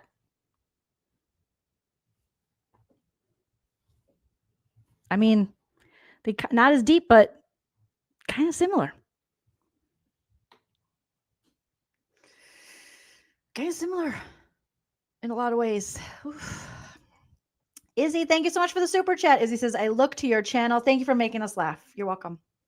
You are so welcome. Thank you. Thank you so much for the super chat. But I just remembered that the other day I was like, oh my gosh. Chell came home. I was like, it hurt so much. Producer Prince knocked over the water bottle. It went splashing and it scared him. And he was like, and he scratched me.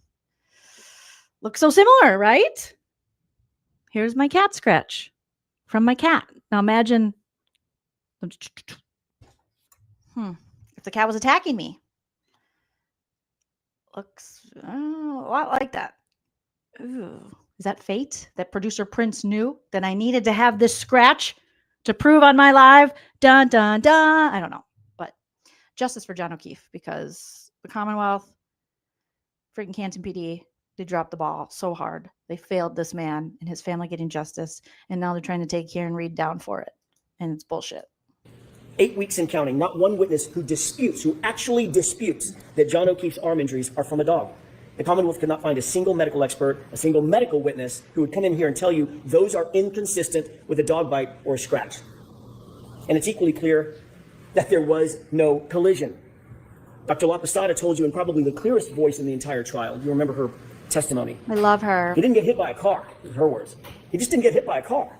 You remember the question that was posed by Mr. Brennan, did you consider the speed of the vehicle? And she said, speed didn't matter, because he didn't get hit by a car. She repeated it 3 times because it's true, not just because she says so, but because the medical evidence proves it. The medical science proves it. There was no collision. And according to prosecution logic, if you say things 3 times, it's true. Like, Jen. I hit him. So it's got to be true then. It's got to be true. Collision. Got to be true. Dr. Rinchler told you unequivocally and just as firmly he didn't get hit by a car. The Commonwealth has not met their burden. They cannot meet their burden. The Commonwealth hasn't called a single medical professional, not one, to testify that John's wounds came from being hit by a car. Not Dr. Scortibello, not Dr. Isaac Wolf.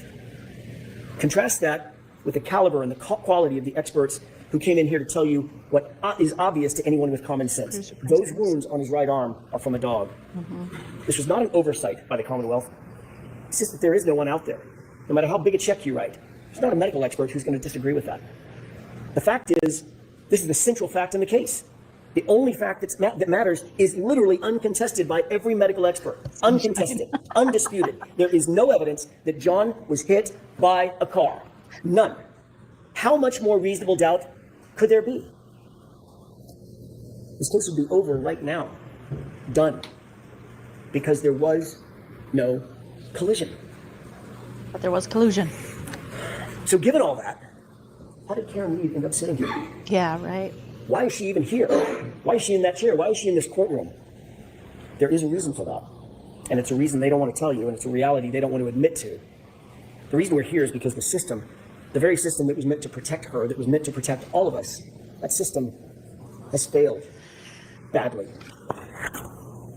So now let's discuss the Can you imagine being in that situation for as long as Karen Read has? You've lost your job, you've lost your home, you've been dragged in the public for so long. You've lost everything you worked for. You lost your significant other, and now you're being blamed for it, and they have no evidence.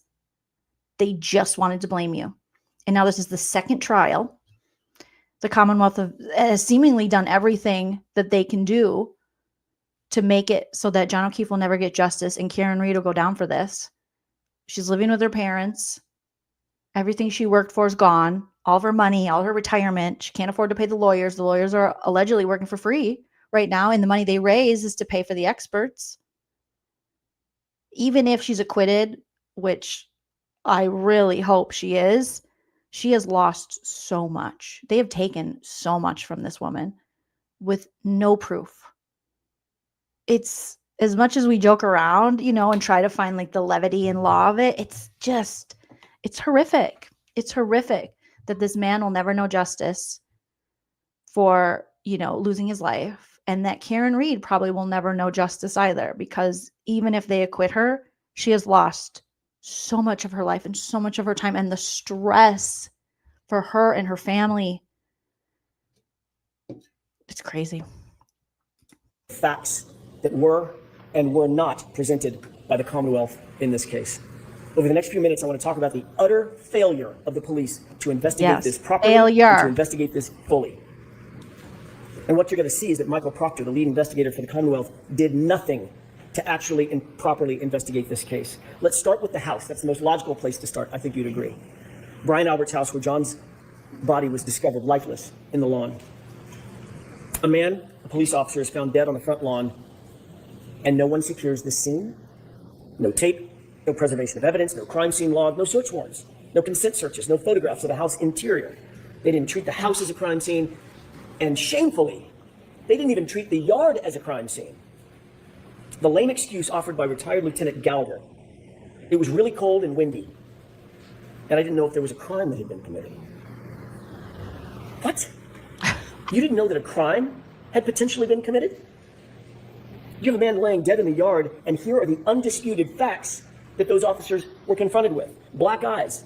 Obviously, black eyes are consistent with a fight. Bloody nose, also consistent with a fight. Bleeding from the face, consistent with a physical altercation. A cut over the right eye, consistent with a punch. No coat in the freezing cold, not dressed for outside, dressed for inside. And one shoe on. I wonder where the other shoe could be. I don't know, maybe in the house 30 feet away. And then you find a... Damn, Alan. Yes. Proctor, shame on you. You are a freaking disgrace. The fact that you didn't go in the house. Broken and shattered drinking. And who said? Someone said he's going to be doing an interview. Who wants to hear from you? We learned all we need to know about you. He's probably doing it for money. Glass next to him. The type of glass that you might find, I don't know, let me think about this, in a kitchen in a house. 30 feet away. 30 feet away. Just like that police officer said earlier. Just like every police officer that covers this case on YouTube. You would never not go in the house. You find a body on the lawn. If they find a body on the lawn of my yard, they're coming in my house. The only reason they wouldn't come in the house is if they're trying to hide something or protect an officer, give some type of favoritism. If there's a body found on any of your lawns in America, they're going in your house. That's ridiculous. And John's phone was tucked neatly under his back shoulder. Lieutenant Gallagher actually claimed he did not know it was a potential crime that needed investigating. The neighbor across the street, Detective Lieutenant Kelleher, had a ring camera that was pointed at the exact direction where John O'Keefe would have been hit, and nobody bothered to secure it. Ugh. Nobody bothered to secure it. Nobody even bothered to look at it. Maddening. Of course this was a potential crime scene. Of course it was. Let's not forget this was Brian Albert's house, and that comes with privileges. Quote, is the homeowner going to catch any shit? Nope. Nope. He's a Boston cop too. End quote. That quote starts to make a little more sense now, doesn't it? Yeah. Michael Proctor wrote those words just hours after John's body was found. He sent this in a private chat, in a private text he never, ever believed would ever be revealed. He sent that text in a series of messages that now belong to you.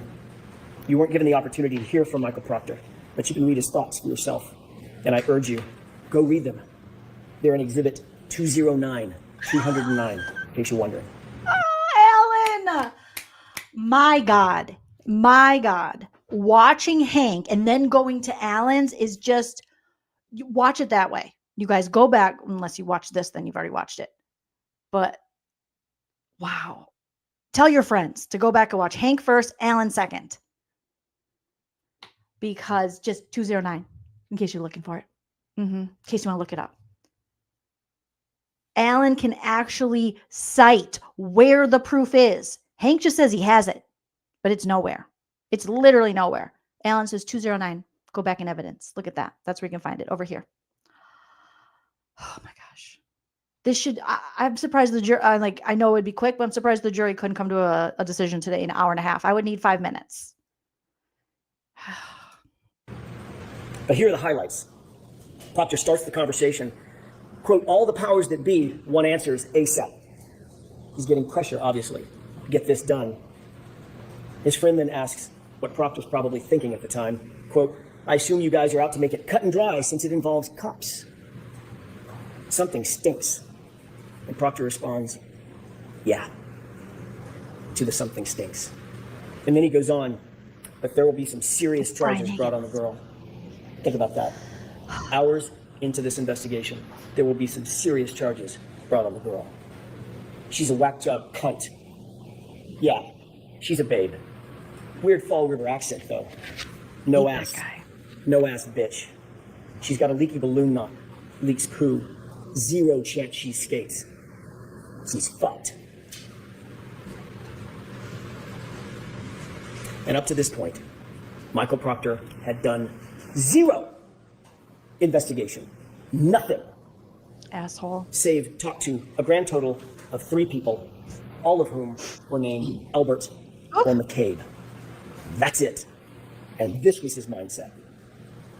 This is the same lead investigator who sent the group chats that you heard about with Sergeant Butnick. Late night, sitting at his office, rifling through Karen's phone, bragging about looking for naked pictures of her. That text wasn't sent to his buddies or his friends. That text was sent to his supervisors at the Massachusetts State Police, for God's sake. And what was their response? Sergeant Buchanan liked this conduct with a big old thumbs up. He encouraged it. Ladies and gentlemen, a lead investigator is supposed, every investigator is supposed to be objective, an objective fact finder. No bias, no agenda. Michael Proctor went far beyond just insulting Karen Read. He dehumanized this woman. He betrayed her as a human being. He was fired for this blatant bias. If the Massachusetts State Police can't trust him, how can you trust him with this investigation and with your verdict? I mean, mic drop, case closed, it's over. Like, that has been the point for the longest. If Massachusetts State Police can't trust him, how can you trust him? How can we trust him? Why should he be trusted? Why should any of his investigation be taken seriously? And why should Karen Read be sitting there and being judged for this crime when he did the worst investigation possible, the most biased investigation possible? He didn't even investigate. How can you be an investigator if you don't investigate? Great job, Alan. Great job. And with Karen Read's life. The lead investigator in a murder trial was never called to testify. Think about that. That should stop you in your tracks. Yep. Wouldn't you want to hear from Michael Proctor? Wouldn't you want to hear from the lead investigator in the case? Don't you have questions? The Commonwealth did not present their own lead investigator to the jury, the very jury who is charged with judging the investigation. Michael Proctor clearly is radioactive, and the Commonwealth stayed away from him. Michael Proctor is no longer a Massachusetts State Police officer. He wasn't transferred. He didn't go on sabbatical. He didn't retire. He didn't resign. He was fired. He was terminated for cause. The Massachusetts State Police investigated him, found him guilty of dishonorable conduct, not just for those text messages, folks, for sharing confidential information with witnesses and for bias. Not just any bias. Bias in this case. Fired. This is the man who touched every single piece of important evidence in this case. All the evidence that was brought before you in this trial went through his hands one way or another. The shirts, the shards. Remember that when Mr. Brennan gets up and gives his closing argument. The shirts, the shards, all in Michael Proctor's possession. Mr. Brennan and the Commonwealth, I think, have pinned their hopes on some microscopic pieces of, or close to microscopic pieces of plastic that were claimed to have been scraped from the hoodie several months after the fact. What he failed to ask every single witness, is who had access to that shirt and who had access to those taillight fragments, and the answer is it was Michael Proctor. Not for days, not for weeks, for months on end, for months unaccounted for. before they were submitted to the crime lab. It's so powerful to hear it all together and to hear the way Alan is presenting it, because we saw this all in different parts throughout the case, but to hear it all, you're like, holy shit, why are we here? Why are they re-prosecuting her? Like, why are they even trying for this retrial? This man touched every single thing in this investigation and was fired for the way he handled the investigation. Oh my God. Before they were ever scraped. Just go look at the chain of custody documents. You got them. Why didn't Michael Proctor give those clothes to Maureen Hartnett with the crime lab when she was at Canton PD just days after the fact to receive those solo cups? Remember that? Just a few days later, she was there. She drove up. She did the driving to take the solo cups in the grocery bag, which has a ridiculous aspect to it in and of itself as well. Why not just give her the shirts as well? Give her the taillight fragments if any were found at that point.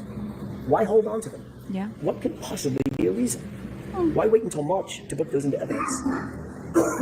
Now let's talk about some of the other problems with the Commonwealth's evidence. As I indicated, there was no blood, no skin, no tissue, no DNA found on a single piece or shard of the taillight that the Commonwealth claims cut and sliced into John O'Keefe's arm. Where is that trace evidence? Where is that biological evidence? The DNA. Where is it? They got nothing. Not a single piece that the Commonwealth wants you to believe cut up John's arm. How is that possible? It's not possible. The only way it's possible is if those shards never touched his arm. Because it was a dog. Ellen, because it was a dog. Oh my God. The delivery with the little whispers. We're not supposed to say it, but it's the fucking dog. Justice for Chloe. Why you just get rid of your dog? Why you just rehome your dog to some alleged vet somewhere? Show us proof. I want proof of Chloe that she's still alive. I need proof that it's Chloe. I need like DNA proof. If we're talking DNA and proof, I want proof. Oh, and the one sample of DNA that they did find, by the way, was found on the outer smooth part of the housing. Not any shard. It was the outer smooth part of the housing. Nothing that they claim actually came in contact with John O'Keefe. Number two, that sample had DNA of two other men, two other unidentified males. It tells you that that DNA had nothing to do with a car strike. That DNA would be expected to be, John's DNA would be expected to be all over that car. Inside, outside, he had access to that car for months and months and months. He was in and out of it all the time. Show me some blood, then we'll talk. They can't, and they won't because it doesn't exist. That SUV never hit John. The hair found on the bumper. The Commonwealth really stretched its own credibility on this one. That magic little hair on the SUV supposedly survived a 37-mile drive in 47-mile-an-hour winds. But that little magic hair just clung there, just hung on. The hair that same hair that moved in between photos in the Sally Port. Remember that? There were two photos taken, and it was either the breath of the photographer or just the movement of walking by the hair. It literally moved between the two photographs. But that hair is supposed to have hung on in a 37-mile drive in a blizzard? The only thing that hair proves is that the Commonwealth is embarrassingly grasping at straws. That hair has nothing to do with anything. But it doesn't stop there. There was another revelation at trial, a big one, a huge one, and it came from a very unlikely source. Christina Hanley, a quiet, reserved criminalist who told you something the Commonwealth likely did not want revealed because it's devastating to their case. Absolutely devastating. And it's this. The glass on the bumper didn't match the cocktail glass. What? Remember, February 11th. Did someone tell Hank? Because Hank's claiming it did. Yes, the magical hair is my favorite. The magical hair that could, that one hair that withstood all of the wind, all of the weather conditions, and was like, I'm hanging on, guy. I'm hanging on. Michael Proctor, without any other person with him, no witness, no supervisor, no other person with him, claims to have found a single piece of glass at the scene. February 11th, single piece of glass, Michael Proctor. Keep that in mind. Interestingly, the glass on the bumper that didn't match the cocktail glass, one piece did match one other thing. The Proctor glass. Those two go together. The only two things that go together from that bumper are the Proctor glass. We know that there's no glass in the taillight. We know that nothing else was shattered on the vehicle. Therefore, that glass had to be placed there. Didn't come from a crash. Didn't come from a cocktail glass. So how did it get sprinkled on the back of the bumper? Whose proverbial fingerprints are on that glass on the bumper? The only thing it matched was Michael Proctor. What about the Ford Edge and that snowplow driver, Brian Loughran? He observed that Ford Edge parked outside Brian Albert's house at 3:30 a.m. that vehicle was moved directly in front of where John's body was found sometime between 2:30 and 3:30 in the morning. The only person connected to a car of that make and model, Brian Albert. Michael Proctor did nothing to investigate that point. Did nothing to investigate whose Ford Edge was parked in a spot specifically to block the line of sight in the exact position where John's body would be later found by Karen Read. No one, not Michael Proctor or anybody else, checked it for evidence. No one even asked any questions about it. That Ford Edge, Brian Albert's Ford Edge, completely ignored. Michael Proctor failed to interview obvious witnesses in this case. Why? Why didn't he want to speak to the snowplow driver, Brian Loughran? Yeah. Why did he falsely claim that no one plowed the roadway that morning? When police dash cam video, you saw the dash cam, it shows plows going back and forth all morning. Why did he wait so long, years even, to interview Heather Maxson and Ryan Nagel, individuals who were literally outside 34 Fairview at the exact same time John and Karen arrived at Brian Albert's house that night? Brian Loughran, had he been investigated or interviewed, would have told Michael Proctor that he drove past the lawn multiple times on January 29th, and there was no body on the lawn. He would have had a perfect view. Remember, the weatherman told you there was only enough snow at that time. I think he said, in a very charming phrase, only enough snow to track a cat. I think that was it. There was no body there. Heather Maxson and Ryan Nagel would have told him that they arrived at 34 Fairview shortly after Karen and John pulled up behind them, and they would have told Michael Proctor, at least Heather would have told Michael Proctor, that when she left 10 minutes later, she drove past the SUV and observed Karen Read in the driver's side, dome light on, passenger seat empty. So where was John? He wasn't outside, wasn't sitting down, wasn't laying down. There's only one place he could be. We could all say it together if you could talk with me. He was in the house. In the house. But Michael Proctor did not want to have those answers. He did not want to have to disclose those answers. He didn't want the truth. The Commonwealth has presented a shred of evidence of when Karen Read consumed her last drink that night. Think about that. It's critical information that the Commonwealth has to prove beyond a reasonable doubt and to a moral certainty. They have to prove when her last drink was that night. They have to prove it. We don't have to prove or disprove anything. Every single witness who was asked and who had an opportunity to observe Karen that night said the same thing. She wasn't drunk, she wasn't stumbling, she wasn't slurring her words. She was, in the words of Ms. Colekeithis, completely normal. Even Jennifer McCabe grudgingly had to admit that fact. It's on video. Instead, they used Yuri Buchanan to try to come into court and count sips of alcohol, which he admittedly got wrong. According to Ian Withen, the Commonwealth's own expert, the location data, using location data on John's phone, showed Karen driving lawfully. She was driving safely. She was under the speed limit. She was slowing and stopping at stop signs, slowing around corners. And Ryan Nagel corroborated that when he saw her make that left-hand turn onto Fairview. But she was The Commonwealth has an incredibly high burden to prove that Karen was driving under the influence. They have failed to prove that beyond a reasonable doubt and to a moral certainty because it depends on when she had her last drink. What happened after she got home and she was upset with John for not coming back out of the house? That would answer that question. As you well know, no one searched the house for signs of a struggle. Not that night, not the next day. I'm talking about 34 Fairview. Not ever. Not once. Not with a warrant, not with consent. They never went into the basement, the stairwells. They didn't look at the walls. They didn't look in the garage. Nothing was ever examined. Nothing was checked for blood. Nothing was checked for DNA. They didn't look for alleged or ridged surface. Zero. You'll remember how surprised Jennifer McCabe was to recall that there was a garage door even on the house. Except this was her sister's house. She's been going to that house since she was 5. She's seen that house. She's been in and out of that house hundreds of times. Yes, Alan dragged Jennifer McCabe and her lies. I didn't know there was a garage. She'd go to Dunkin' Donuts. I know about peanut butter sandwiches. I got bread and peanut butter in my car. But I didn't know that my sister had a door to the garage. Oh, that's so crazy. I didn't know. Dunkin' Donuts. Oh my gosh. Jen. Jen! Jen! Jen! Jen! Jen! Drag her, Alan. Garage. Nothing was ever examined. Nothing was checked for blood. Nothing was checked for DNA. They didn't look for alleged or ridged surface. Zero. You'll remember how surprised Jennifer McCabe was to recall that there was a garage door even on the house. Except this was her sister's house. She's been going to that house since she was 5. Oh. She's seen that house. She's been in and out of that house hundreds of times, maybe thousands of times. She's been going to that house her entire life, and yet she acted surprised when I asked her about it. Remember Jennifer McCabe's answer when I asked her whether there was a door at the garage? I was asking her about the front door, the side door, and the garage door, and her answer was, oh, actually there is a garage door, right there. Investigators never opened that door.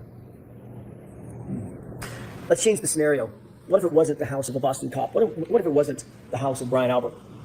We can be certain that investigators would have torn that house apart to get answers about. Yes, you can't raise us. You can't have a generation that was raised on Cops, the television show, where we have the first 48. We have all of these police shows, documentaries, where we see cops tear up homes looking for stuff for far less.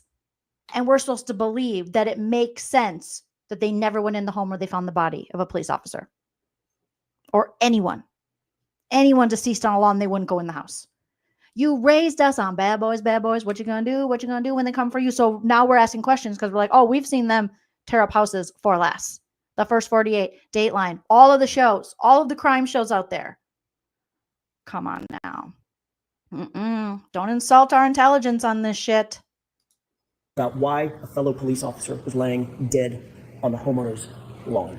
You can betcha. But because this was Brian Albert's house, a Boston cop, nope. And because he was a fellow cop, an insider, they didn't even open the door. That is not justice, folks. That's just pure favoritism. Each of these facts is more than a question mark. They're failures of duty. They're blank spots on a map where justice is supposed to live. And every single one is a reason why you cannot convict Karen Read. Reasonable doubt abounds. If the Commonwealth failed to investigate every reasonable alternative, how dare they come in here and ask you for a verdict? They didn't investigate the case fully, and yet they're asking you to take the easy road and do their job for them. And they're paying you dick to do it. These facts do not represent reasonable doubt. Nothing does. Every one of these facts that you're seeing that we're talking about represents reasonable doubt. Every one. The police and the prosecution are in a position to take people's liberty. It's the most dire and consequential act a civilized government can take against one of its citizens. Their obligation is not just to try to get it right. They have to convince you to the highest degree of certainty known in human affairs. They have to do it all, every bit of it, beyond any and all reasonable doubt. And they have not done that here. And how about the homeowner himself?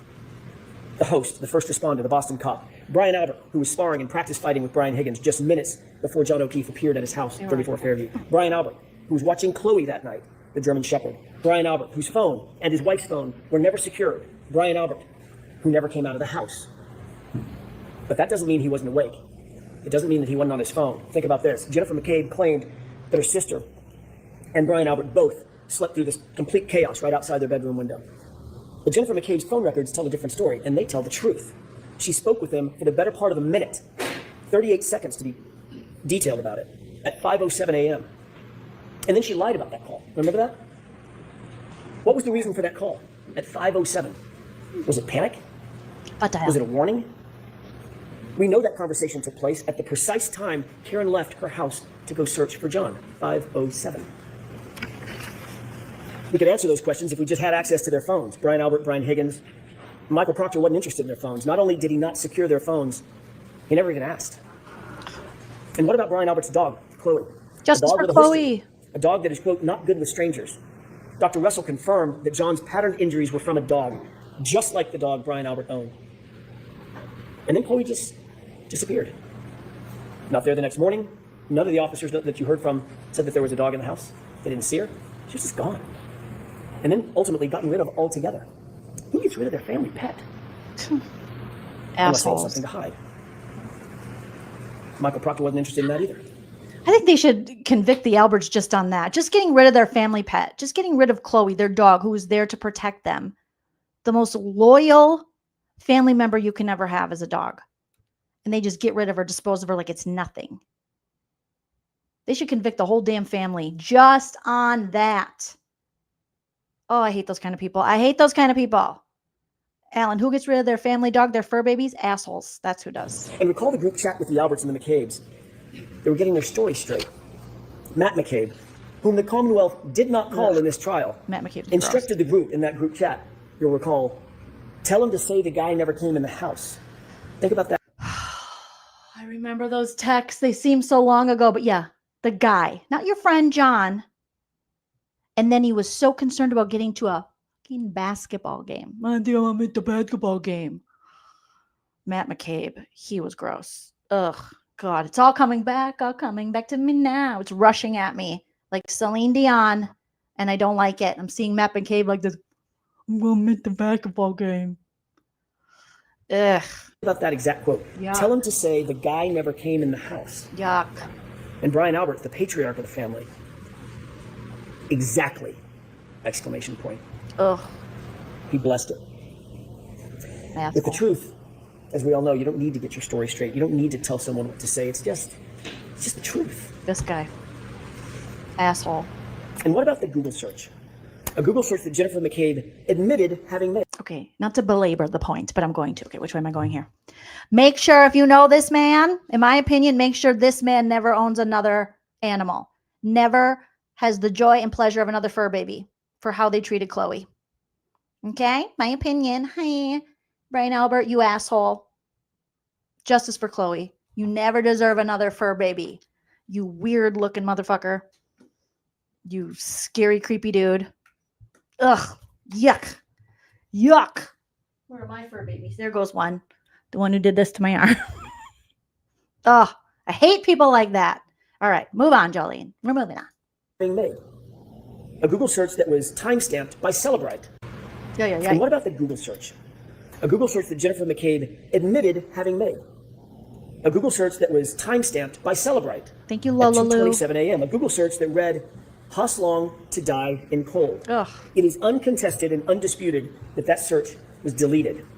If the 2:27 a.m. timestamp is not true, why does Jennifer McCabe have to lie about it? Why delete it?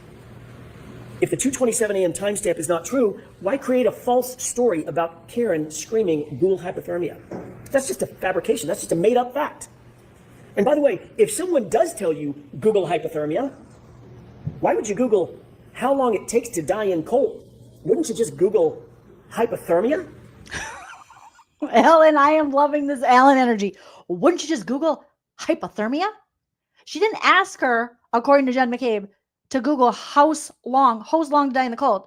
She asked her to Google hypothermia. Wouldn't you just Google hypothermia? Ellen, you're making so much sense. We love it. Thank you, Lola Lou, for the super chat. Says, Chloe, I bid him. Hashtag justice for Chloe. Justice for Chloe all day, every day. And yes, Care Bear, 268 likes. Let's get to that 300 likes. Please, please, please. Yes, deport the Alberts. And where's ICE? Call ICE for the Alberts and the McCabes. Get them out of here. Do something good. Jesus. Oh, my goodness. Hosts long to die in the cold. What? And then you delete it. And that is one of the facts in the case. I know that we have freaking hanky panky, hank my booty stank, talking about facts, but that is a definite fact that she did delete that search. Jen!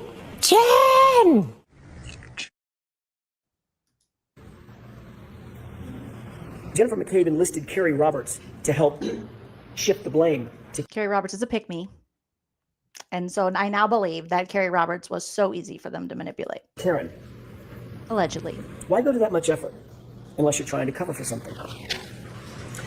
Keep in mind the entire foundation of her claim that Karen said Google hypothermia is this fantasy about Karen screaming it at the location, at the scene. That's her entire excuse. But that story went completely off the rails when Carrie Roberts admitted that she perjured herself to back up Jennifer McCabe's false story. There's been so much bullshit in this case. I forgot that until just now. She claimed she heard it too. But really, she was like, oh no, Jen McCabe told me that. But bitch, you said you heard it. And now you're saying, oh no, I didn't. So would they have brought these charges on Karen?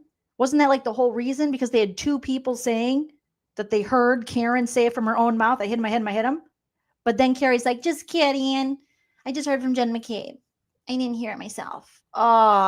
These people are just the worst. Thank you, NYCNP, for becoming a member. Good to see you. Appreciate that.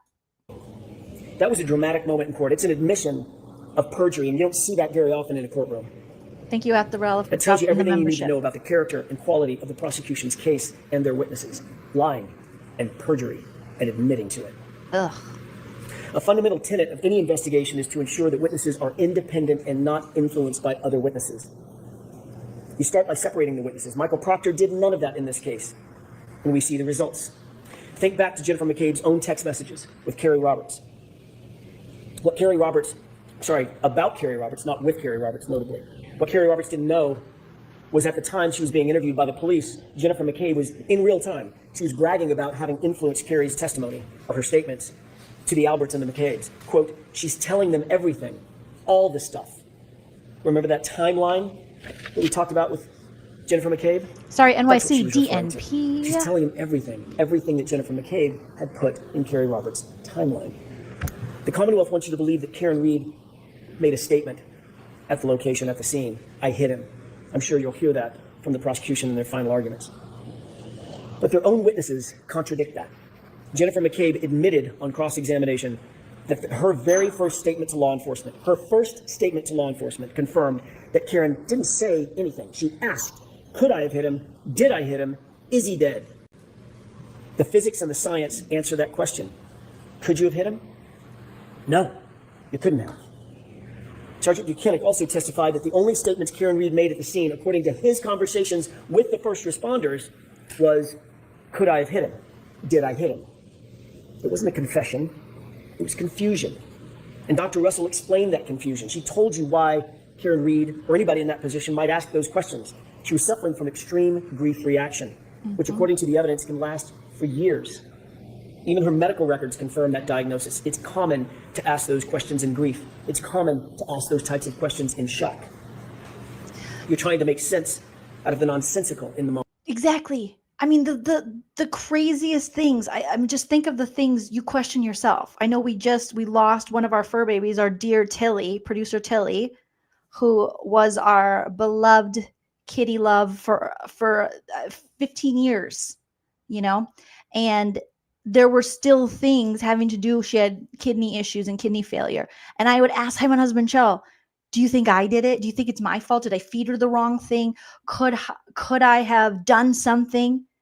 Did I give her too many of these kind of treats or something? Like, those are questions about me losing one of my fur babies to like a legitimate medical condition that a lot of cats unfortunately suffer from, renal disease.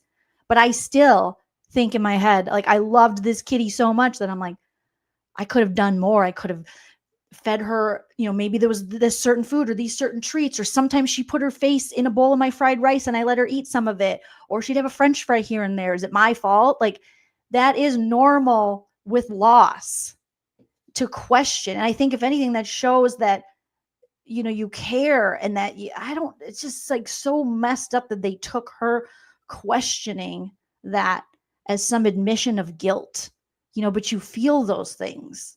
And I know that's a weird comparison, but listen, if Hanky Panky can bring up boulders, I can bring up producer Tilly, but I still question that, you know, and other things in life and other losses. Like, what could I have done? Could it be something I did? And as ridiculous as that sounds, does that mean I murdered my cat? No, that doesn't mean I murdered my cat. That means I wish she was still alive and I wish that didn't happen to her. That's what that means. And I'm trying to make sense of like how she went from like a healthy cat to then having her kidney failure. But I digress. But again, if Hank can talk about the boulders and throwing boulders over, I can talk about Tilly. In the moment. And the Commonwealth has tried to twist those words into a confession. There is no evidence that any officer at the scene ever heard Karen Read say, I hit him. Not a single police officer at the scene came in to support the Commonwealth's claim. It's not on video, it's not on audio, it's not in a single police report, it's not in a single EMT or EMS report. Nowhere. Oh, MC, the fact I'm is, so Karen sorry. never said, I hit him. You saw the video.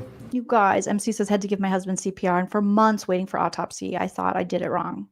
So yeah, it's really a thing. It's really a thing when you're dealing with loss, to wonder what you could have done. Did you do something? Did you not do enough? Did you do something wrong? So MC, sending you all the love. And Robin, no, your sweet kitty passed away from the same thing. But yeah, your heart is, you're just, when you lose someone, whether it be human someone, fur baby someone, a family member, a friend. Speaking of which, here's little Cordy. You have those moments. And it is as irrational as they are, most of us who aren't psychopaths, I guess would question that stuff. Multiple officers were right there. She simply never said it.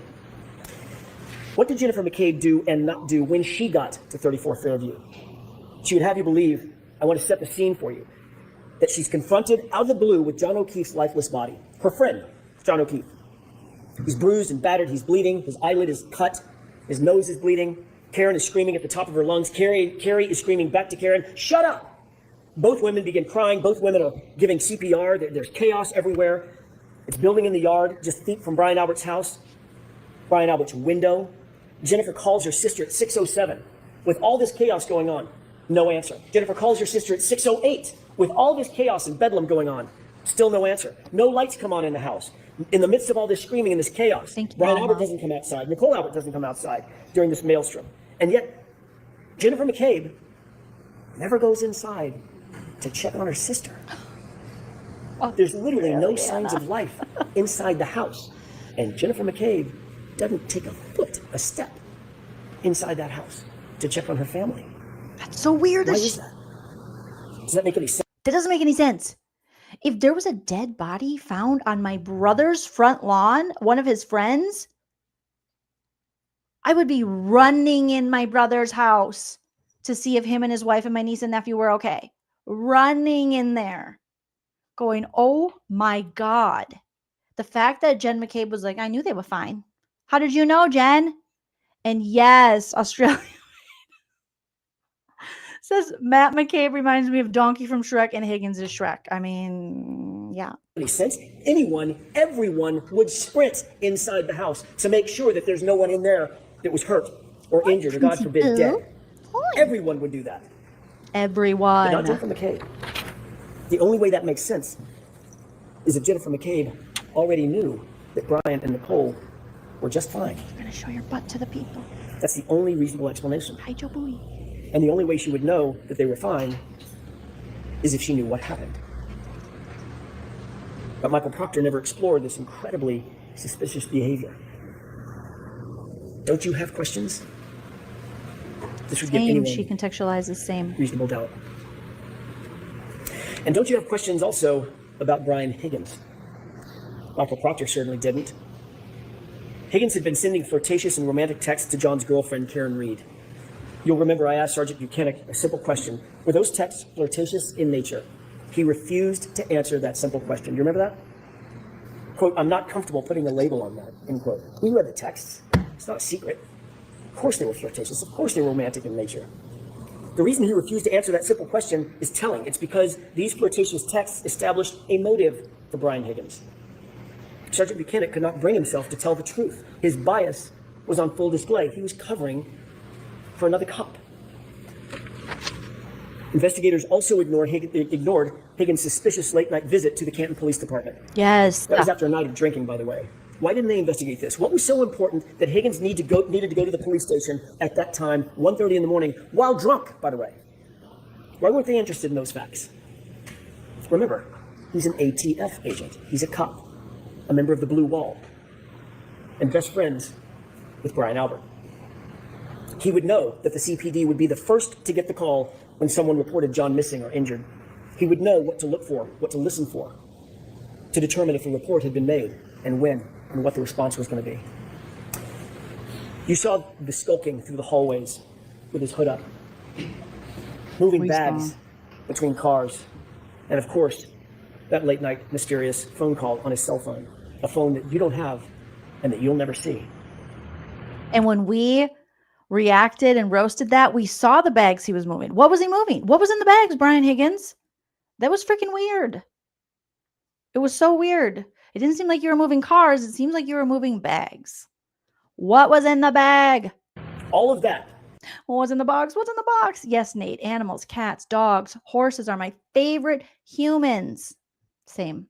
This trial reminds me why I live in the mountains, away from the world, yet it has opened my world to these stream chat thingies. I'm so glad it opened the world to these stream chat thingies because We have wonderful live chats.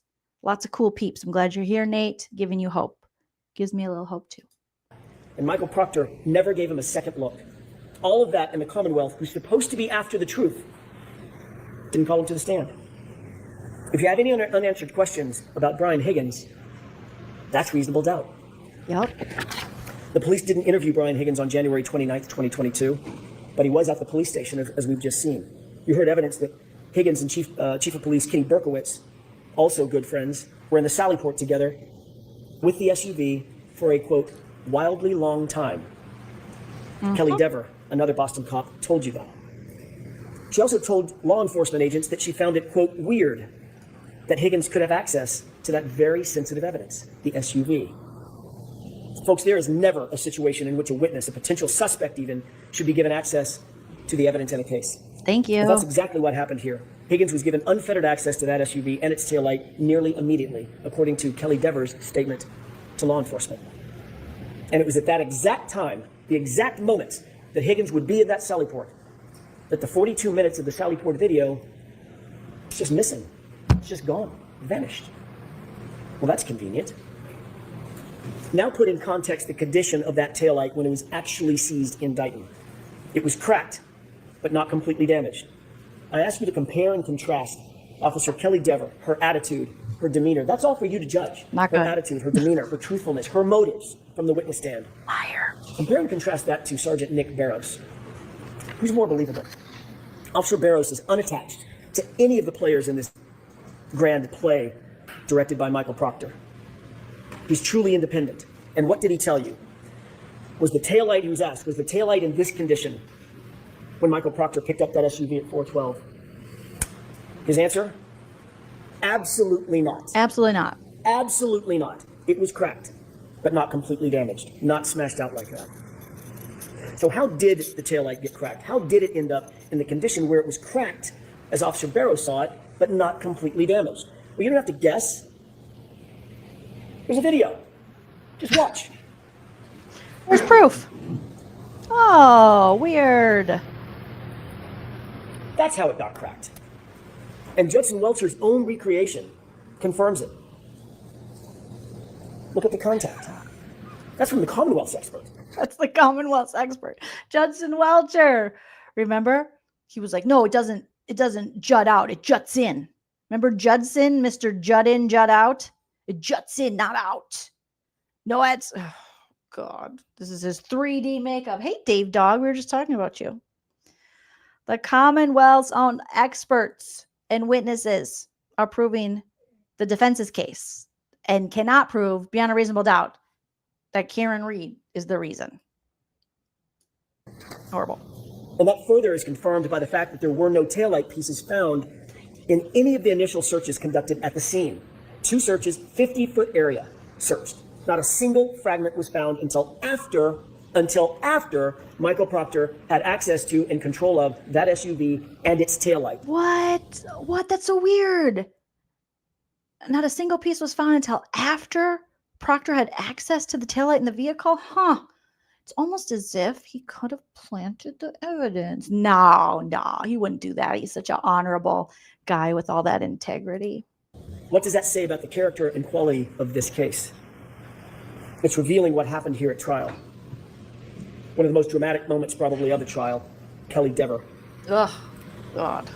How can you trust this investigation when you saw how far a police officer will go? You had a front row seat to the power of police manipulation and police corruption. A front row seat. Kelly Dever was interviewed by a separate law enforcement agency, not a friendly department, not Boston Police Department, not Michael Proctor's MSP. I wish we could say the feds, the FBI. But again, that's another decision Bev made where we can't just tell the jury all the facts. They don't even get all the facts.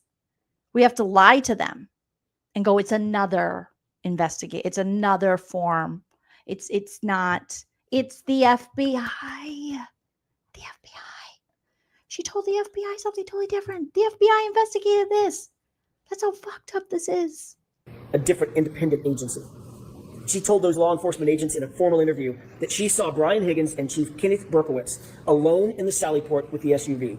She was detailed, she was clear, she was unequivocal, she remembered the specifics, she recalled how it made her feel, quote, weird. She recalled how long Higgins spent, a quote, wildly long time, as she described. These are all incredible details to tell law enforcement. Octavia. She couldn't have been clearer, she couldn't have been more specific.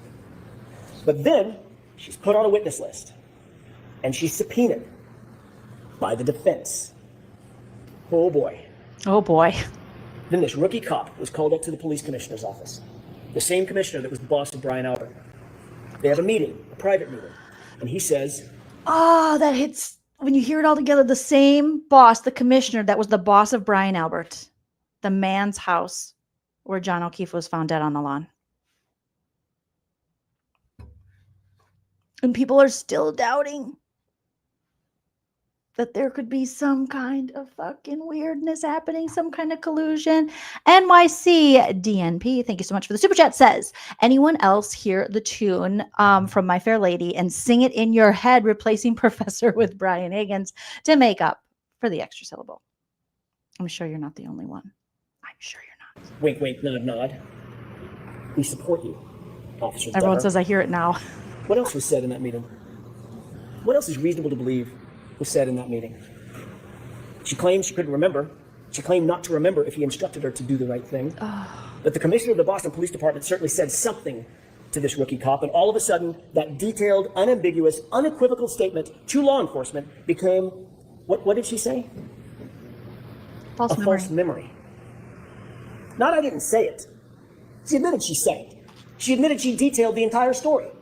She just said, it's a false memory. What? So she's Alan, yes. He's like, what? What? Oh my God, I gotta slow down the Alans. What? That was beautiful, Alan. Exactly. I concur. her story. She just said, it's a false memory. What? What? So she's called to the commissioner's office to make sure that she would do the right thing. That's why she was called. Yep. And now we know what that means. In her words, my entire career depends on what I say here on the stand. I'll quote that again. Quote, my entire career depends on what I say here on the stand. You bet it does. That's how it works. And that's how we got here. Yep. At the end of the day, you have to ask yourself, can you trust the Commonwealth's case? Can you trust their witnesses? Can you trust their evidence? And here are a few of the highlights. A video that was played in a courtroom and sold as accurate. Turns out it was completely inverted. Oh, the inverted video. Completely false. The test that formed the basis of their entire theory of the case. Watch closely as Dr. Welcher stands as a surrogate.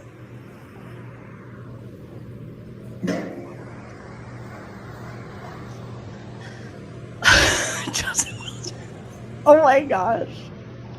Is that a righteous test? No. Or was that a manipulation?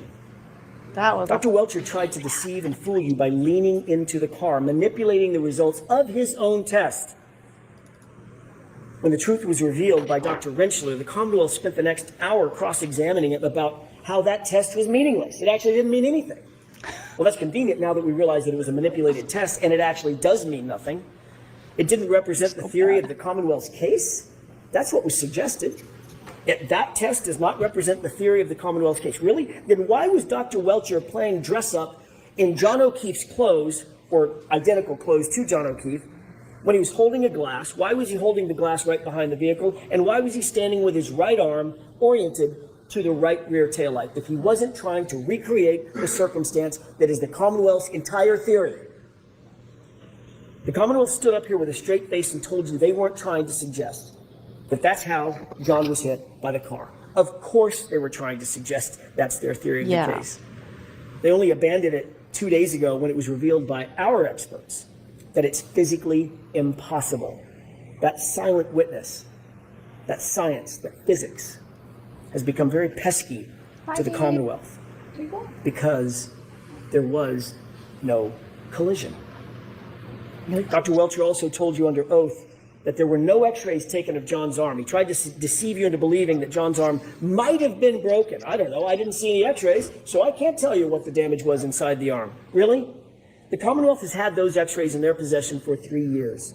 And again, it took the defense to bring out the truth.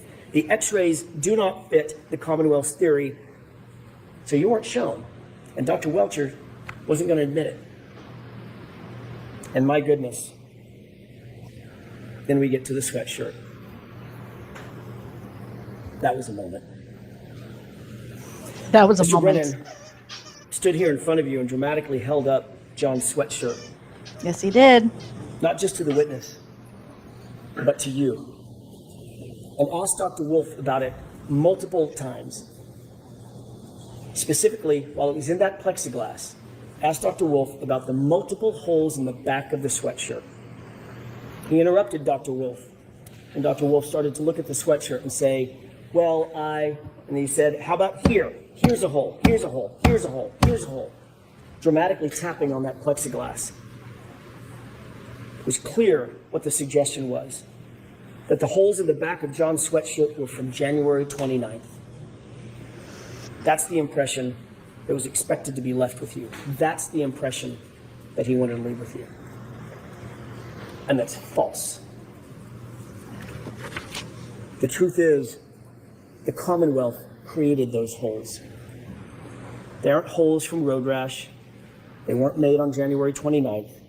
Those are cuttings from the Commonwealth's own crime lab, folks. That's what those holes are. And even with 3 prosecutors, all 3 of them, sitting right there Point in them the out. room at the time, it had to be the defense to correct that record, to bring out the truth. That's so fucked up. That is still so messed up that Brennan did that. And Alan pointing out there are 3 prosecutors there that could have pointed that out, that could have stopped that and could have caught the mistake. If it was just a mistake and it wasn't done in a way, in a nefarious way, they could have been like, well, excuse me, Your Honor, we have to talk for a second. They could have had a little, no. Had to be the defense. You can't tell me that Hank Brennan didn't know.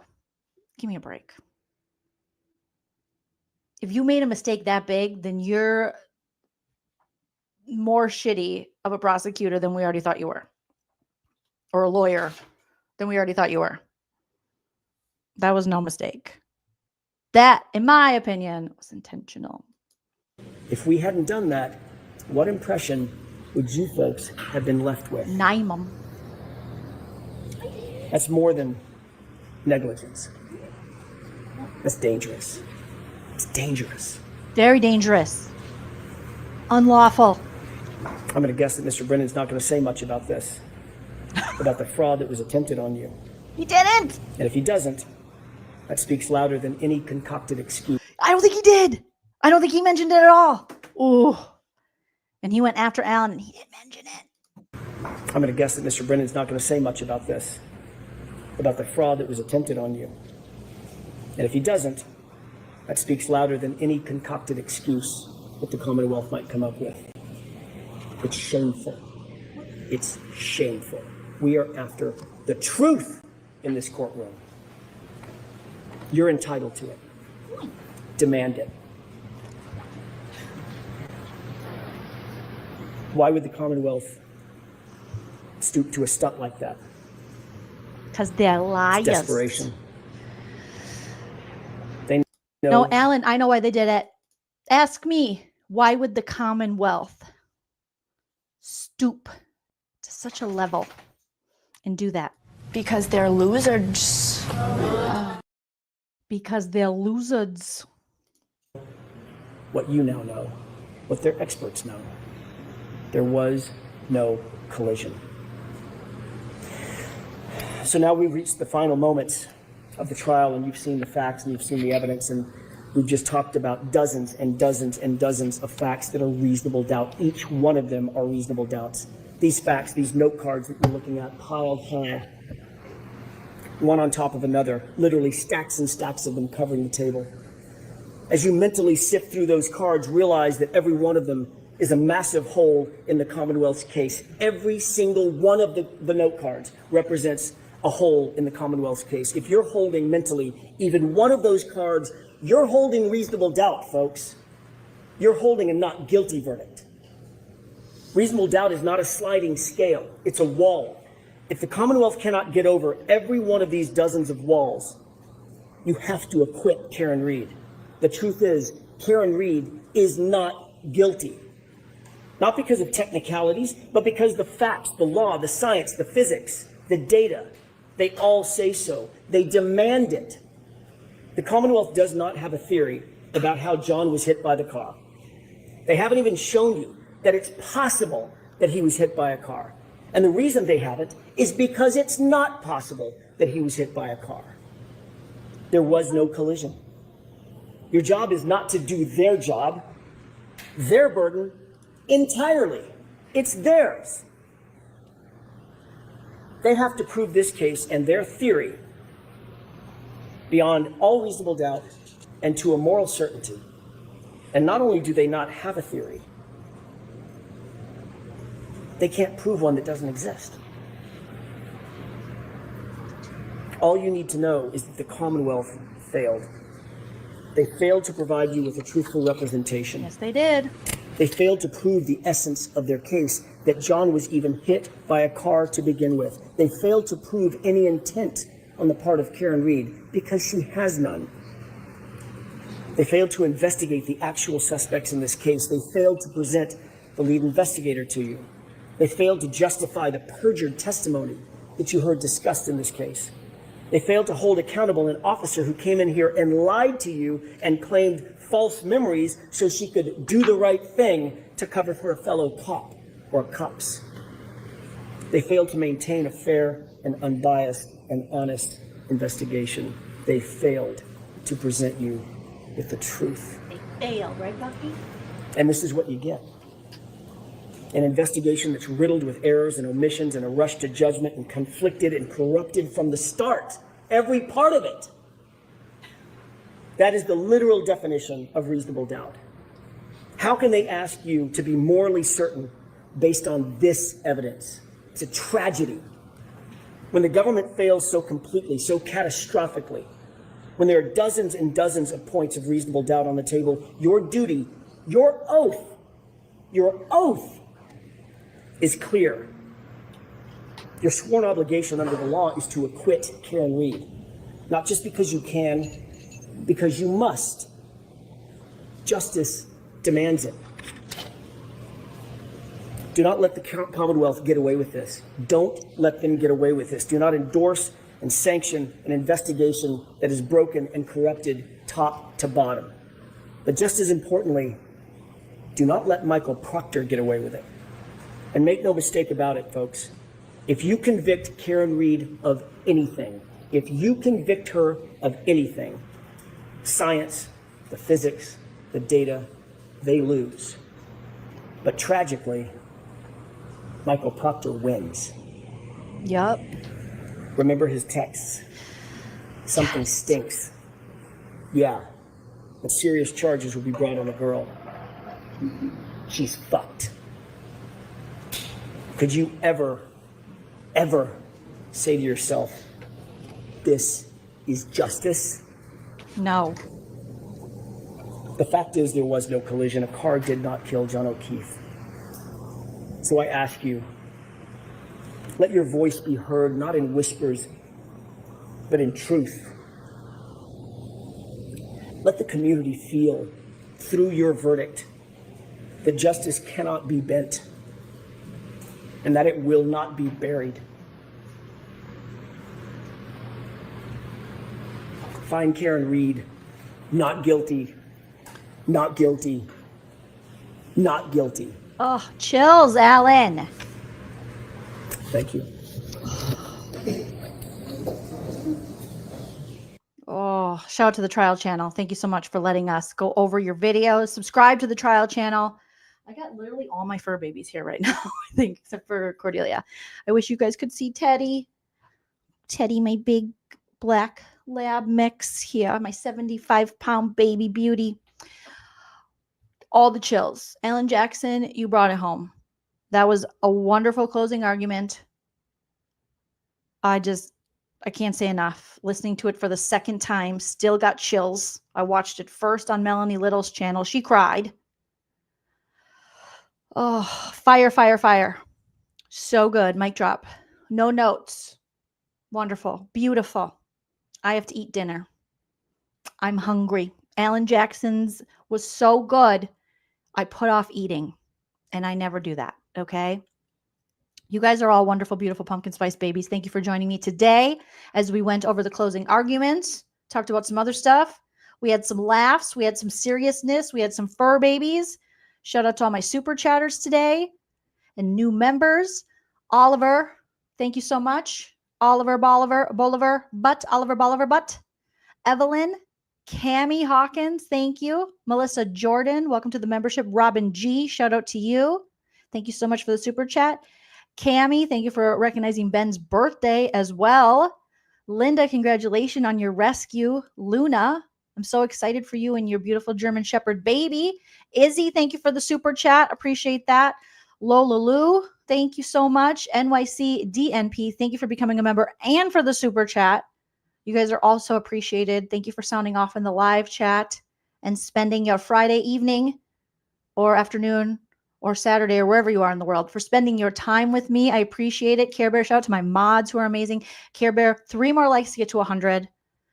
Let's do it, you guys. I'll be back tomorrow with another live. I want to go over while we wait for the verdict.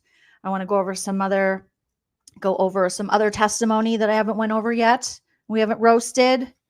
And then also I need to, for those of you who follow me for other things as well, we have to talk about the Valley newest episode and also the Traitors 4 cast has dropped.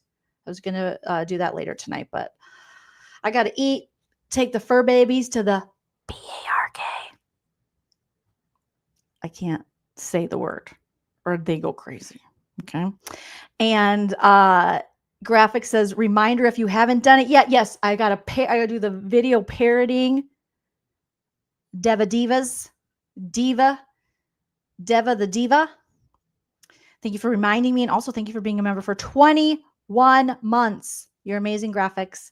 All right, you guys, don't forget to hit that like, comment after the video posts, and like I always say, enjoy yourself because it's later than you think. Bye. You had several drinks before you even got to the waterfall, right? I think it was 3 to 4. Did you drink additionally at the waterfall? I did, yes. Did you drink whiskey or beer or what? Whiskey. Okay. How many do you think you had? I couldn't put a number on it.